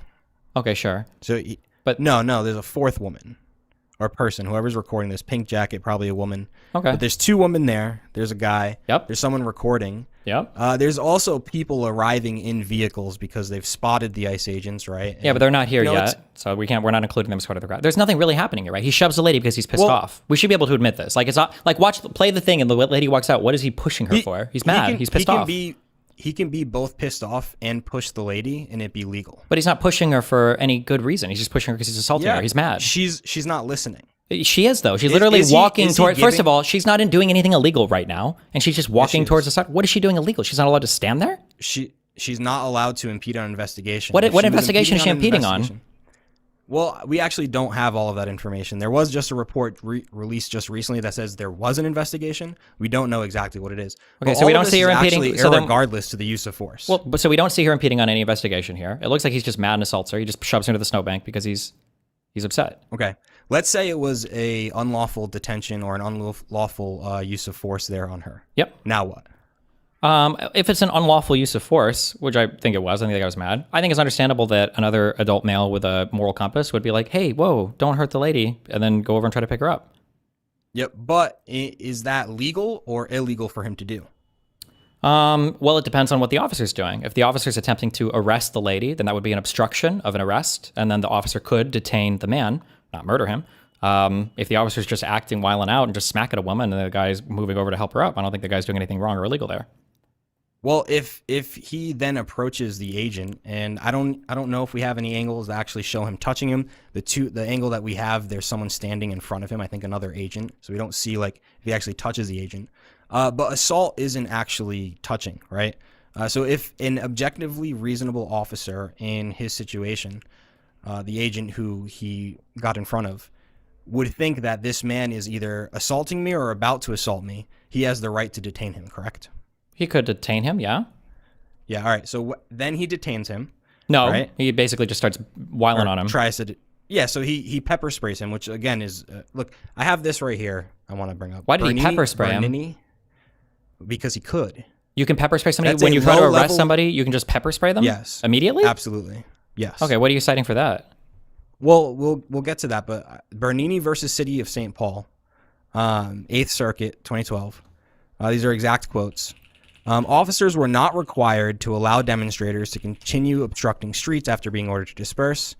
And on the physical force, the Constitution does not require police to use the least intrusive method of responding to an exigent situation. There's another one, Crowell versus... Wait. Let's analyze. Yeah. So what is that case about? Can you read me a quote from this so that I can look this up? This is Bernini, 665 Federal 3rd at Section 1006. Officers were not required to allow demonstrators to continue obstructing streets after being ordered to disperse. That was the first quote I gave you. The second one, I believe, is in the same section. Okay, so it sounds like for that first one, it sounds like this doesn't apply to the situation at all, right? Well, it's not about applying directly to situations. It's about the doctrines that come from these. Well, yeah, but this is a unit that was it was attempting to break police lines. They'd committed several state law offenses, including third-degree riot and unlawful assembly. Yeah, what are we citing this for? What do we think this is giving us the power to do? It seems like the argument was whether or not they had the right to arrest people that were part of this group, and the case held that they had the right to. Well, wait, real quick. But this had nothing to do with just pepper spraying people randomly, or. Well, that's not what we were talking about. We're talking about pushing. Okay, but if this is a riot, push protesters back. Yeah, but if this is a group of people that were trying to break a police line, and these people were in an area that had been declared they weren't allowed to be there. Right, if but they again, unlawful it's the assembly. doctrines from the rulings. It's not about the exact specific situation. The doctrines are applied, though, to the situations as appropriate. This doesn't sound like a situation where this doctrine would apply.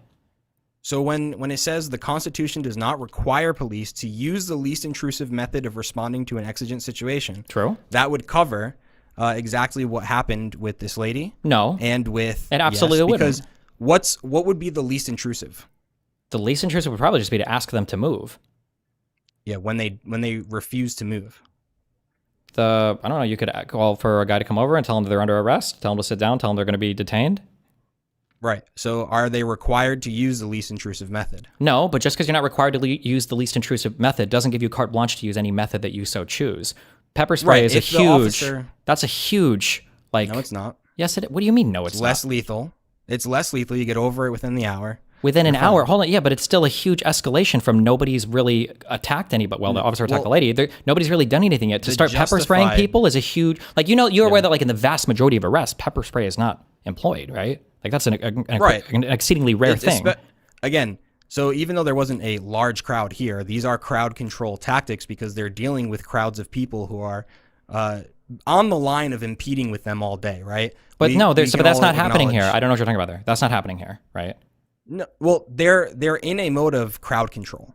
So but there's no crowd to control, and the people aren't doing anything illegal. Because as they're going around doing their investigations, crowds of people are coming up to them. That's fine, but that's not happening right now. This isn't a crowd right here. There's no crowd here. There's 3 people. The guy shoves the lady into the stomach because he's mad. Again, he's not controlling the situation. He's not doing anything. Detain her. Well, but he can't hit her then. If he's not going to, whoa, careful. If he's not going to detain her, then he absolutely can't push her for no reason. Well, why not? Just because he isn't detaining her doesn't mean he couldn't have, right? In this case, yeah, that would just be assault battery. He's just attacking her then. No. What is the justification for attacking her if he doesn't have a reason to detain her and arrest her? Do you have to have somebody use force on you in order to use force on them as an officer? Do I have to have somebody, or I probably would have to be, do you have to? No, not necessarily. They could just be to detain you, right? Right, exactly. So instead of detaining, he pushed to get her out of the way because she wasn't. If you're pushing somebody, it should be somebody that you're willing to detain though, right? If you're going to use physical force on somebody, okay, and he doesn't. It doesn't seem like he has any care to. It doesn't look like he's attempting to. Well, but it's still lawful. No, an officer should be in the process of detaining you if he's pushing you. Otherwise, what? An officer can just walk around and find people with probable cause or reasonable suspicion, just start attacking them and say, well, I'm not going to arrest you, I just want to attack you? Well, no, you would actually determine it case by case through an objectively reasonable officer's eyes without 20/20 hindsight. That determination has already been made by the time you're employing physical force, though, because you're saying that your justification for physical force is you've reached the threshold to detain them. So if you're using physical force, you've already made the determination that they could be detained. That's part of what your physical force is being employed for. You don't have to detain somebody. You should, though. Otherwise, the officer's just running around attacking people. Isn't that exactly what people said about Renee Good? He should have just detained her? Yeah, he probably should have if that's what he wanted to do, yeah. But that and when she fled, what happened? I don't see how that applies here at all. Look, irregardless, this has nothing to do with the actual use of force based on the provocation doctrine. I don't know what provocation doctrine means in this sense, but I'm just saying that in terms of the officer here, I'm just saying for the facts of the matter, right? The officer is mad and the officer shoves the lady. He's not trying to detain her. She's not blocking or impeding anything that we can see. You admitted that. You said that, well, we don't know if there was an investigation. Maybe it was the case that the officer was trying to investigate the underside of the driver's side tire and she happened to be standing in front of it. I don't think that's the case. I don't think you think that's the case. There was an investigation. We just don't have access to say what investigation there was. We're going off of the testimony of DHS. I don't think DHS has released any testimony, unless you're talking about Kristi Noem, whose statements have already been walked back. So it was about like an hour or two ago, and we don't have, it was DHS's report to Congress, which we don't have access to publicly, but some news outlets reported on it because they okay, sure, but I think that thing an hour ago, one of the big things that came out from that was that the guy hadn't brandished a weapon before officers executed him either. So I don't think anything in that thing is helping. He did brandish a weapon. Sure. So just backing up, I'm really trying to figure out, did you ever figure out how to get this playing, James? Yep. Play it. Yeah. At what point here, what is he pushing this lady for? So I'm willing to just completely concede that he pushed her unlawfully. Okay. He used too much force there. Okay. And that also when he was detaining Pretti, it was an unlawful detention. Let's just say, for argument's sake, I concede those points. Okay. That doesn't affect the use of force after. I think it heavily plays into it. That if you, how so? Because you've created through your own making a situation where you've basically locked this person into an event where they're going to be killed by the end if they're still carrying a weapon. No, not at all. At the time of Alex Pretti getting pepper sprayed, from that moment to the end of his life, what could he have done to avoid getting killed reasonably? Not resisted. Do you think that a person who's being tackled by 5 or 6 people who's just been pepper sprayed, I didn't even finish my sentence, a guy who's just been pepper sprayed, you think that person can reasonably be of sound mind and just sit there and be chill or whatever? No, I think that he can absolutely allow officers. There was like 4 or 5 officers trying to grab his arms and legs. He didn't know that though, right? It doesn't matter what he does and doesn't. He's surrounded by officers. He doesn't know. He doesn't even know he's surrounded. How could he have known that? Says who? He was pepper sprayed. He couldn't see. Pepper sprays him and then grabs him, and he doesn't know he's being detained. That's not what you just said. You said there were 4 or 5 officers around him. I have no idea what he knows at that point. He's been pepper sprayed. The whole point of that is to mess your senses up so you have no idea what's going on. And then he's tackled to the ground and then he's killed. And they're yelling commands at him. Well, multiple people are yelling a lot of things, but I don't know if it's reasonable to expect. Is he resisting? I don't know if I would characterize it as that. I would say it's on the border of. If 5 people were, or 4 people were pulling at each one of your limbs, how hard do you think it would be to stay in a fetal position, upright on your knees and elbows? If there's 4 people, each have a limb of yours, or are grabbing at your limbs, trying to spread you out, get you flat. I don't know. It depends. I mean, considering that it'd be very hard. Not that hard. The guy, we've seen the guy. He's not a shredded bodybuilder. You have to resist? Yeah, to some extent. I'm not saying he's not resisting. Right. What I'm saying is that he's locked on a path to where like this is always going to play out this way. If you pepper spray somebody and then try to do something with them immediately after, they're always going to be mind fucked. Like reasonably, no person's gonna be like, oh, let me calmly comply while all of my shit is getting fucked up. That's just never going to happen. It does happen all the time. People get pepper sprayed and arrested without dying all the time. Without dying, but it's going to turn into a violent situation afterwards. And not if they don't resist. You okay, just admitted I'm he willing was to at least resisting a little bit. I'm willing to wait for us to find a video with a guy getting pepper sprayed and then within 2 seconds afterwards calmly complying with police officers. I'll wait for that video. I mean, I could literally find one probably very easily. I know. Yeah, I'll wait for it. I'll wait. I'm okay waiting for it right now. Yeah. Either way. No, not either way, because that's a death. That's a death event. If you get pepper sprayed and then you get tackled, you're always going to be trying to. Sprayed? You're gonna.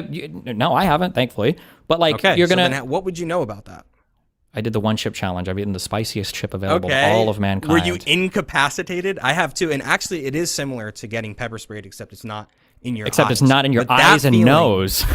But that feeling in your eyes is not going to literally incapacitate you. You still have some of your sense about you. Barely. What do you think the point of pepper spraying somebody is? This is a mutually exclusive position. If you're saying you could be pepper sprayed, have you not seen people get tased and still just eat it and just come right after cops? No, that's only when the taser doesn't make the correct contact.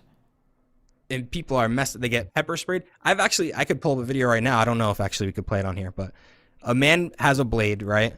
Cop pulls up. He sees the blade, gets out of the car. The guy instantly charges him. They're running in circles as the cop's shooting him, and the guy runs for like 15 seconds after him after being shot 6 times by a 9mm. Okay. So pepper spray and being tased even, you're not going to immediately be incapacitated. All of these things function differently. A pistol shot is just wounding you. Depending on where you hit, you might not even necessarily register the feeling at all.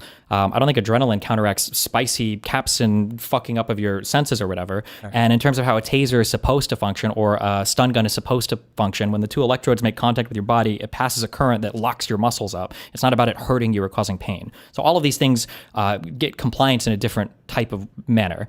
Generally, pepper spray, when you pepper spray somebody, their shit is going to be fucked for a little bit. And the idea of pepper spraying somebody and then tackling them immediately, there's always going to be some level of like the guy doesn't even know what's going on. Like if this guy was fighting for like 5 minutes after getting pepper sprayed, or even a minute maybe, I could understand this, but like from the time of him being sprayed to executed, is it even 10 seconds?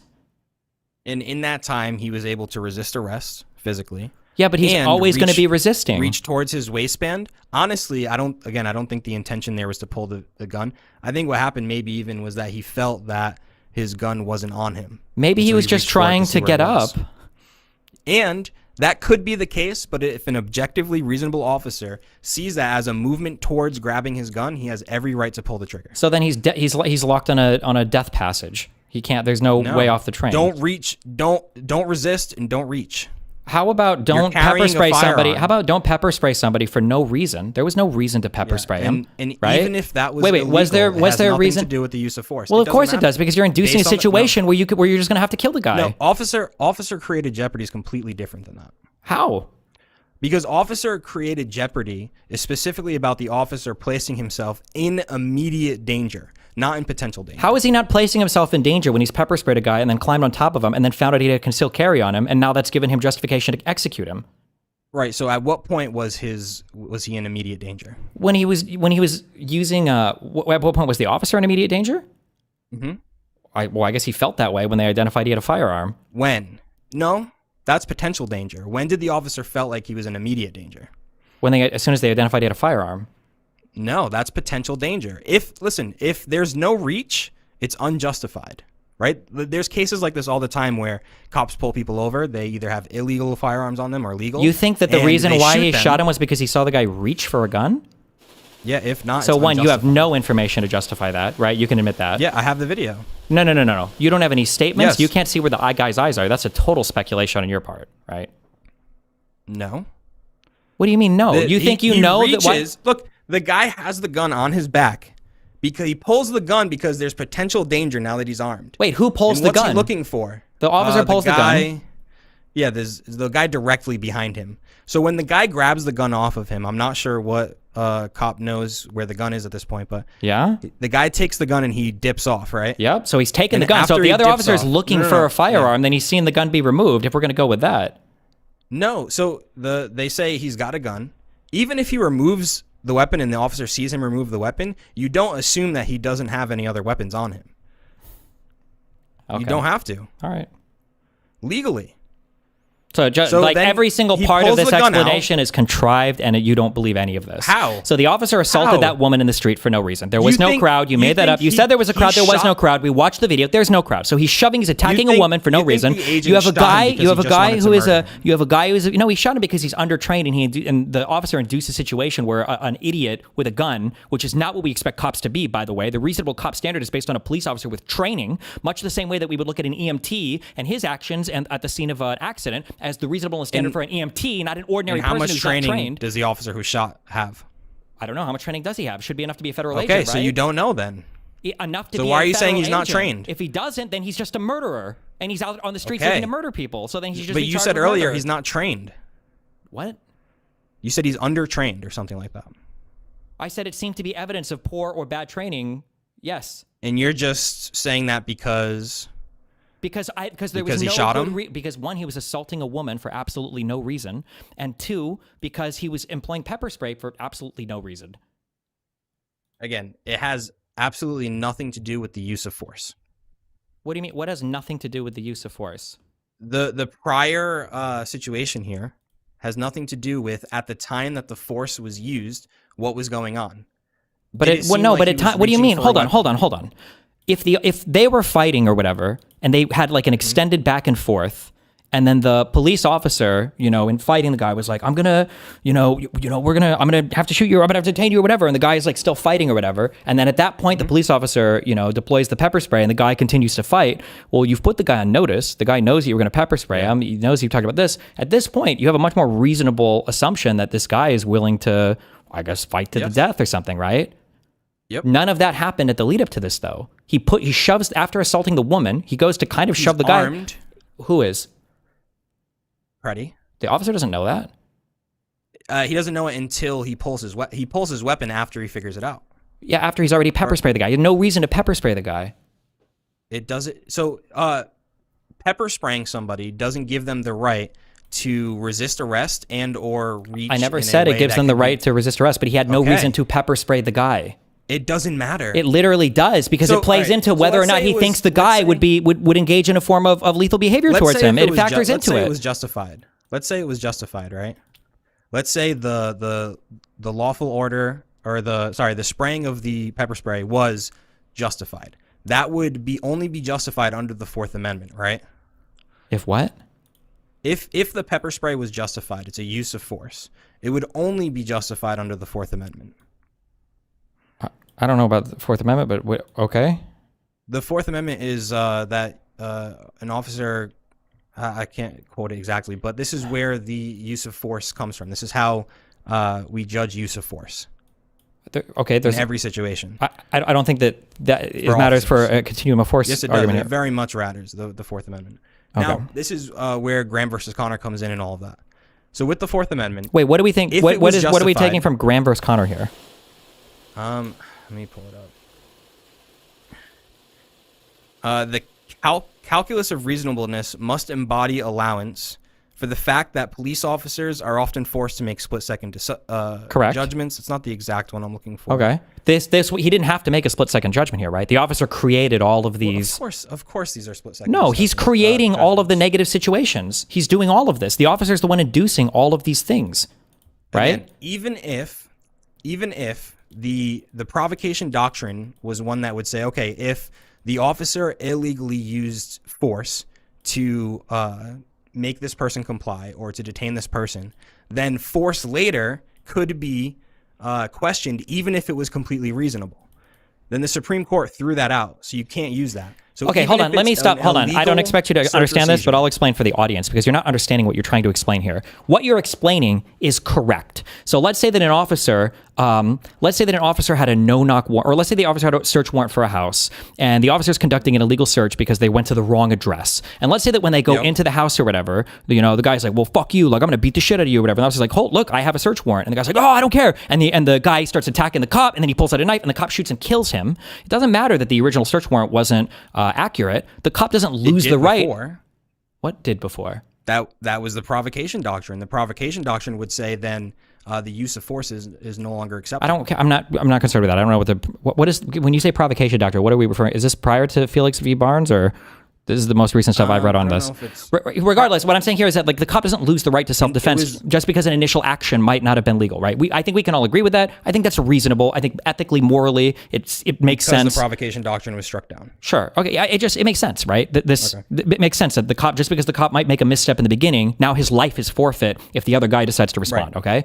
However, you engaging in illegal actions as a police officer, especially those involving physical force, should factor into your overall determination of the threat that's posed to you by the person that you are detaining. So, for instance, if a police officer... You just contradicted yourself. I didn't. Let me explain. Yeah. If a police officer tells somebody, okay, like, hey, you're under arrest, I'm going to arrest you, and then the guy starts running, and the guy's running away, and he's trying to escape, and he's hopping through fences, and he might be breaking through windows or do whatever, right? The guy seems like he's trying to escape. He's been put on notice. He's under arrest. If at some point, the cop and him get into a scuffle, well, this guy wants to fight, and there might be a reach for a gun or whatever, where the officer's like, I don't know, this guy might try to kill me, and that would be reasonable given the totality of the circumstances leading up to that event. However, let's say that a cop thinks that somebody broke a law rule and he just really fucking wants to arrest a guy or whatever. Let's say that the cop runs up to some dude behind him in public and tackles him, and that guy starts resisting. Your calculation there for, he's resisting, so he must want to fucking kill me. That's not the same calculation. There's a lot of reasons why okay, well, you're just wrong. You're wrong ethically, morally, legally. You're wrong, logically. Nothing makes... No, you're talking about use of force now. You just changed it. No. Yes, you just changed it. Repeat what you just said. If an officer would have randomly, from the perspective of the person being tackled, if the police officer would just randomly tackle you and go to arrest you, you would expect an ordinary person that's not presenting a threat to you to engage in some level of resistance. Yeah, he just got tackled. He doesn't know what's going on. He's being arrested. He might not. Okay, so that's completely different. It's not. Alex Pretti didn't know he was being arrested. He probably had no idea what was going on. He was being arrested? Correct. He just got pepper sprayed. He was in the face of Border Patrol agents. He just got pepper sprayed. The whole point of a pepper spray is to discombobulate a person's senses, is to make it so they don't know what's going on. 5 people tackle him to the ground. He's not even cognizant of what's going on. The guy just got pepper. It must be the fellow protesters tackling him to the ground. You're right. First of all, I don't think everybody tackling the ground. Wasn't just the one. Wasn't it just, well, you're all the women that you said presented a threat to this cop. They needed to engage in crowd control. All right, so now you're saying, so there's no crowd. There's only these 3 women and all of these Border Patrol agents, but he didn't know that 5 grown men tackling him to the ground was him being detained. I don't think he was aware of how many. If you were to ask this guy at the moment that he got shot, how many men do you think are on? I don't think he would have any idea. No. Yeah, but if you asked him if he was being detained, he would say, absolutely, that's why I'm resisting. No, I don't think so. I think you're delusional to think that. Yeah, absolutely. All right. I mean, it's clear that he obviously knew he was being detained, and he was obviously resisting. And then, again, I don't think he intended to pull his weapon, but he did make furtive movements that I think an objectively reasonable officer could see as him trying to reach for a weapon after finding out that he was armed. No. What on the ground? When a person is on the ground, how many ways can you move your hands that doesn't look like you reaching for a weapon? Why are you trying to get up? Why are you trying to? Because move your you've just been pepper sprayed and shoved to the ground. You have no idea what's going on. And people are literally grabbing your limbs and trying to arrest you, most likely issuing commands. If we watch that video, I guarantee you will hear a bunch of commands being thrown at him to stop resisting, most likely. And then all he has to do is go limp, and they will do the rest. I don't know if the guy has the wherewithal to go limp right after he's been pepper sprayed, but you're never going to give on that point because it destroys your entire, No matter what his wherewithal or intention was, what if he was drunk? He wasn't. Yeah, but what if? What if he was cocked out of his mind? He had no idea what was going on, and he did the same exact thing. Would you make the excuse for him there? If the officer's aware of it, then yes, you would. As the Supreme Court has agreed. Says who? The Supreme Court. You have to use a totality of circumstances to figure out what led up to that moment to see what the reasonable officer would assume the person is trying to do. If a person is drunk, you would evaluate their actions differently than a person who's sober. Yes. Right. So if a drunk guy seems to reach for a weapon, a cop can't shoot him. Depending on how drunk he is, yeah, you would evaluate the actions of a drunk guy differently than a sober guy. Yes. Okay. Do you think that a cop would? Do you think a cop would evaluate the actions if you know a guy is wasted? He would evaluate those actions the same as a guy who's not wasted, who's sober. If it seems that he's reaching for a weapon, yes, he would evaluate. We don't know that this guy is reaching for a weapon. The guy is on the ground. Every movement that he makes could be reaching for a weapon. It does. Well, if it seems to an objectively reasonable officer, and you can make that argument based on the video, then they have the right to shoot. And he doesn't just hear, oh, he's got a gun, pulls the gun out and shoots. Play the. He hears, oh, he's got can a you gun, play? he pulls the gun out. James, play the video and tell me at what point is he reaching for his weapon here? Could that officer behind him say he's reaching for the I weapon? would like to play my angle. Okay. Okay. I will play it from where we have it. We might need the other one. I don't know if this is the same one, but go ahead. You can play this one first if you like. Can you see it play on your side? No. Oh, that's right. Okay, 2 seconds.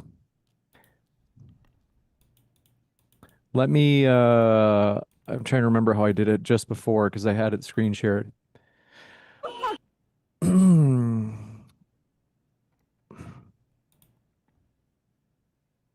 Okay, I'm going to play the one that while I'm screen sharing it because the way I had it was different. So screen share, and then let me just find the way. Oh, yeah, I know. I think this is how I did it.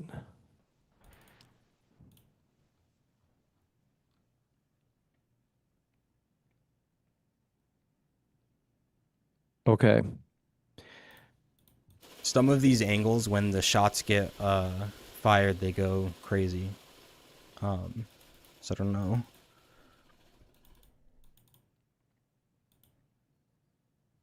I think it was the same video that I showed. Yeah, you're not going to be able to see from that angle. I got here's if you have one, yeah. It'll simplify my little production setup. If you're able to screen share it from your side, Alexander. I can screen share it. It just might be choppy as like last time, but let's try it. Okay.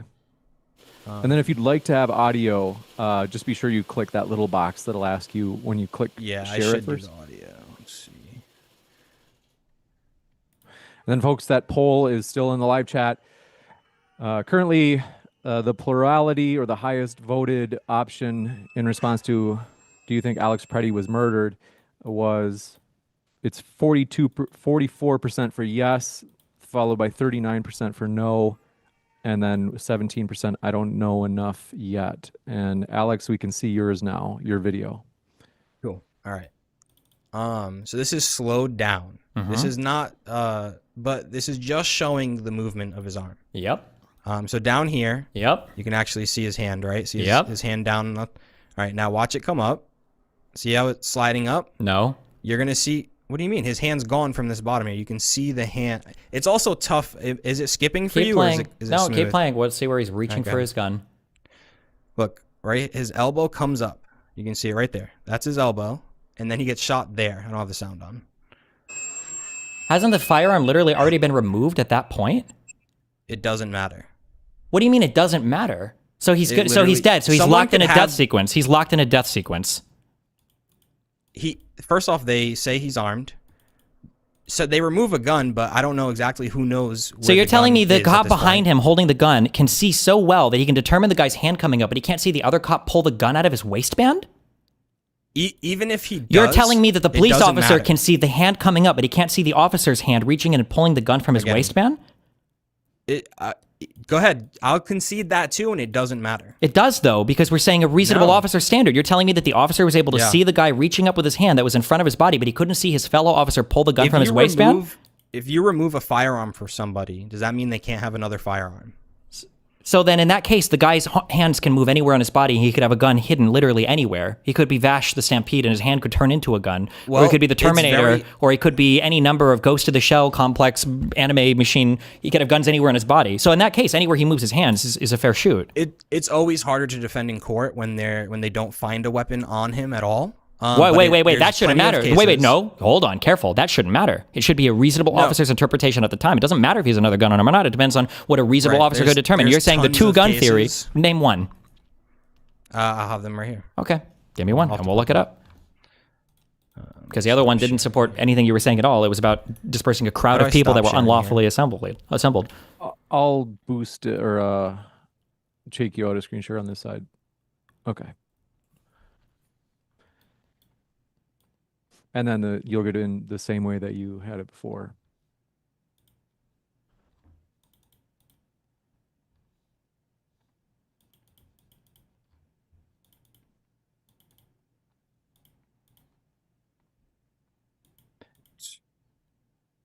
And then, folks, if you'd like to participate in discussions, including we are hoping to do in-person ones shortly. Let me load this on the bottom right of the screen. You can reach out, as we are planning on hosting these in Los Angeles and Phoenix in the next 6 months.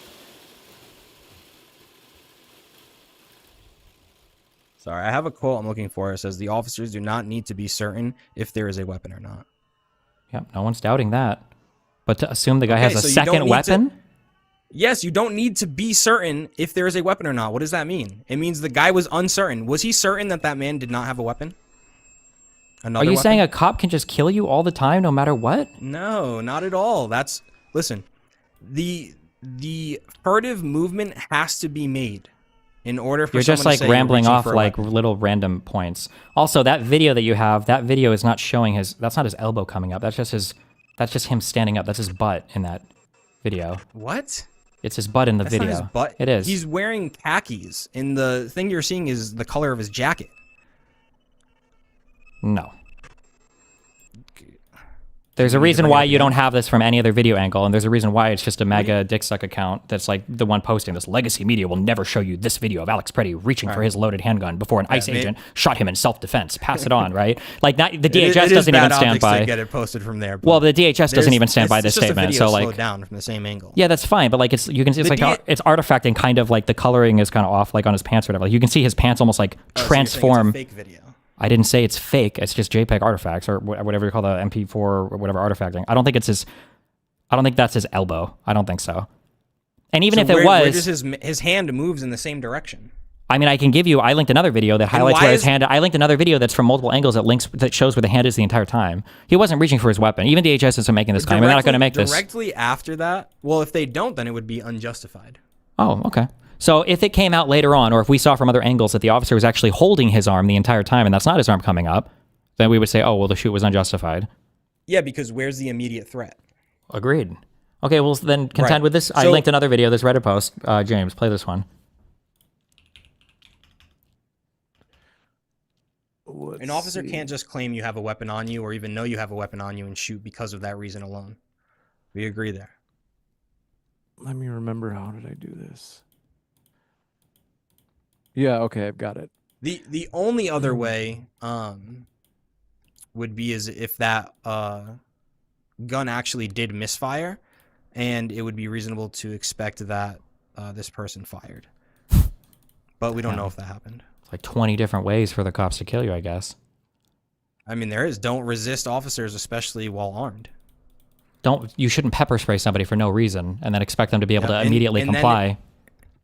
Well, you should either way. That's the law. Okay. So if you want to change the laws, that's fine. But legally, he was well within his right to do everything he did. I don't think so. I think there's a reason why the federal government helped him flee the state. All right, I have the video showing so the audience can see it. And Alex, it might be easiest this time if you play it from the start, and that way you're able to watch it in real time. So I've got it back at 0. This is the video you just shared from Reddit? Mm-hmm. All right. Let me know. All right, hitting play at 3, 2, 1. I've been blocked by network security. What did I do? No problem. I will share it, and you'll be able to see it that way. I don't even use Reddit.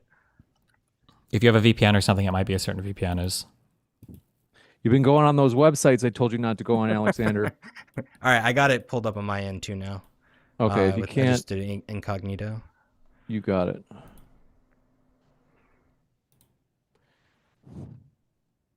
Let me take it out of screen share then. Stop share. Okay. Thanks for your patience. What specific, what second are we focusing on here? I'm at first second in and hitting play in 3, 2, 1.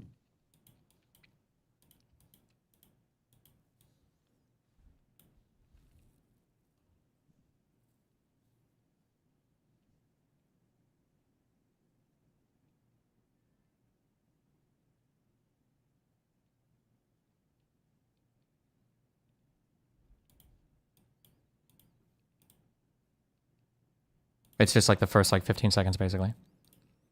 I don't. What's the point? I don't see at any point here where he's reaching for his firearm. in the first 15 seconds. When does... Yeah, it doesn't show the first shot in the first 15 seconds. The shot happens at 14 seconds. No, it doesn't. Yeah, it completely skips like at least 2 seconds there. No? Yes. You can see the camera angle switch. He's standing up, right? All right, so look. No, the camera angle's not uh, switching. It's just it's full screening the bottom camera. Nothing is skipping. So is the sound on for this? Hold on. The audience can hear it on my side. So right there, you see the exact same thing you see in my video. It's the same exact angle. His arm is being controlled. There's a whole officer to his right. Or hold on, let me... And his arm comes up. Is it your position that this man has the strength to move his arm back to go and get his weapon, a weapon that's been removed from his body, by the way, that he has the strength to get that arm back, independent of the entire full-grown adult male kneeling next to him that's restraining his arm? It very well could be that he released pressure because he heard he has a gun. As you can see, all of them eventually back up. Why would you release pressure from a man when they told you he's got a gun? Because he has a gun. Because they're getting ready to get back and use force. But either way, if he didn't, he was obviously resisting. Okay. Either way, if he didn't, he was obviously It's resisting. ridiculous. Of course he's resisting. He's always going to be resisting. He just got pepper sprayed. His Okay, so mind he's is... resisting. Yeah, that doesn't You're give you saying that doesn't he's give the cops the right to resisting kill 4 you. people. That doesn't give the cops Right? the right to kill you. Hold on. You're saying he's resisting 4 people, right? I don't even know if he's aware there's 4 people on him. Is he resisting 4 people? I don't care if he's aware. Yes, yes. Okay. So then isn't it just as likely that all 4 people would be able to flatten him out versus one person just on I don't one arm? know. They're on ice. They're partially mentally Okay. retarded. They don't have a good grip on him. So They're then- getting the code then instead. Your question doesn't make sense. Well, the guy is kneeling next to him. I mean, what I'm saying is what happened, right? They took the gun. They did have control of his arms. Yeah. The guy gets shot unarmed. There's no allegations from DHS. Yeah. That last claim that you made about the statement they released an hour and a half ago, they said he wasn't brandishing his weapon. I don't know if there's been They did any not claims say by... that. It didn't say that... Oh, sorry. I thought you were saying he's reaching for his weapon. I didn't let you finish. I don't think He any doesn't statement has come brandish from the weapon. DHS saying that he was reaching for his weapon at all. That's just your opinion. They've never even claimed that. You're giving an opinion there. They didn't put out an official thing either. They literally said they're doing an investigation, and they gave some facts of the case. Sure. So you have no evidence that this guy saw him going for a gun at all. He's already disarmed by the time it happens. Well, Keep in mind also he's that by the actively time... looking for it. You don't know that. Who's what does actively it looking for mean what? When you, I don't know if you still have this up, James. Let me see if this angle has it, so we don't have to change videos.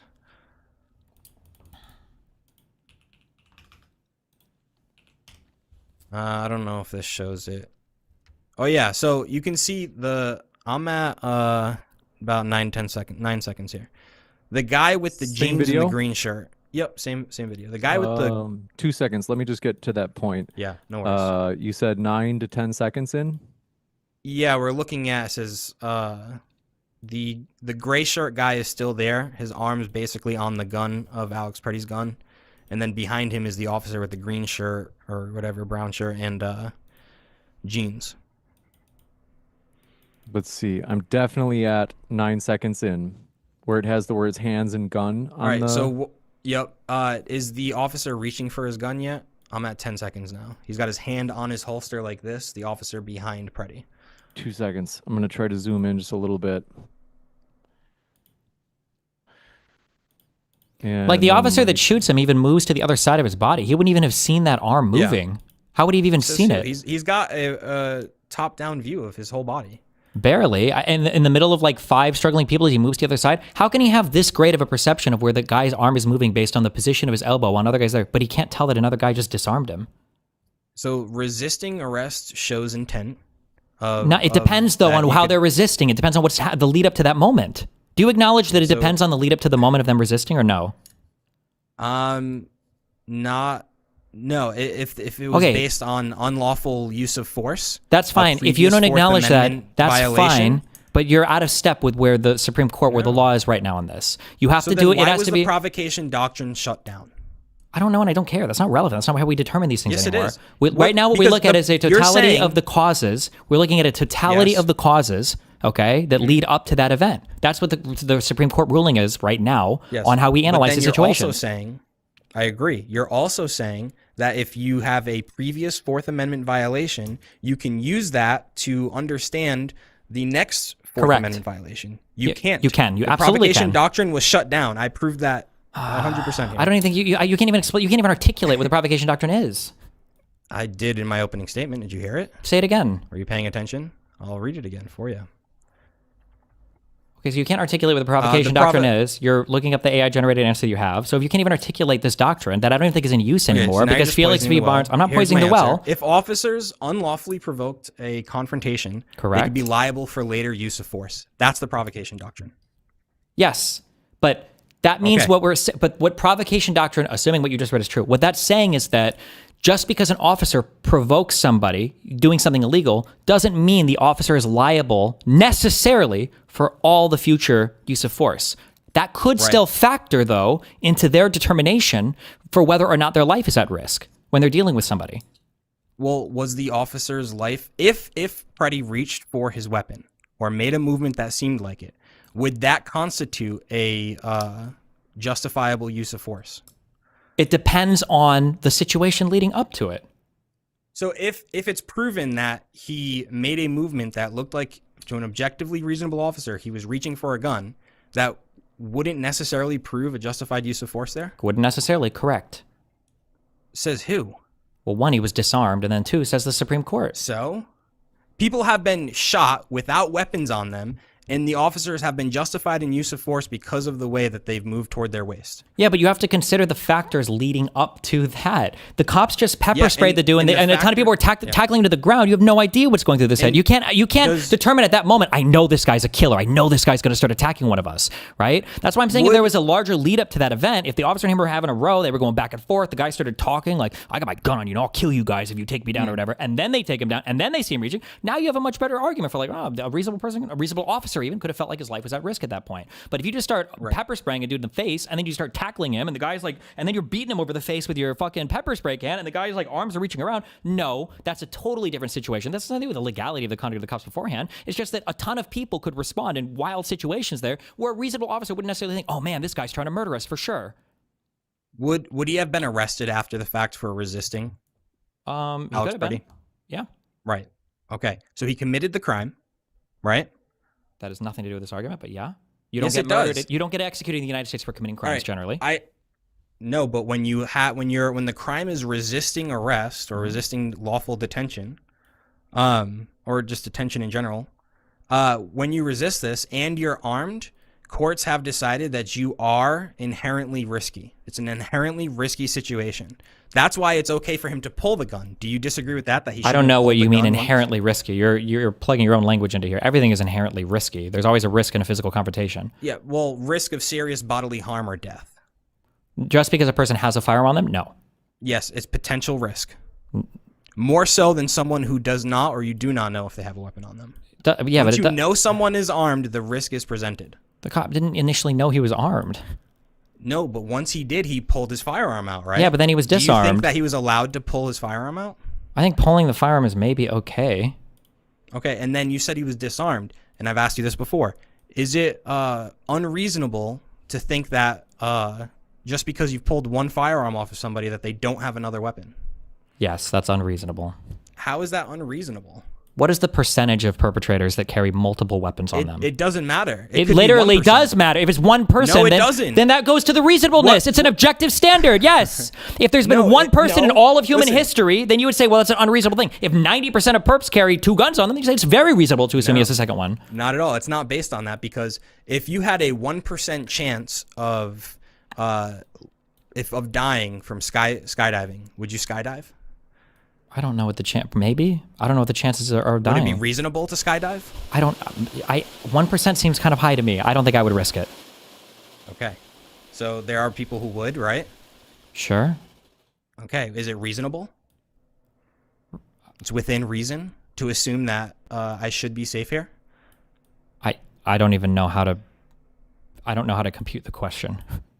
Okay. All I'm saying is, just because it's a 1% chance, which is probably much higher than that, but let's just say it's 1%, which seems low. Because of it's a life or death situation, right?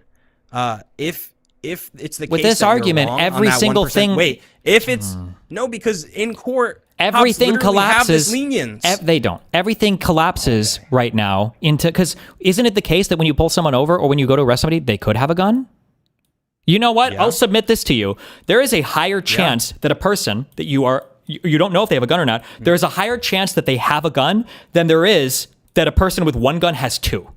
So this whole argument is absurd. It collapses in on itself immediately. And if they make a quick movement to their waist and get shot, there have been tons of cases where the cops are justified in this use of force. It depends. There are not tons of cases. That's why you're never able to cite one, okay? There are not, and it depends on what's going on leading up to the shoot. If a guy is being tackled and there's a bunch of cops on him, his arms are going to be flailing, especially if you just have pepper spray and a cop is hitting him in the head over and over again.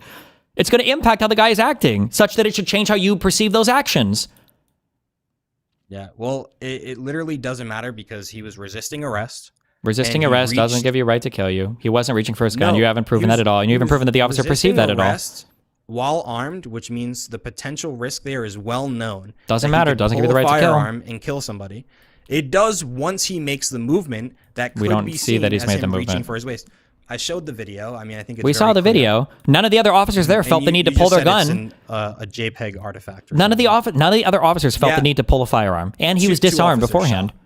Two officers shot him. Okay, one other. Well, was the other guy that shot? Did he do it in response to the first officer shooting, or because he thought there was a legitimate risk and they shot similarly? You said there was none, but an officer can't just shoot because somebody else shoots. They have to look at the threat themselves. Well, but if multiple people are evaluating the same situation, if there's 5 officers and only one perceives a threat, that might speak a little bit to the reasonableness of his perception there. No? Well, the 2 officers shot. Everybody backed up once shots were fired. And actually, if the other officers shot, they might have been unjustified because by the time they backed up and unholstered their weapons, the guy was clearly dead. I don't know if they could have determined that in that shallow Well, they time didn't period. shoot. Well, my understanding is one officer shot and another one might have pulled after, but I'm pretty sure there was one guy that shoots. I don't think 2 of them are shooting side by side. I think the other one pulls it in response to the first guy doing it. That was one of the facts. Yeah, that was one of the facts that was released. All we know is that 2 did shoot. And it's hard to tell from the video even exactly who all. I think that the officer behind him was probably the first person to shoot. Well, yeah, the officer behind him was the first person to shoot, yes. Yeah. So I think, honestly, the impasse here is on whether or not he reached for his weapon. Because kind of, but there is no real impasse here because in any other world you would never agree because the analysis you've given has given a cop carte blanche to basically execute anybody that concealed carries. Maybe you're an anti-Second Amendment guy. You might be. I don't know your political background. I'd be surprised if you were. You're probably not. But you've given basically an excuse for a cop to assassinate anybody because they try to tackle somebody and arrest them, and the guy's been pepper sprayed and his hands are flailing. If they don't perfectly comply, then they die. That's the rule that you've written right here. If they don't perfectly comply and they're armed, yes, they're held to a higher standard. Okay. Not if they're held to a higher standard. If they don't perfectly comply and they're armed, they die.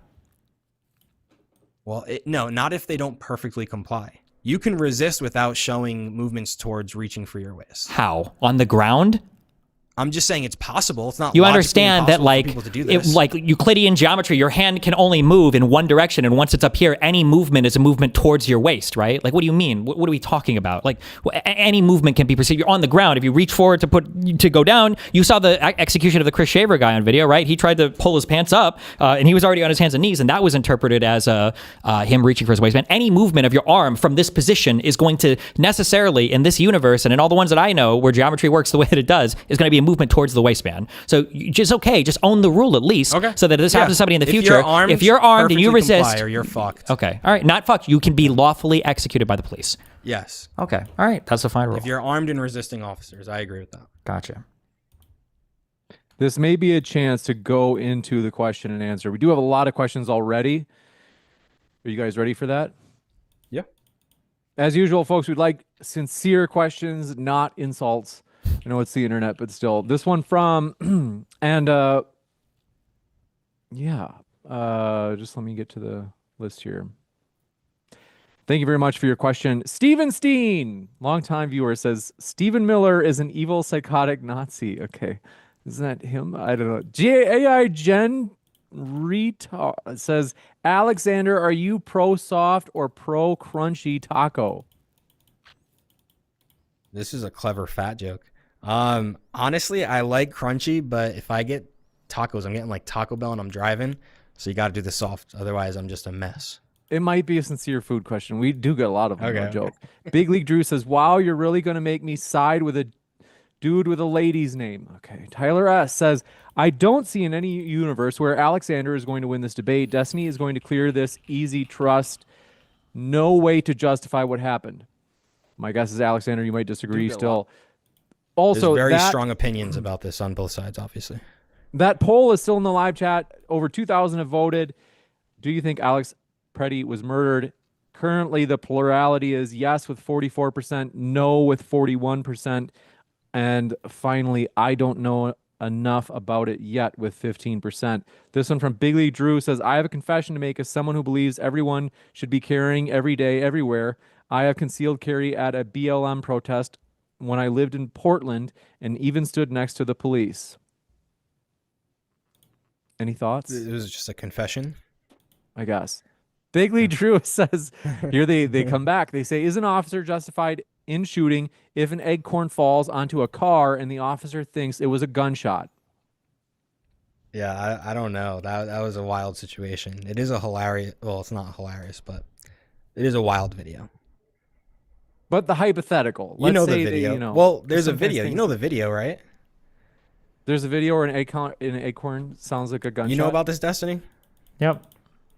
Yeah. There's a vehicle that gets hit by acorns, a cop car, and he interprets it as firing from inside the vehicle. In your mind, though, if the guy would have struck the guy and killed him, that would have been a fair shoot, though, right? The guy was resisting arrest. The officer heard a sound. He could have reasonably perceived the guy resisting arrest in the back of the vehicle who wasn't coming out or whatever. I don't know, like that guy could have been shooting, right? That would be a fair... Wouldn't that be a fair shoot? Why would that... No, it'd be a fair shoot. The officer can reasonably believe he has a weapon, right? You said they I could don't have know the complete context of the situation. Let's assume that they told him to get out of the car and the guy didn't. So he's resisting. So let's assume that they told him again he didn't. You could assume he's in the back there. You can't see his hands, right? He could have a gun. And then you hear the acorn go off. In your mind, the cop would be fair to shoot and kill him from that position. Just what a reasonable officer. I think it would be a court trial proceeding would be fair in this situation. But yeah, it could be positioned as a way of a good shoot. Okay. This one from Big League Drew says, was the officer's use of OC spray justified the way it was used? Was the pistol whipping also justified? Did they pistol whip or was it like with the spray can? I don't think anybody unholstered their weapon until there was I think it was just the spray can, but I mean it's similar concept. But I do think that's you see this all the time. Cops, when they're detaining people, they will literally punch you in the face to get you to stop resisting. No. You don't see that all the time. I just don't know if you don't watch a lot of cop videos, but that's not typically something you see. No. Okay.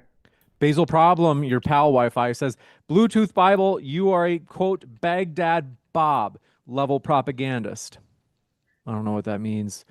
Big League Drew says, an officer receiving a call is heresy and people make false reports. Your example sucks. Well, but, oh God, this is a touchy subject. If somebody called a SWAT team on somebody and they entered their house, they have legal right to enter it based on the call. And that's obviously there's tons of situations that are awfully tragic because of that. But they have to take those calls seriously. This one from Tyler S says, so why didn't anything happen to Rittenhouse carrying an AR across state lines? See hypocrisy. Just being armed doesn't automatically make you a threat. Well, I would say that if he was then resisting officers, then he would be a threat. Big League Drew says, I had someone pull a gun on me in traffic, and when I called, they just asked me what I did to make them pull a gun. True story. Explain. That's crazy. No, I think obviously every police department is different. If you live in some parts of Chicago and you call the cops, they'll say they come, but they're not coming. Greek Archaeology says, do people online know you have a girl's name? Big League Drew says, have either of you ever been on a ride along with a Leo? Like the astrology sign? Law enforcement officer. Thank you. Batman Inc. says, I don't get out much. Batman Inc. says, Pretti was also part of the Signal group chat operated by admins of Tim, quote, retard Waltz, tracking, doxing, impeding investigations, and attacking feds. She was with him, blocking traffic, being arrested. But it doesn't look like she was being arrested. The cop just shoves her to the ground because he's mad at her. That's just pretty obvious from watching it. She wasn't being detained at all. Cop could have detained her if he wanted to. He didn't want to. He was just mad as fuck, and he shoved her to the ground. Just like why he pepper sprayed the dude, because he was mad at him as well. You got it. This one from Bless My Vibe Co. says, I voted Trump, but not on a board with this big government stuff. It's hyper authoritarian. This is what the founders warned of. It's dangerous because it gives unconditional excuses for big federal government over we the people. Government will weaponize law. I think there could be a real threat of that. It's hard to say when that happens, when it doesn't. Basil Problem says, Wi-Fi, I look forward to the modern day debate here about whether it was justified when ICE deports you to CECOT. Is that, am I saying it right? C-E-C-O-T. You do have Hispanic sounding name. Okay, that's weird. Big League Drew says, I get that a lot, actually, when I you talk want to about respond, you immigration. can. Big League Drew says, do either of you carry a firearm? To Alex, are you even do you respect the Second Amendment? I think we both do. I think I've heard Destiny say that he's been even pulled over in situations where he's had his firearm. Steven's always packing. Yeah, no, I encourage everybody to. It's just you do put yourself in precarious positions when you carry. Basil Problem. Did you want to respond to that, Steven? If you want, you can. I personally don't think you should be killed for practicing your Second Amendment right in the United States. I don't think cops have a reason to beat you for no reason. Basil Problem says, Wi-Fi, did you use GPT or Claude to do your legal research for you? And Manar Fanatic, oh, Wi-Fi, is it? Manar Fanatic says, Destiny, if you're looking for a real debate, come debate Manar reports and unblock him on Discord. He would debate you on U.S. policies, Gaza, or January 6th. I think that's Manar's sock account. Okay, Big Lee Drew says, any government actor is bad. Change my mind. I mean, that's wild. Now, I mentioned they do ask about food. Chef Secret Sauce Nasty. Good one for you, Steven. You like the pizzas. Could you please tell me your favorite pizza? Mine's still pepperoni. He asks every night. What are your guys' favorite pizzas? Honey mustard chicken. Nice. I just like the What, you don't? ones with all the meats and vegetables on it. Really? Did you make a face? You don't like the honey mustard chicken? Fuck no. Oh man. Big Lee Drew says, I see job XC. You say I'm a brainless anarchist. I consider myself a sovereign person. You and I will never be the same. You are a clueless slave. Let me know how leather boots taste. Is that for someone else in chat? Balance Elemental says, would you pay? I would pay to see Destiny versus Manar reports. Okay, Manar, for real. Big League Drew says, Alex, how would you feel if you don't have breakfast today? Well, I would probably be hungry. Balance Elemental says, when will we see Destiny back on RuneScape again? What's RuneScape, Steven? Video game. Is this like that Sonic inflation? Not quite, no. Okay. This one from Big League Drew. Do we think, Alex, wait, I'm curious, how do we feel about the Trump administration, people making comments about the guy, calling him a domestic terrorist, saying he approached cops with his firearms? Do you think that Noem Christie should step down for making those comments? No, I don't know if she should step down for making those comments, but obviously those are wild comments to make. I don't think it helps the situation at all. And well, when you say wild, just to be definitely clear, don't those think- were bold-faced lies. They were completely and totally not true, and I haven't heard her walk any of those back.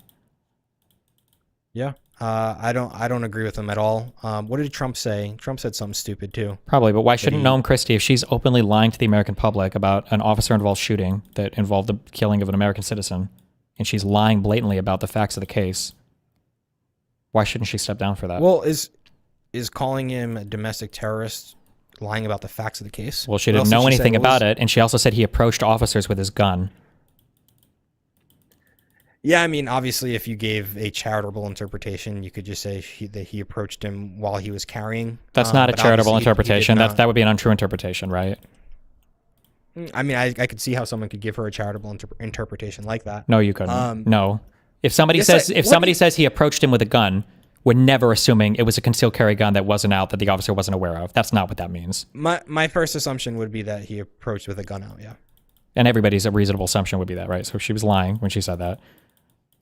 Calling him a domestic terrorist doesn't seem to be. I don't know where we have any proof of that anywhere, right? That's not the case. Yeah, I don't Assaulting think officers is not Noem true. or Trump helped with their statements. It's not about helping. She should step down, right?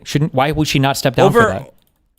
I'm not sure. Maybe you could make a case that she would. I am making the case that she should. Why do you think she shouldn't? You think that she should lie about an officer-involved shooting, a killing of an American citizen, practicing a Second Amendment right, that she should remain in office after telling that many lies in a row about it and not walking it even back? Yeah, like I said, I think you can give her a charitable interpretation in some areas. What about him calling him a domestic terrorist? There's a charitable interpretation on that? Yeah, because I do think that people purposefully impeding in organized groups on ICE and CBP definitely tend towards the line of domestic terrorism. But she didn't know that at the time. Or you think simply obstructing any officer? This is what people are doing. I'm not asking what people are doing. She made a specific comment. She made a specific comment about a shooting. She called him a domestic terrorist. She said he approached him with his weapon. She said that, I think she might have used the word brandish even. These are not true statements. I would like to know the exact statement. You guys want to keep going on that one, or do you want to go to the next question? You can go to the next question. I'll try to find the... Oh, her statements about him going there with the intention to massacre people. That was something she said, right? I would like to see exactly. I did see something like that. So she said massacre and dozens of bullets. I would like to know the exact thing, because I don't want to guess. Okay, I'll find it. Yeah, I'm trying to, too. Sorry. Big League Drew said, so when did y'all become use of force experts? Because both of you sound kind of dumb, although I agree with Destiny's conclusion. Cool. Okay. Sorry about these. Big League Drew says, Alex, what do you think the result would have been if that single officer never went over and shoved two ladies and OC'd Alex? Yeah, I mean, if he didn't detain or try to detain Alex Pretti, then yeah, he probably wouldn't have gotten shot. This one from Big League Drew says, what are your thoughts of Kristi Noem's description of what happened? What are your thoughts about Donald Trump calling him a terrorist? I think Donald Trump said something other than that was stupid. Again, I already said the domestic terrorism stuff, but he said something. What else? What did he say? Did you find Noem yet? Mm-hmm. So this is what she said. She said, an individual approached U.S. Border Patrol officers with a 9mm semi-automatic handgun. The officers attempted to disarm this individual, but the armed suspect reacted violently. Fearing for his life and for the lives of his fellow officers around him, an agent fired defensive shots. The suspect also had 2 magazines with ammunition in them that held dozens of rounds. He also had no ID. This looks like a situation where an individual arrived at the scene to inflict maximum damage on individuals and to kill law enforcement. Yeah, I think, like I said, some areas of that can be given a charitable interpretation. Like even the last part, she didn't say he. So when she said intent to massacre, an individual approached U.S. Border Patrol officers with a 9mm semi-automatic handgun, you think that's a fair statement? And what is this? Something that she spoke, or this is something she spoke? She's giving a presser. This is on January 24th, so 3 days ago. So it's she's reading a statement. Yeah, I think it would be responsible for her to walk back some of those statements, whether she meant them in a certain way or not. So when they say the officers attempted to disarm this individual, but the armed suspect reacted violently, do you think that's a fair characterization of what happened? In the last few seconds, yes. At what point what behavior of his would you characterize as violent? Resisting arrest. What behavior was violent? Him struggling with officers is inherently violent. Struggling is always violent. So if I were to come up behind somebody and I were to try to choke them and they were trying to struggle away from me, would you consider their behavior violent? You would characterize their behavior. Of course. They're meeting violence with violence. Do you think most people would interpret it that way? Altercation. Being in a violent altercation is because one person has made it violent, not because the other person is responding with violence. I don't think most people consider struggle as being as violence. You can't struggle violently? You could struggle violently. I didn't say you can't struggle violently. I decided that not everybody would consider all struggle. What does a non-violent struggle look like? Just trying to escape from somebody or get away from somebody, where you're not striking them or hitting them or attacking them. I think most people wouldn't characterize that as violent. I think violently resisting an officer, struggling with an officer, because you don't have any duty to be detained by a citizen. Nobody said that. I'm just saying you wouldn't characterize it as violent if a person's trying to escape from somebody. I would. If somebody sat on somebody and that person was trying to get away, they were trying to crawl away and maybe roll the person off of them, would you say that that person is acting violently? Yes, if I push you, that's violence, right? So if you're on top of me and I push you, that's violence. It's a very low level of violence, but it is violence. By trying to get up on your hands and knees with the other person sitting on you, that's a violent action. Yes, you're trying to push them off of you. Okay. In the video that we watched, there's not a single point where Pretti is pushing an officer, hitting an officer, shoving an officer. He's resisting them. I understand that, but there's not a single point where he's pushing an officer, hitting an officer, striking an officer. That's never happening, right? What's the lowest level of violence you could think of? Some type of forceful, probably just some type of forceful contact, I guess. Right. Was he making any sort of forceful contact with officers? Not really, just in response to them. Like trying to like escape so them. Being violent in response to their detention. I don't know if I would say that. If I punched somebody in the face, I wouldn't say that their face inflicted violence on my fist. I don't think I would use that phraseology. I don't think you would use. I wouldn't agree there either. Okay. Yeah. So if I was holding somebody and they were trying to squirm away from me, I wouldn't say they were being violent while I was holding on to them. I would say I was being violent and they're trying to escape. I think that's what everybody would describe that as. So what were they using to escape? They weren't using violence? No, it doesn't seem like. I don't see any violence. It seems like he's trying to crawl away. They weren't using forcible contact to escape? I don't see that. Do you see that? If somebody's trying to hold your arm out up against somebody, that's violent to you? Yes, it's violence. Okay. I don't think you believe that, but this one from, do appreciate your question. Big League Drew says, someone did wait, die also, from hold on. one- Also, this statement, the officers attempted to disarm this individual, but the armed suspect reacted violently. This doesn't even make it sound like he's trying to not be arrested. It sounds like they're trying to take his 9mm semi-automatic handgun away from him, and then he's reacting violently. Again, I think she's not being careful at all with her language here, and she should walk back some of it. But she's not. Again, she's a lying. Charitable interpretation. There is no charitable interpretation. Nobody is going to hear that way. They did try to disarm him. They successfully disarmed him, and he did react in a violent. But nobody's going to hear that way. Okay. Wait. I'm curious. Let's say that you and I had to put money on this. Let's say that we get 100 people in a room, and I describe to 100 people. Here's a scenario that I'm describing to you. An individual approached U.S. Border Patrol officers with a 9mm semi-automatic handgun. The officers attempted to disarm this individual, but the armed suspect reacted violently. Fearing for his life and for the lives of fellow officers around him, an agent fired defensive shots. If I were to describe that situation to 1,000 people, what percentage of them, how many of them would describe what actually happened? Not a large percentage, I would agree. My guess would be 0. Okay. So if 1,000 people were to hear something and if 0 people would accurately describe it, wouldn't we say that she's lying? If nobody's understanding what you said, what's the point of spoken word at that point? No, I don't think you could speak of any engagement in the way that, in as short as Kristi Noem did, and have a bunch of people describe exactly the situation back to you. Really?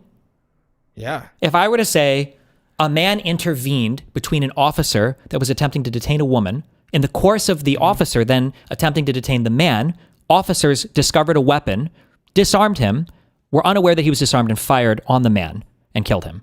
Do you think that I think my explanation, might have been shorter than hers. Do you think that would get out of 1,000 people, at least half of them to describe what happened correctly?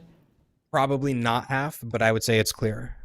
They would get the gist of it. Maybe not exactly what's happened, but they would get the gist of what's happened. No? But then once you know what happened and you look at Kristi Noem's statement, you can still see flaws and she's not clear, but there are elements in which you say, okay, I can see why she said that. You can't, Do you can't really give her any believe charity this? at all and see that. It's not about charity, dude. Yes, it is. You're trying to misunderstand her as much as you can to make If the you point. said, did you mention having a kid? Hold on. If your wife asked you, were you hanging out with a girl last night? And you were, but you were hanging out with a girl at 12:01 a.m. and you said no. And then later on, she was like, you lied. You were with this girl past midnight. We say, no. That's the next morning. It's not last night. It's the next day. Do you think that's a fair and accurate thing? Do you think you can apply charity there and that you've understood what's being said? No, because what she was asking, that would be lying because what she was asking. Yes, and in this Not case, because of what I said. Yeah, but in this case where she's saying an individual approached U.S. Border Patrol officers with a 9mm semi-automatic handgun. Already in our mind, we're thinking, okay, he probably has it out. Maybe not, but it sounds like he does. And then the next sentence is, the officers attempted to disarm this individual. Okay, well, they're trying to take it from him because they've seen the gun, obviously. But the armed suspect reacted violently. What was he doing? Shooting at them? Well, I'm not sure. Fearing for his life and for the lives of his fellow officers around him, an agent fired defensive shots. So he must have been shooting or kicking him or hitting or threatening to take the gun out or something, right? None of what she's saying here is conveying an accurate picture. There is no level of charitability to apply here. She's just lying. No, it would be like if you said someone approached me with methamphetamine. Does that mean they have it out in their hand and they're trying to give it to me? That would be my assumption, yes. Somebody approached me with meth means somebody's trying to sell you meth. You think if they have it in their pocket? If a person was making a press conference and they approach you, and first of all, yes, people don't just have meth in there and be like, hey, yo, you want some? It's usually a verbal thing at first. Yeah, that would be the assumption. They're approaching to sell something. He approached me with meth. Right, but if it said someone said he approached officers with methamphetamines, that doesn't necessarily mean he had them out or obvious to officers. It's that he approached them and he had them on his person. But then you would say that, You could interpret it that way. No, you would clarify because language matters, because words matter, and you're not on a time limit. You would just clearly state that. He had methamphetamine on his person, in his pocket. You would just say that. All right, so Kristi Noem wasn't as clear as she should have been. That's her job. Reasonable? Okay. It's not reasonable. Her job is to communicate to the public. She communicated it totally. It's reasonable for her to walk back some of the things she said. So if she doesn't walk it back, should she step down? I don't know if that's a reasonable course of action, no. What would the reasonable course of action be? I'm not sure. So nothing. I mean, she didn't miss anything. It was a written statement. This was a written statement that she was reading from. Yeah. She's lying. She's misleading. She's not just being unclear. If she was being unclear, then maybe she would say different things in different contexts, whatever. All of her language is pointing in one direction, though. I mean, I do think that she was using colorful language to make the situation appear in the favor of those in the administration. But that was also before the public had the facts, I think. When she worded it this way, do you think she was doing it because she was just picking random words, or do you think she was intentionally trying to mislead the public's perception? I don't know if we can come to the conclusion that she intentionally was lying to the public. So she accidentally misphrased this in such a way that it was completely deferential to the officers and was completely in favor of what happened with the officers and completely besmirched and attacked the guy in a maximal way. That happened randomly by chance. No, I'm saying it definitely couldn't have happened randomly. That's poisoning the well. It could have happened simply by her not being clear enough. Now, what are the odds of that? Was it her not being clear? Was it her intentionally lying? I think if it was her intentionally lying, yeah, she should step down. When she says the suspect also had 2 magazines with ammunition in them that held dozens of rounds, this looks like a situation where an individual arrived at the scene to inflict maximum damage on individuals and to kill law enforcement. Yeah, is that a wrong interpretation? There's nothing that's in the sequence of... Yes, that's incorrect. It doesn't look like that at all. I don't see that at all. Okay. All right, so then you see it differently than Kristi Noem. Is it so wild that this thing could have happened or it could have been this way that she's completely lying to make her side look better? She is completely lying to make her side look better, yes. There are people that I can understand make a statement like that. We call them SJWs in 2016. People that show up with guns must want to kill people. All of you guys that defended Rittenhouse didn't seem to have this opinion before. I didn't have this opinion before. That's the really stupid thing Trump said. I have no idea why we're talking about Kristi Noem's statement right now. I know, but you just jogged my memory. Remember, he said, if you're carrying guns in our streets, you're a criminal or something retarded like that. Well, but I mean, that's not that far off of your position. You think that if an officer interprets you as obstructing his own arrest, if you have a gun on you, or the officer thinks you do, the officer can execute you. That's not that far from your position. No, it's very far. Obviously, there were literally tons of people doing so many this questions. all day. Okay. This one from Big League Drew says, someone did die from the one chip challenge. What's your point? I'm not sure who that was for, but Big League Drew says OC doesn't work. The one work. chip is no joke. Says OC doesn't work on some people. You can still shoot a gun with proper barb placement from a taser. My sister is a detective and they did it in training.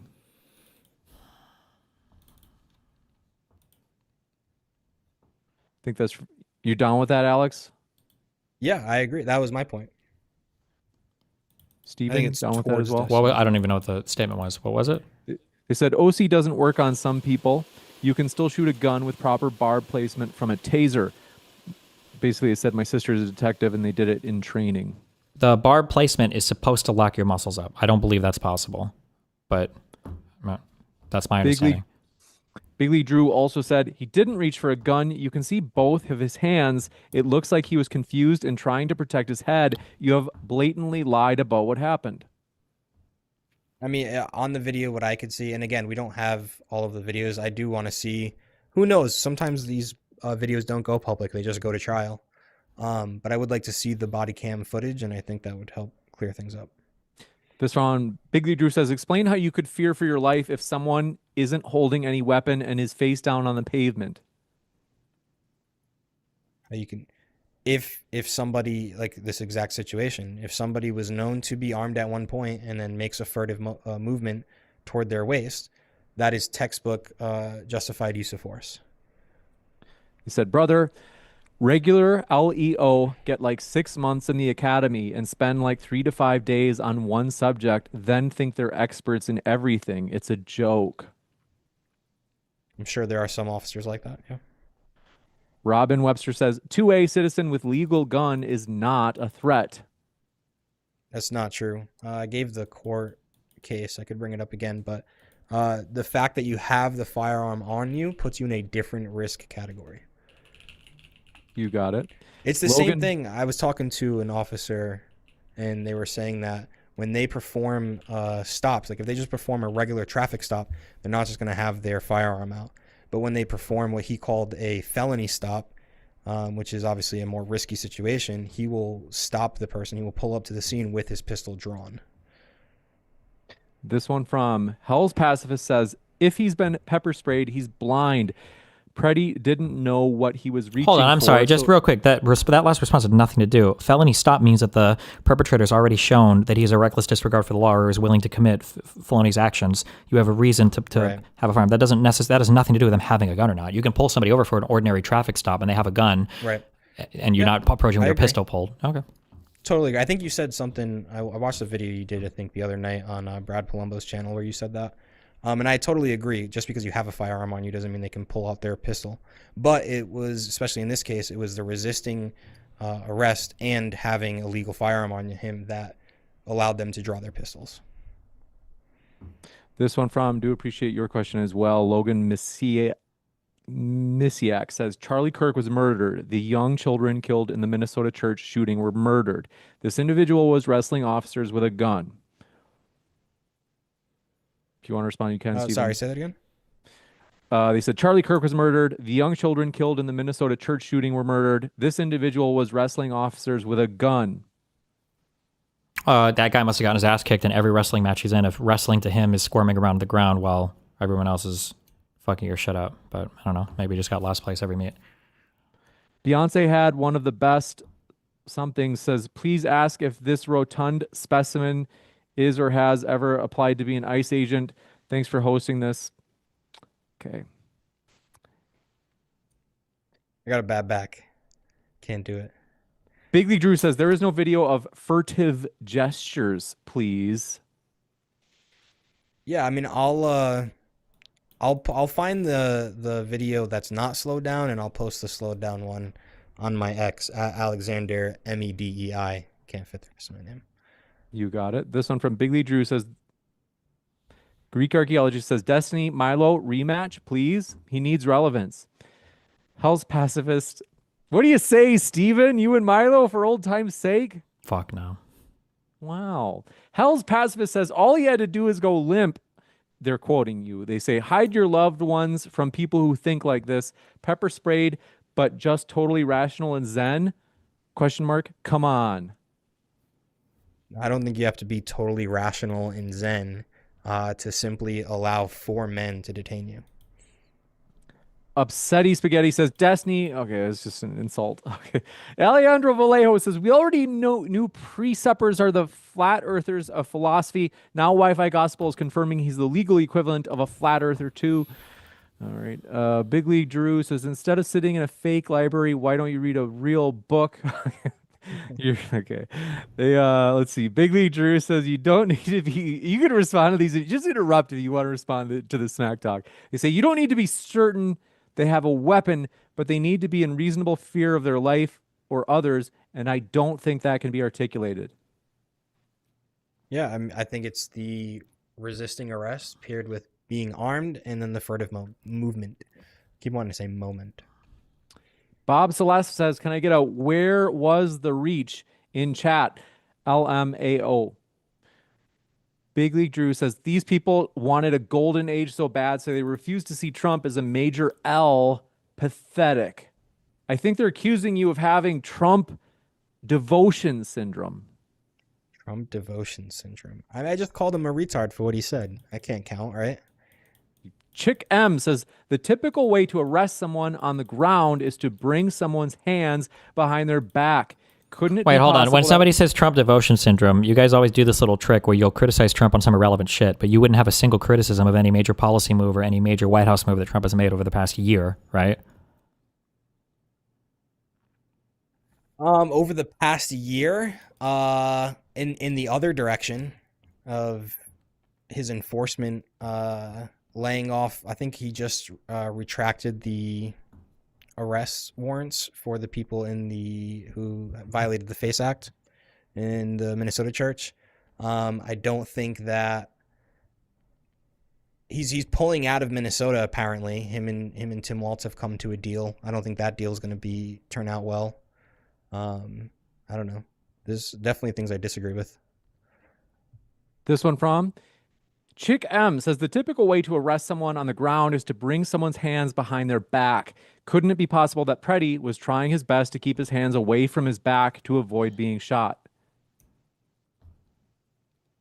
No, and in that situation, they would actually take your hands and put them behind your head, and then they would cuff you, and then they would put your hands behind your back.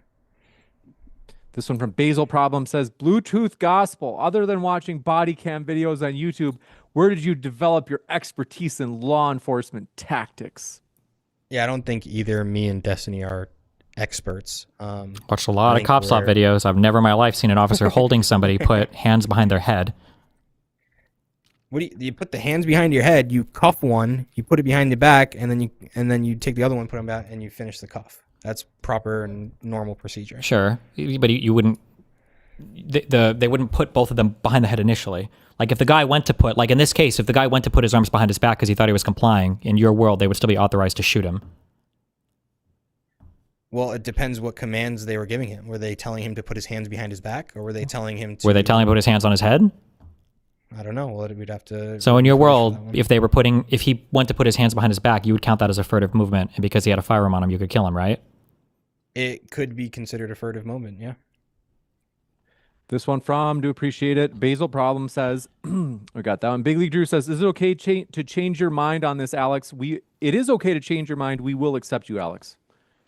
I think this isn't as clear-cut as the Renee Good situation, and I think that reviewing body cam footage will obviously help in this situation. And I know there's an investigation on both Renee Good and the Alex Pretti situation. I don't know if they're allowing the state to come into the Alex Pretti situation or not. And I think even, again, this deal with Tim Walz, like I don't know exactly what's public. What I basically read was that may be part of the deal, is that Minnesota's allowed to come in on the investigation, but I'm not sure. I could have misread that. This one from Duck Nobby says, Destiny sounds like a homosexual talking version of a little wind-up toy. Based. I'm trying to imagine that. Petromandius, thanks for your question, says, if this was murder, it was Waltz and Flanagan who murdered him. They are guilty of seditious conspiracy with a felony murder enhancement. Yeah, I don't think anybody could really make that case. Shizu Hiwima says, question for Destiny. Do you believe ICE agents need to be afraid to keep them in line, similar to your arguments about conservatives needing to fear for their lives during the last election? Absolutely. I would go and I would quote every single conservative and libertarian that proudly had the "Don't Tread on Me" flags and that they believed in the Second Amendment and were constantly quoting that the tree of liberty constantly needs to be refreshed with the blood of patriots thing. All of our public officials should have a healthy fear of the population such that they don't feel like they could murder us with impunity and nothing bad would happen. I support people open carrying. I support people organizing their communities. I don't think there should ever be a case in the United States where officers feel like they can go into a neighborhood and start murdering its citizens with no recourse. I don't think any officer thinks that. Well, you do. I mean, Jordan Lofgren says, That's kind of bad faith. Well, you seem to think that if a guy gets in front of a cop, the cop has the authority to begin pepper spraying him and then tackle him. And then if the guy's on the ground and he can't orient himself quick enough, he could be executed if he's a Second Amendment practitioner. So that's your position. Yeah, if he's armed and resisting officers, yeah, I think that could be justified use of force. I don't see how that means that I think cops can just go and murder people in neighborhoods, though. Okay. I mean, if a cop walks up and shoves a lady to the ground and a decent man sees that happening and was like, hey, don't do that, and stands in front of the cop, at that point... And what's the context of this situation? Looks like the cop's just pissed off. You can't articulate to me an investigation that the cop is performing, can you? The DHS said they were doing it. They literally have 3,000 federal agents consistently doing these operations. Did 3,000 federal agents push her to the ground, or was it one federal agent? It looked like one federal agent. It's the reason that those federal agents are there. I guarantee you those federal agents don't live there. They're there to work. But he wasn't performing an investigation. I didn't see him Even do if he one. wasn't performing a specific investigation, as long as he was driving government property and patrolling, that would exactly be federal duty. Yeah, to arrest her maybe, but not to shove her or push her to the ground. Yes, to shove her and push her when she doesn't listen to commands to lawfully disperse. Yeah, that's not how that works. There's a reason why you have no case law that backs you up here on this. Jordan Lofgren says, Destiny, debate Jay Dyer. Every debate you have is pointless under your own stupid worldview. Debate Jay. This one from Chick M says, Pretti never moves his hands toward his waist before he was shot. Listen to the audio. There was no misfire from Pretti's firearm. The officer in the black beanie shot Pretti. Yeah, and that's why I said there is one video that shows what could be the slide movement. And the only reason, because the first time I saw the video, I was like, I don't know, that's a stretch.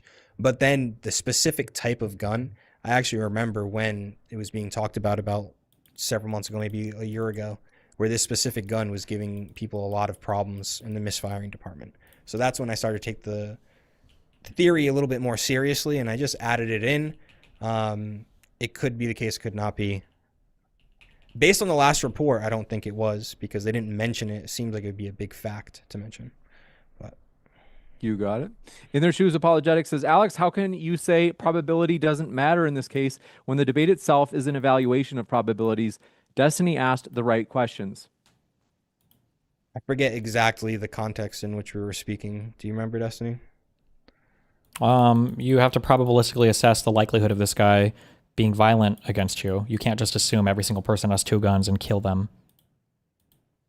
Well, I would say that just because it's not that probability doesn't matter, but just because it's a low probability, because the risk is life or death, that means you should assume that the person is not completely disarmed unless you have searched and seized all the weapons on them. No, but it's just the idea that like you would weigh the probability of being in danger based on the totality of the circumstances. It's kind of like in epistemology when you would grant something as knowledge or not knowledge based on the weight of the thing. So it's like if you were to sit on a chair on the edge of Mount Everest, how much would you have to trust that chair in order to know that you'll be safe? Versus just a chair that you sit down in your computer room there, you're obviously just going to trust that chair.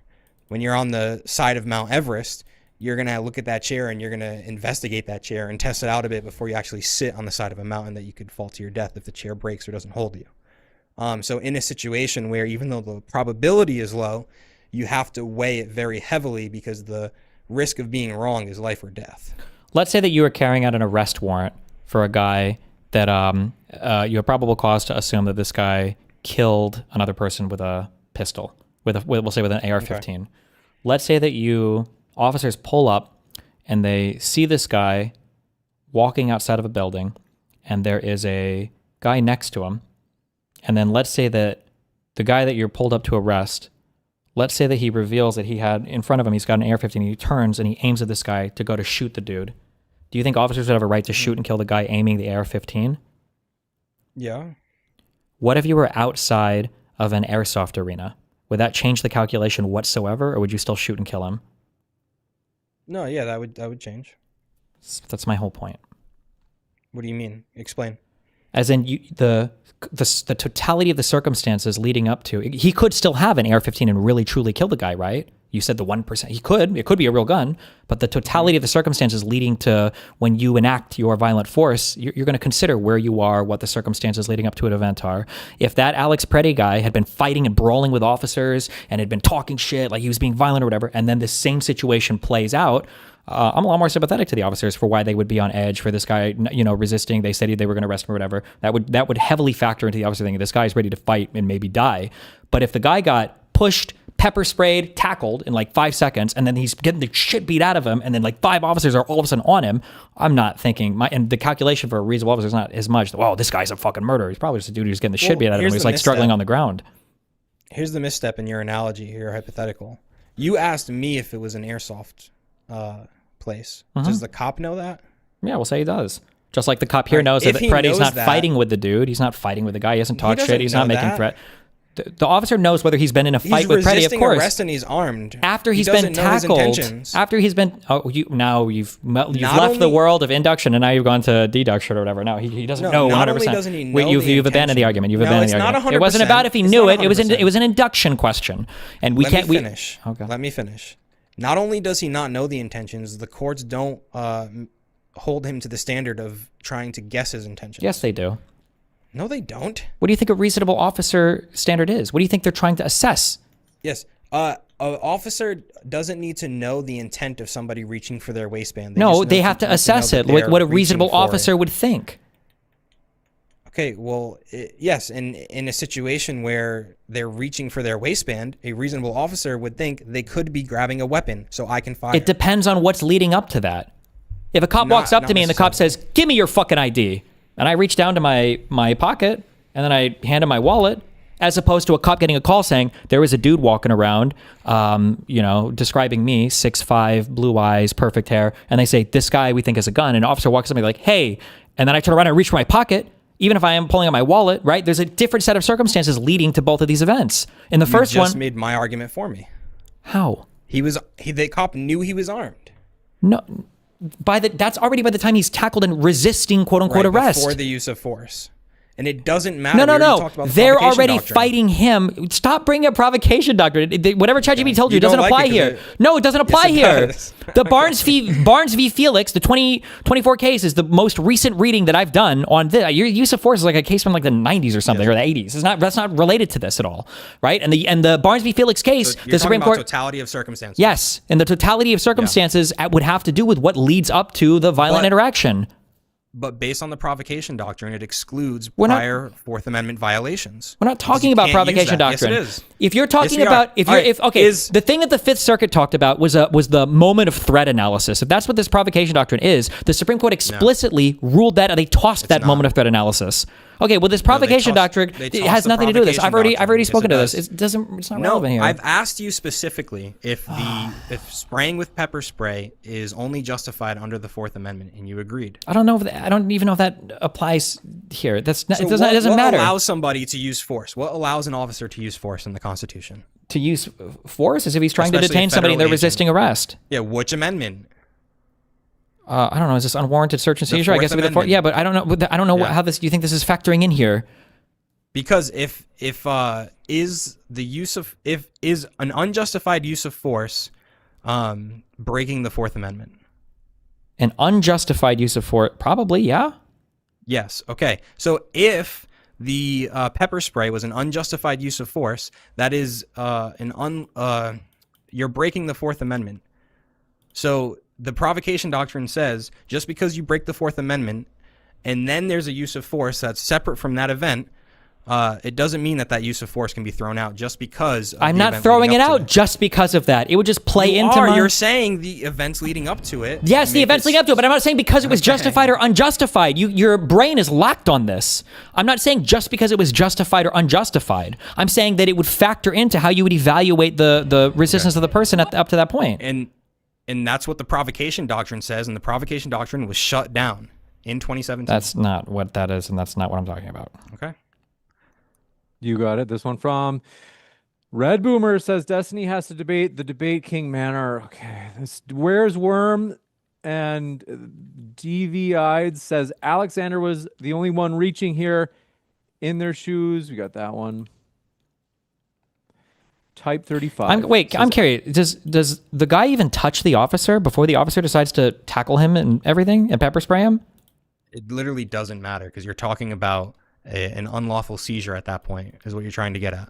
No, I'm saying the officer is literally like pepper spraying the dude. The dude doesn't even touch the officer. Why is the officer pepper spraying the guy? He perceived it as an aggressive motion towards him, and he was trying. Maybe he was trying to go after the lady. Maybe he was going to push her. I just want to we don't know. James, play this for me, okay? I just want to hear you say this. The guy, a reasonable officer, would interpret. It literally doesn't matter. No, the reasonable officer standard. I'm just. You think that he is that a reasonable officer perceives him to be a threat? I want to talk after we do. Obviously, we can play whatever you want and still talk, but I want to talk after this. We get more information about this, even if I just come on your stream for a few minutes or talk privately. But I guarantee you this is going to come up if there's a trial. And I would love to see the ruling on this based on the moments leading up to and the Fourth Amendment violations. But Okay, go ahead. There was something you wanted to play. Almost got it. I'm just cropping. And okay, there it is. And hitting play.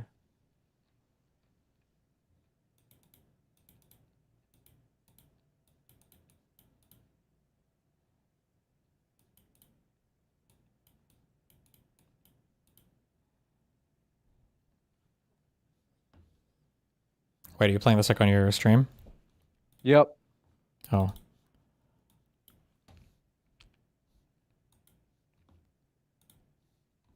I just in looking at this video, before the officer starts pepper spraying him, what is the reason? Whoa!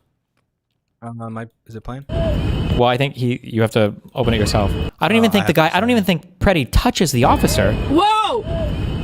If anything, he just has his hand up because the officer's already pepper spraying him for no reason. Whoa! Where is this in this video?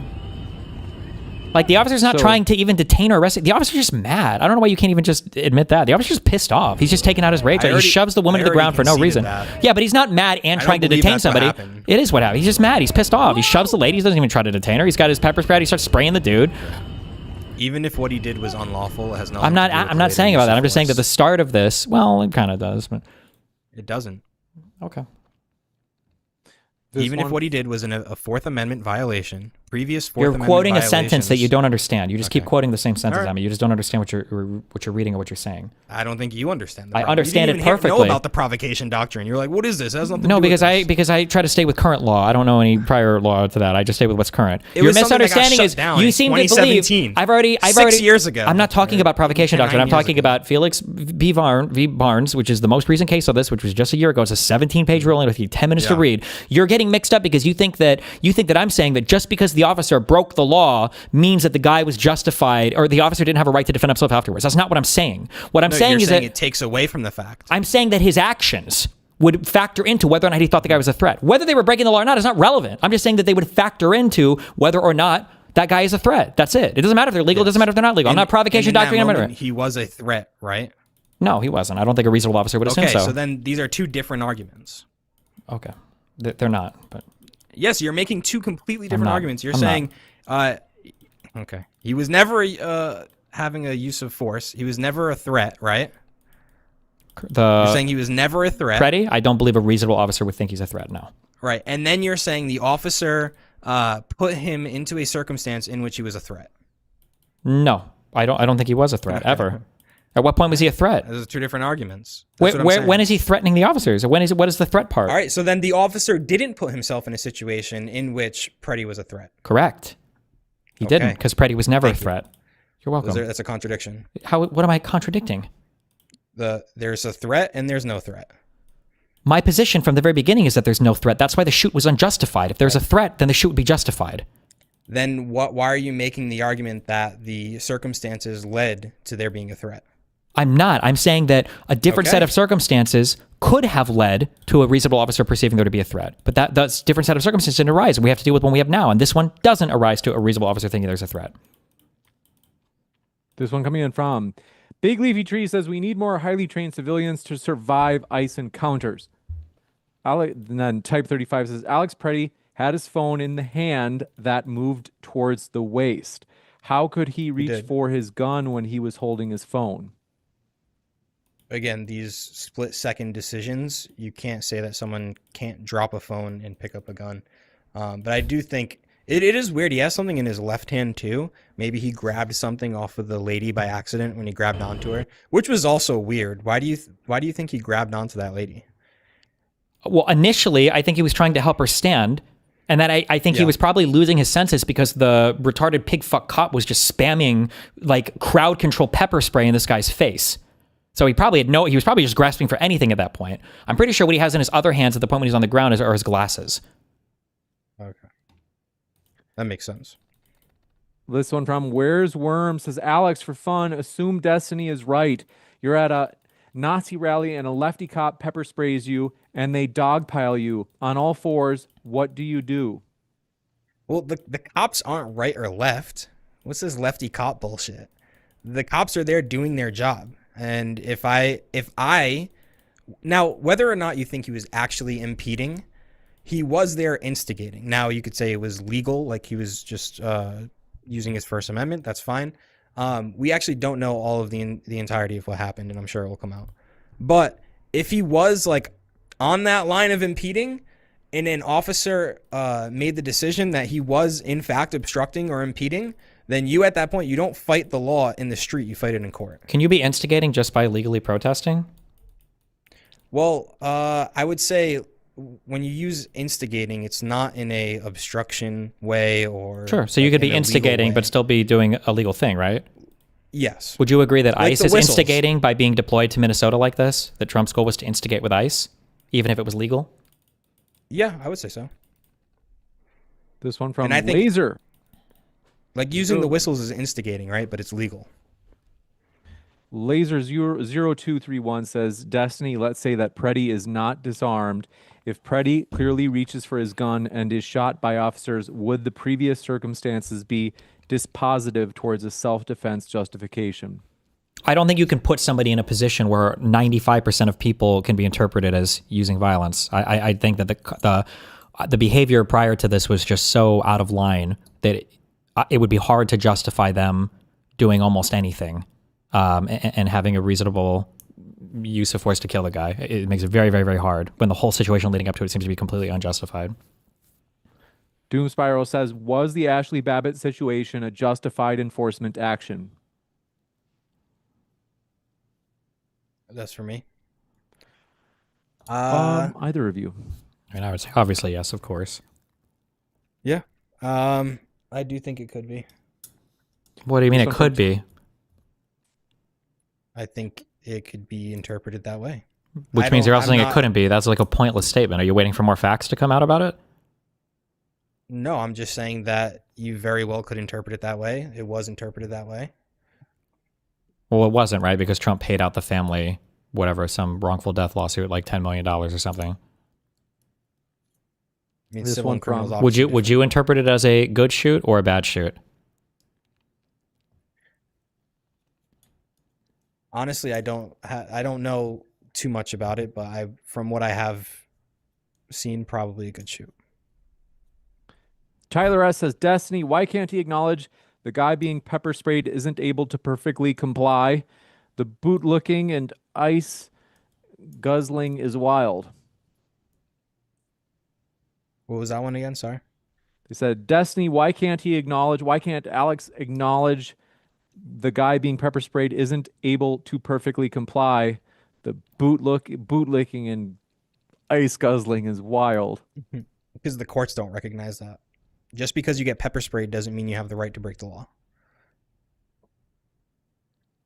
Chuck says, do the debaters believe you can carry at a protest? Yeah. That's law.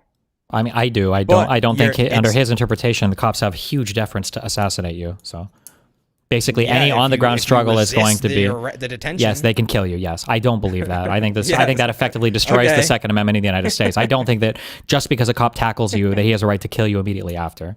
Is that my argument? Basically, yes. Effectively, yes. No, you're straw manning me. I'm not. Yeah, you're setting up a straw man and letting it on fire for your audience. That's fine. Okay. Chuck says, We got The Unwanted Man says, Alex and Destiny, Democrats successfully started the first civil war in a similar way. Will they succeed this time, and how bad will they lose? I really hope we don't have a civil war because it's not going to be pretty. Nobody's going to win. Steven, any thoughts? Yeah, not good. Single Shot Studio says, how is he going to grab a gun when he has a phone in the hand you're claiming he's supposed to grab the gun with?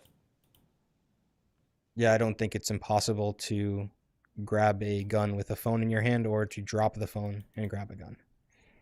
Glenn Svengsen says, can watch the stabilized video frame by frame? It's tough with Zoom, but I don't even have a link for each angle. Somebody for the Renee Good situation put up like all the angles on one screen. That was very helpful, but I didn't see one for this yet. Wolfgang Snipe says, Graham versus Connor, 1989. Cop had zero objective reason to contact with the first two women. That's assault. Pretti legally can intervene. Cope escalates with unjust force. Still illegal. Assault. First cop is 100% responsible for murder. I think by cope they mean cop. Cop escalates with unjust force. Still illegal. Assault. First cop is 100% responsible for murder.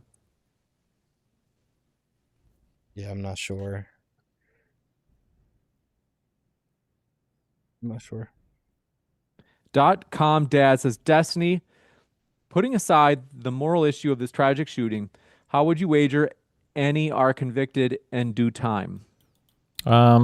I don't think any will be convicted or do any time. I don't even know if there'll be indictments filed. I think that this administration is very invested in communicating to loyal followers that you can commit crimes, do murders, do whatever you want, as long as you're doing it against your political enemy, in this case, any Democrat or anybody posing as a Democrat or opposing the administration, and they're going to pardon you or cover for your crimes. Rye says, Alex, if a cop wrongly thinks you're a suspect, tackles you, then mistakes the crunchy taco in your back pocket for a gun and shoots, is that justified? Why or why not? Assume he feared for his life. It would have to be under the objective reasonable test, objectively reasonable officer. Now, if I was mistaken, like there's obviously tons of situations of mistaken identity. When I was in high school, we were having a party. I was drunk. I went down to the store. A cop pulled me over and said, hey, somebody's been breaking into cars. I need to search you. He searched me. If in that situation I resisted arrest and made some sort of motions to think that I was pulling a weapon, he very well could be in the right for using force in that situation. This one from Wait, do you think the officer's use of force here was reasonable? Like at least up to the pepper spray and shoving the person to the ground? Before the shoot, you're saying? Yep. Yeah, I do think it was reasonable, but I just conceded for debate's sake because I don't think it's actually... Why do you think Stephen Miller tweeted a few hours ago that they might not have followed their policy? Again, not following policy isn't a Fourth Amendment violation. Well, it goes to the reasonableness of the officer, right? No, so even if, like in this Renee Good situation, the officer was not following policy by standing in front of the vehicle. That doesn't mean the use of force was not justified. Not necessarily, but not following policy is going to cut against you when people are considering a totality of the factors, no? Not when you're considering the actual use of force in what happened with the gun. I don't think so. You think if all cops had been trained to do a particular thing... Mm-hmm. That, policy violation that is not Fourth Amendment violation. You keep saying Fourth Amendment. That's not... Okay. When you're talking about an officer what is committing... use of force? What is the standard of use of force in the Constitution? Where do we find it? It's not just in the Constitution. It's going to be in legal statutes that are derived from the Constitution, which are going to be doled out in rules or use of force policies. Like it's very downstream from that. It's very rare. In fact, I don't know if it ever happens that when you're analyzing the facts of a case or you're applying law, people aren't citing the Constitution, right? If you read a legal case you're right. Yeah, they're citing case law. They're not saying the Fourth Amendment says this. Based on the Fourth Amendment. Yeah, but we're abstraction, we're levels removed. Okay. So if there was a, so we can speak It's to. all about how to interpret it. No, it's not your That's job what to the doctrines interpret the doctrines, but that's not up for you to interpret the Constitution to see as they would apply to the doctrines. That would be for the Supreme Court to do. But I'm saying that, like, Right, let's say that we have a police officer. Let's say that a woman is on the street. A police officer is trying to get her under control. She's not. You ever watch WCW? Do you know what a power bomb is? I think I know what a power is. Let's say that he off the top and you to put the elbow? person No. on there, you bend them over. I think their head goes in between your legs, and you pick them up, and then you lift them up. You power bomb them. Okay, it's a power bomb. Okay, and you slam them on the ground. All right. I think a lot of people would look at that and say that officer is crazy. Let's say she dies because he power bombs her, Kevin Nash style, just complete Goldberg destroys this lady's spine and she's dead. I think everybody would look at that and go, okay, that's fucked up, right? Was it a justifiable use of force? What did she do? Well, I don't know if there's anything somebody could do for you to power bomb them. Okay. I think that to wrestling was, but let's say that you would find out, let's say you did an investigation. Okay. And let's say that you found out that let's say there are two worlds, the world's divided at this point. You investigate, and in one world, the police officer department has a use of force policy. You're supposed to ask somebody for their ID 2 times. If they say no, you can attempt to detain them. If they resist at that point, you can bring out a less than lethal intermediate weapon or whatever. Right. And in that world, you would look at the guy that powerbombed the lady as this first thing you say, you fucking murdered her, bro. You're fucked. Let's say that in the second world, let's say that the use of force policy was all WWF moves. In that case, you say, okay, well, the policy needs to change, but the mens rea, the state of mind of the officer was not that he was necessarily committing a crime, like he was following the force policy, right? Which, let's say he did go to court, that would cut heavily in his favor. The officer could literally use as a defense. This is Derek Chauvin tried to do this. This is what we're trained to do. We were trained to do this thing. It was a big part of the Chauvin case. We received this training. This is what we're supposed to do, and I did it. How can you say I committed a crime? I'm a police officer. I'm doing what I think I have to do. I'm not committing a crime here. Whereas in the other world, where none of that is listed, and he just started using wrestling, it was like, bro, you're murdering this woman. This is manslaughter at least. Like, this is way outside of your training. Right, so you're just proving that following policy doesn't mean you're justified, and not following policy doesn't mean you're unjustified. Correct. These are tests. They cut in favor or against. It's not dispositive. It would just help or it would hurt. This No, one I don't- from. Okay. Go ahead. If you want to continue. It's all right. Ash says, if it is Alexander saying an American citizen exercising their constitutional right puts them in more danger than if they exercise that right.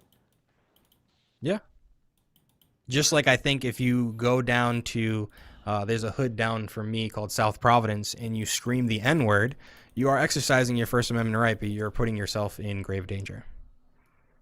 Velvet Base says, Alexander. Hold should on. Steve There's a Miller- huge. If you say the N-word in front of cops, should you be putting yourself in danger to the cops? No.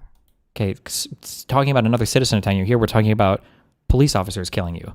Right, it's a different You're thing. right. No. You're right. That was a good catch. I don't think that just exercising your Second Amendment should put you in danger at all. You're right. Not at all. But the fact that it can add to a situation that you put yourself in, it can increase the danger of you putting yourself in a dangerous position. Yes, it could. This one from Velvet Base says, Alexander, should Stephen Miller step down for calling Pretti an assassin? This was said around the same time Noem called him a terrorist before any investigation. Yeah, I'm not sure if these taken in just by themselves would be valid for them to step down. I do think that calling him an assassin, especially if you don't have all the information, and with what we know now, that he was most likely just a protester who most likely stepped over the line and then was an unfortunate circumstance. But no, I don't think he should have called him an assassin. I think that's really stupid and it doesn't hurt. And I think it definitely hurts my position when you have these people saying this stuff. Upsetty Spaghetti says, Trump is your daddy, except that, okay. Ash says, is Alexander saying, did I read this one? Is Alexander saying an American citizen exercising their constitutional rights puts them in more danger if they exercise that right? We did read that one, yeah. Okay, thank you. Sorry.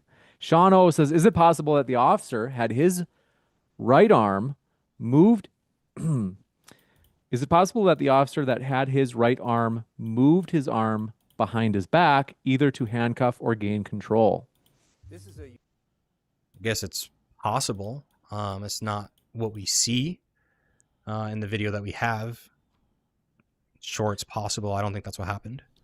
Supreme Skeptic says, if Alexander farted in a public room, I'd call it domestic terrorism. He'd also want me to get shot for violently resisting my way out of the room. True? Okay, Nope, just I kidding. froze. Let's see. Callaway desk chain. What are you doing? Why did you turn your camera off? Are you doing something you don't want us to see? No, my OBS crashed or something. Oh, right. Yeah. This is one from Callaway. Desk chain says, Destiny, how are the court cases coming? Okay. David Lerner says, dude, she is the director of Homeland Security. She has to move to have accountability for her words. Yeah, I don't know what proper procedure is in that aspect, so I'd have to look into it. This one I'm sure you could from- make the argument for it. Tanner says, I shouldn't have been so surprised to see Alex eating all those bullets.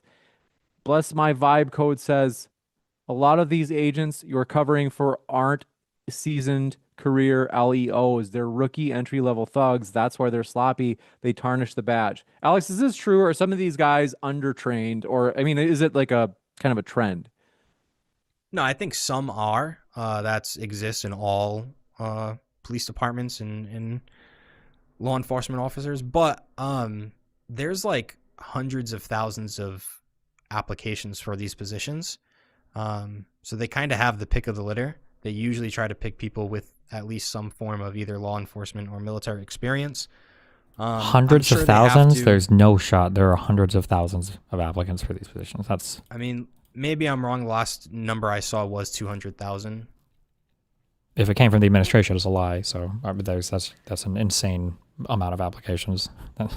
So how do you deal with that, though, honestly, Destiny? When the administration says something, do you just assume it's a lie? When they've lied about these exact things, unfortunately, yeah, we can't really trust anything this administration puts out. Is that true then with any administration? No, most of them don't blatantly lie to the public. Can you think of a single example where the Biden administration blatantly lied to the public in the same way that Kristi Noem did in the statement I read earlier? Not off the top of my head, no. Okay. This one from Max Campbell says, Alex, if officers had done the same during insurrection, it would be justified, right? All armed protesters unalived? Yeah. Mir Banana says, there's video of CK reaching for his waist. Let me, armed, just being armed doesn't mean that you get shot. It's being armed in other factors such as resisting arrest and making furtive movements. Sorry. You got it. Also, Mir Banana says there's video of CK reaching for his waist. Rest in peace. Let's see. Alexander, thoughts? Sorry, I was looking up these stats. It does come from the DHS. But what was the question again? They said there's video of CK reaching for his waist. Oh, yeah, that's retarded. Enemy says, Alex, do you think there are any paid actors in the ICE protest?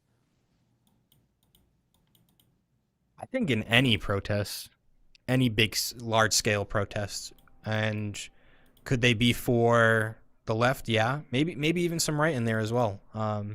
There's some people who are pretty provocative who have been. Some people think they're feds, right? I'm sure you can put two and two together. I think on both sides, there's always going to be people with lots of money and influence and want to sway the opinion or add to the fire.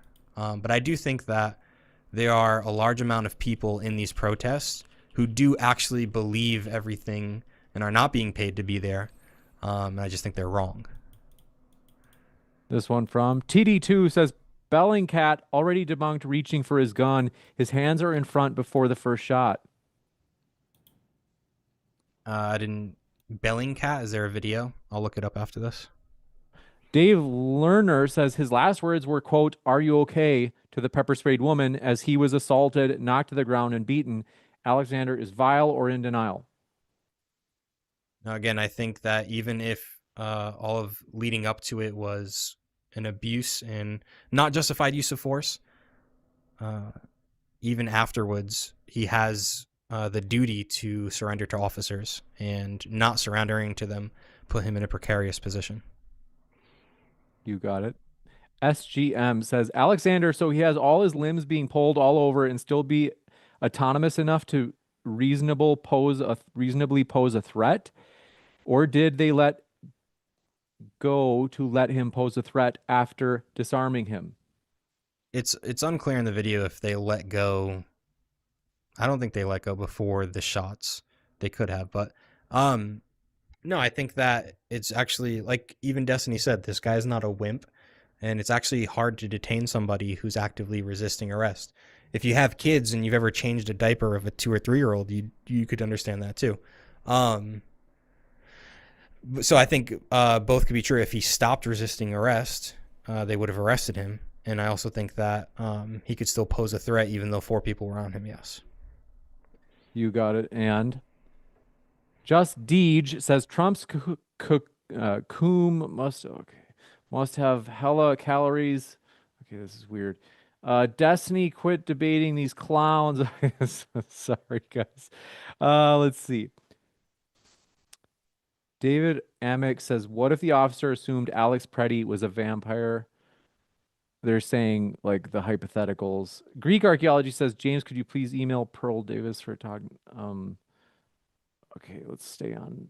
Travaka says, question to Alexander. Why is Pam Bondi asking for voter rolls to Tim Walz as request if he wants ICE out of Minneapolis? Why is Pam Bondi asking Waltz for voter rolls? I'm not sure I understand. And then Dave Lerner says, anyone who saw the public videos clearly sees this. Well, so Pam Bondi said that she would remove ICE from Minnesota. She gave 3 conditions. The third one was they hand over their voter rolls to the Department of Justice. Gotcha. Yeah, I'm not exactly sure why she would do that. Well, that's whatever the reason. That seems pretty horrible, right? And what do you mean? Well, that has nothing to do with immigration. It has nothing to do with illegal immigration.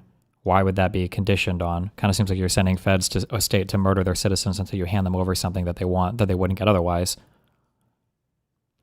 Yeah, negotiation is difficult. I don't think the way you framed it, that they're just sending agents to murder people and terrorize them in order to get voter rolls.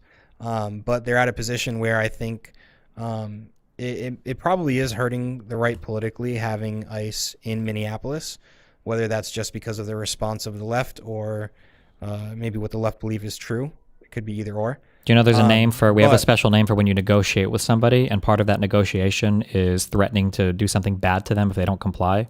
It's called blackmail or extortion. What are they doing bad? Having ICE agents that clearly don't need to be there if one of the conditions for them leaving is them handing over their voter rolls. Well, that condition isn't the only condition. No, but why would it even be on there? Why? That's kind of taints the whole thing, no? I don't think so. Okay.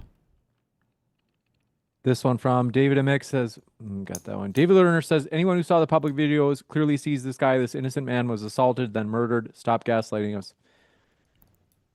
This one from Lord Loss says, Destiny made a decent argument for an unjustified killing at best, but murder has very specific qualifiers. Destiny failed to make an argument for any of them outside of a death. Murder 1 would be hard. Murder 2 would probably be pretty hard as well. I think manslaughter might be easier, but yeah, I don't know. T-Maz says, quote, please tread on me, daddy. Tread harder. Oh, yes. Keep walking all over me and taking my rights. Oh, yeah. Keep treading. Alex, is that what you say? That's my official position. I'm going to Dave change Learn. my I didn't hear you. It cut out. So I'm going to change my X bio to that exact spot. Your audio is different. Did you change the setting? Because it's like actually really hard to hear you. Is it just me? No, some auto adjustment on volume or something's happening. I don't know what.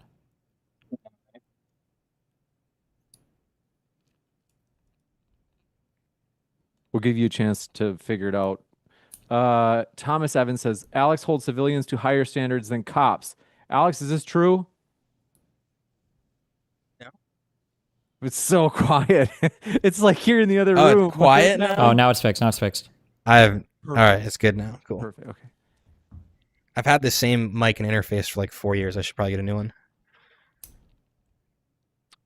Dave Lerner says, play the effing video and see if you can still lie. Bless My Vibe Code says, I support LEOs, but Alex is wrong. I worry Alex is the type who'd support a corrupt cop because a, quote, badge and gun. There's lots of good cops who call out bad ones. Alex blanket excuses sloppy policing. Alex, was this done like sloppy? Were there any elements where you're like, yeah, that part very sloppy or medium sloppy? No, I think considering the situation that they're dealing with in Minneapolis, that these guys deal with every single day, I think it was handled appropriately. You got it. Free Brain says he was impersonating. Just to be clear, police. you think that in contrast to Bovino being forced to step down, Kristi Noem now negotiating to get ICE removed from this state, and Stephen Miller even tweeting out that they might not have followed their use of force policy. Was the Stephen Miller thing in directly in regard to the Alex Pretti situation? Probably. It was like 4 hours ago, so yeah. Gotcha. Well, I just seemed like you made it like an overall statement there. No, I think that even if it's the right thing to do with what's going on in Minneapolis, I think that optically it can still look bad based on the response from the left. This from Tyler S. says, Destiny, is it valid to have a fear that there will be more tragedies to occur because of the government overreach going on in Minnesota? Is it? Say that again. What? Said, is it valid to have a fear that there will be more tragedies to occur because of the government overreach going on in Minnesota? It could be, I guess. You got it. Windmill 2000 says, Alex and Destiny sitting in a tree. Okay, let me focus. How many Hey, more are Alex. these out there? I'm tired, James. Okay, this is, I think we're actually at the end here. Okay. Bo Sun says, the BS provocation doctrine argument. Folks, no more questions. The BS provocation doctrine argument verbatim suggests that the officer lost self-control in the heat of the moment. Where has this defense been used in police homicide historically? Lost what? Self-control. They said, the BS provocation doctrine argument verbatim suggests that the officer lost self-control in the heat of the moment. Where has this defense been used in police homicide historically? Yeah, it's not at all the argument. It's simply the provocation doctrine was used to imply that later use of force was unreasonable based on prior Fourth Amendment violations in the situation. And it was struck down.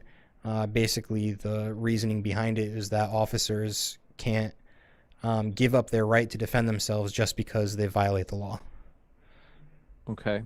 Can we let Steven go? I want to give you a chance to rest, Steven, because actually all of these questions are for Alex. There's like maybe 10 more that have come in. So, Yeah, Steven, it was nice to meet you, man. Thank you for doing the debate. Yeah. Hold on, I'll chill for a few more minutes. 1 second. Okay. Bosun says, we got that. Richie Torres says, hold up, didn't Biden lie at the CNN town hall? Oh, okay, this one apparently seems to be for you. Hold up, didn't Biden lie at the CNN town hall about the COVID jab? Shut your ass up. I'll give you a chance to respond to whether or not Biden lied at the CNN town hall about the jab.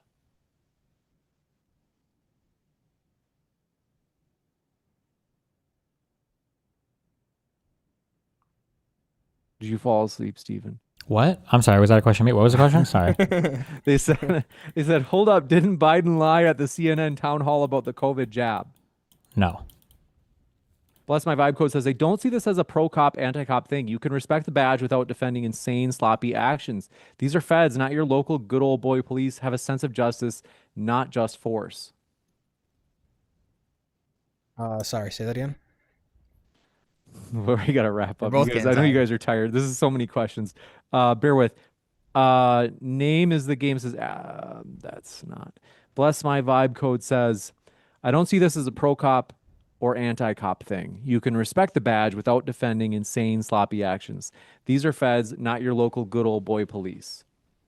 Have agree. a sense of justice, not just force. True. Okay, now I'm going to go to sleep. I was reading something. I love you. Be careful, guys. Stay safe. Take care. Have a good night. Night. I'm going to switch over to full screen, and then the rule is I don't want to.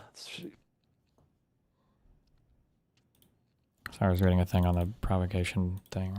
Jesus. Oh. Did she delete her account, Lauren? I don't know. Couldn't she have renamed it? Or maybe she did something else. Oh, can't you like temporarily hide it or something? I don't know.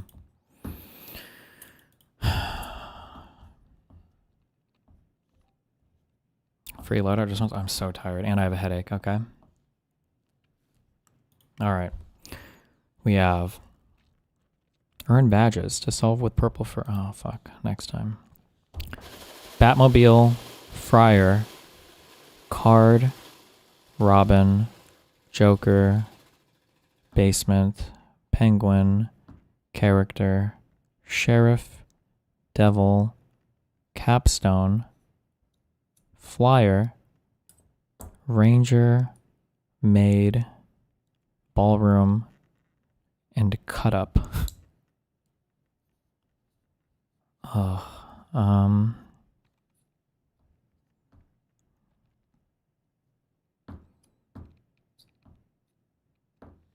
Is this a bait one? This feels like a bait thing. Penguin. It's so, what? Oh my god. This is so stupid. Okay.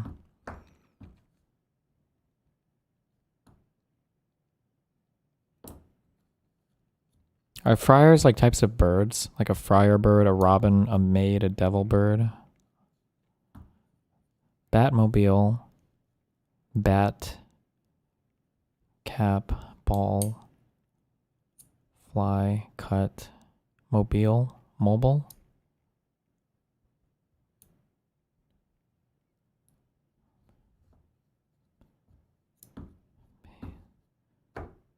Batmobile. I don't know. Joker, like a card. Penguin, Friar. I don't know what a friar. I don't know what that even means. Card. Robin.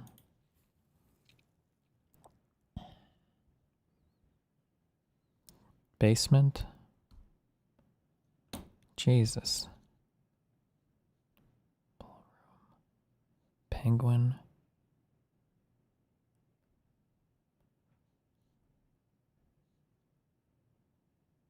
Character.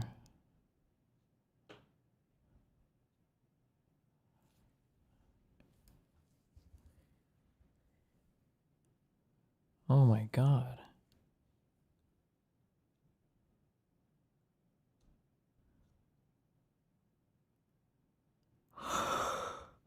Oh.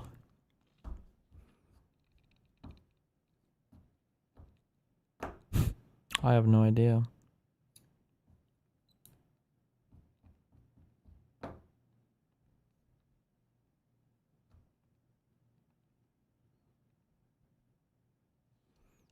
Is a penguin a bird?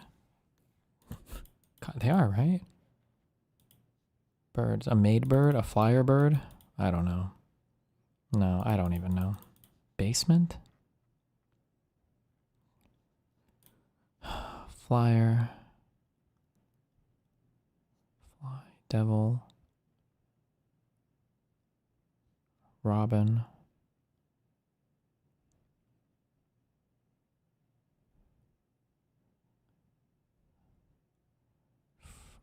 Friar. Maid. Batmobile. Basement. Ranger. Cut Up. Character. Joker. Card. Capstone. Ballroom. Sheriff and Penguin. I have no idea, bro. Like a dance? Like a ballroom dance? A basement party? Capstone party? Like a type of party thing? And a friar party? I have no idea. Oh no. I don't even know what I'm guessing at.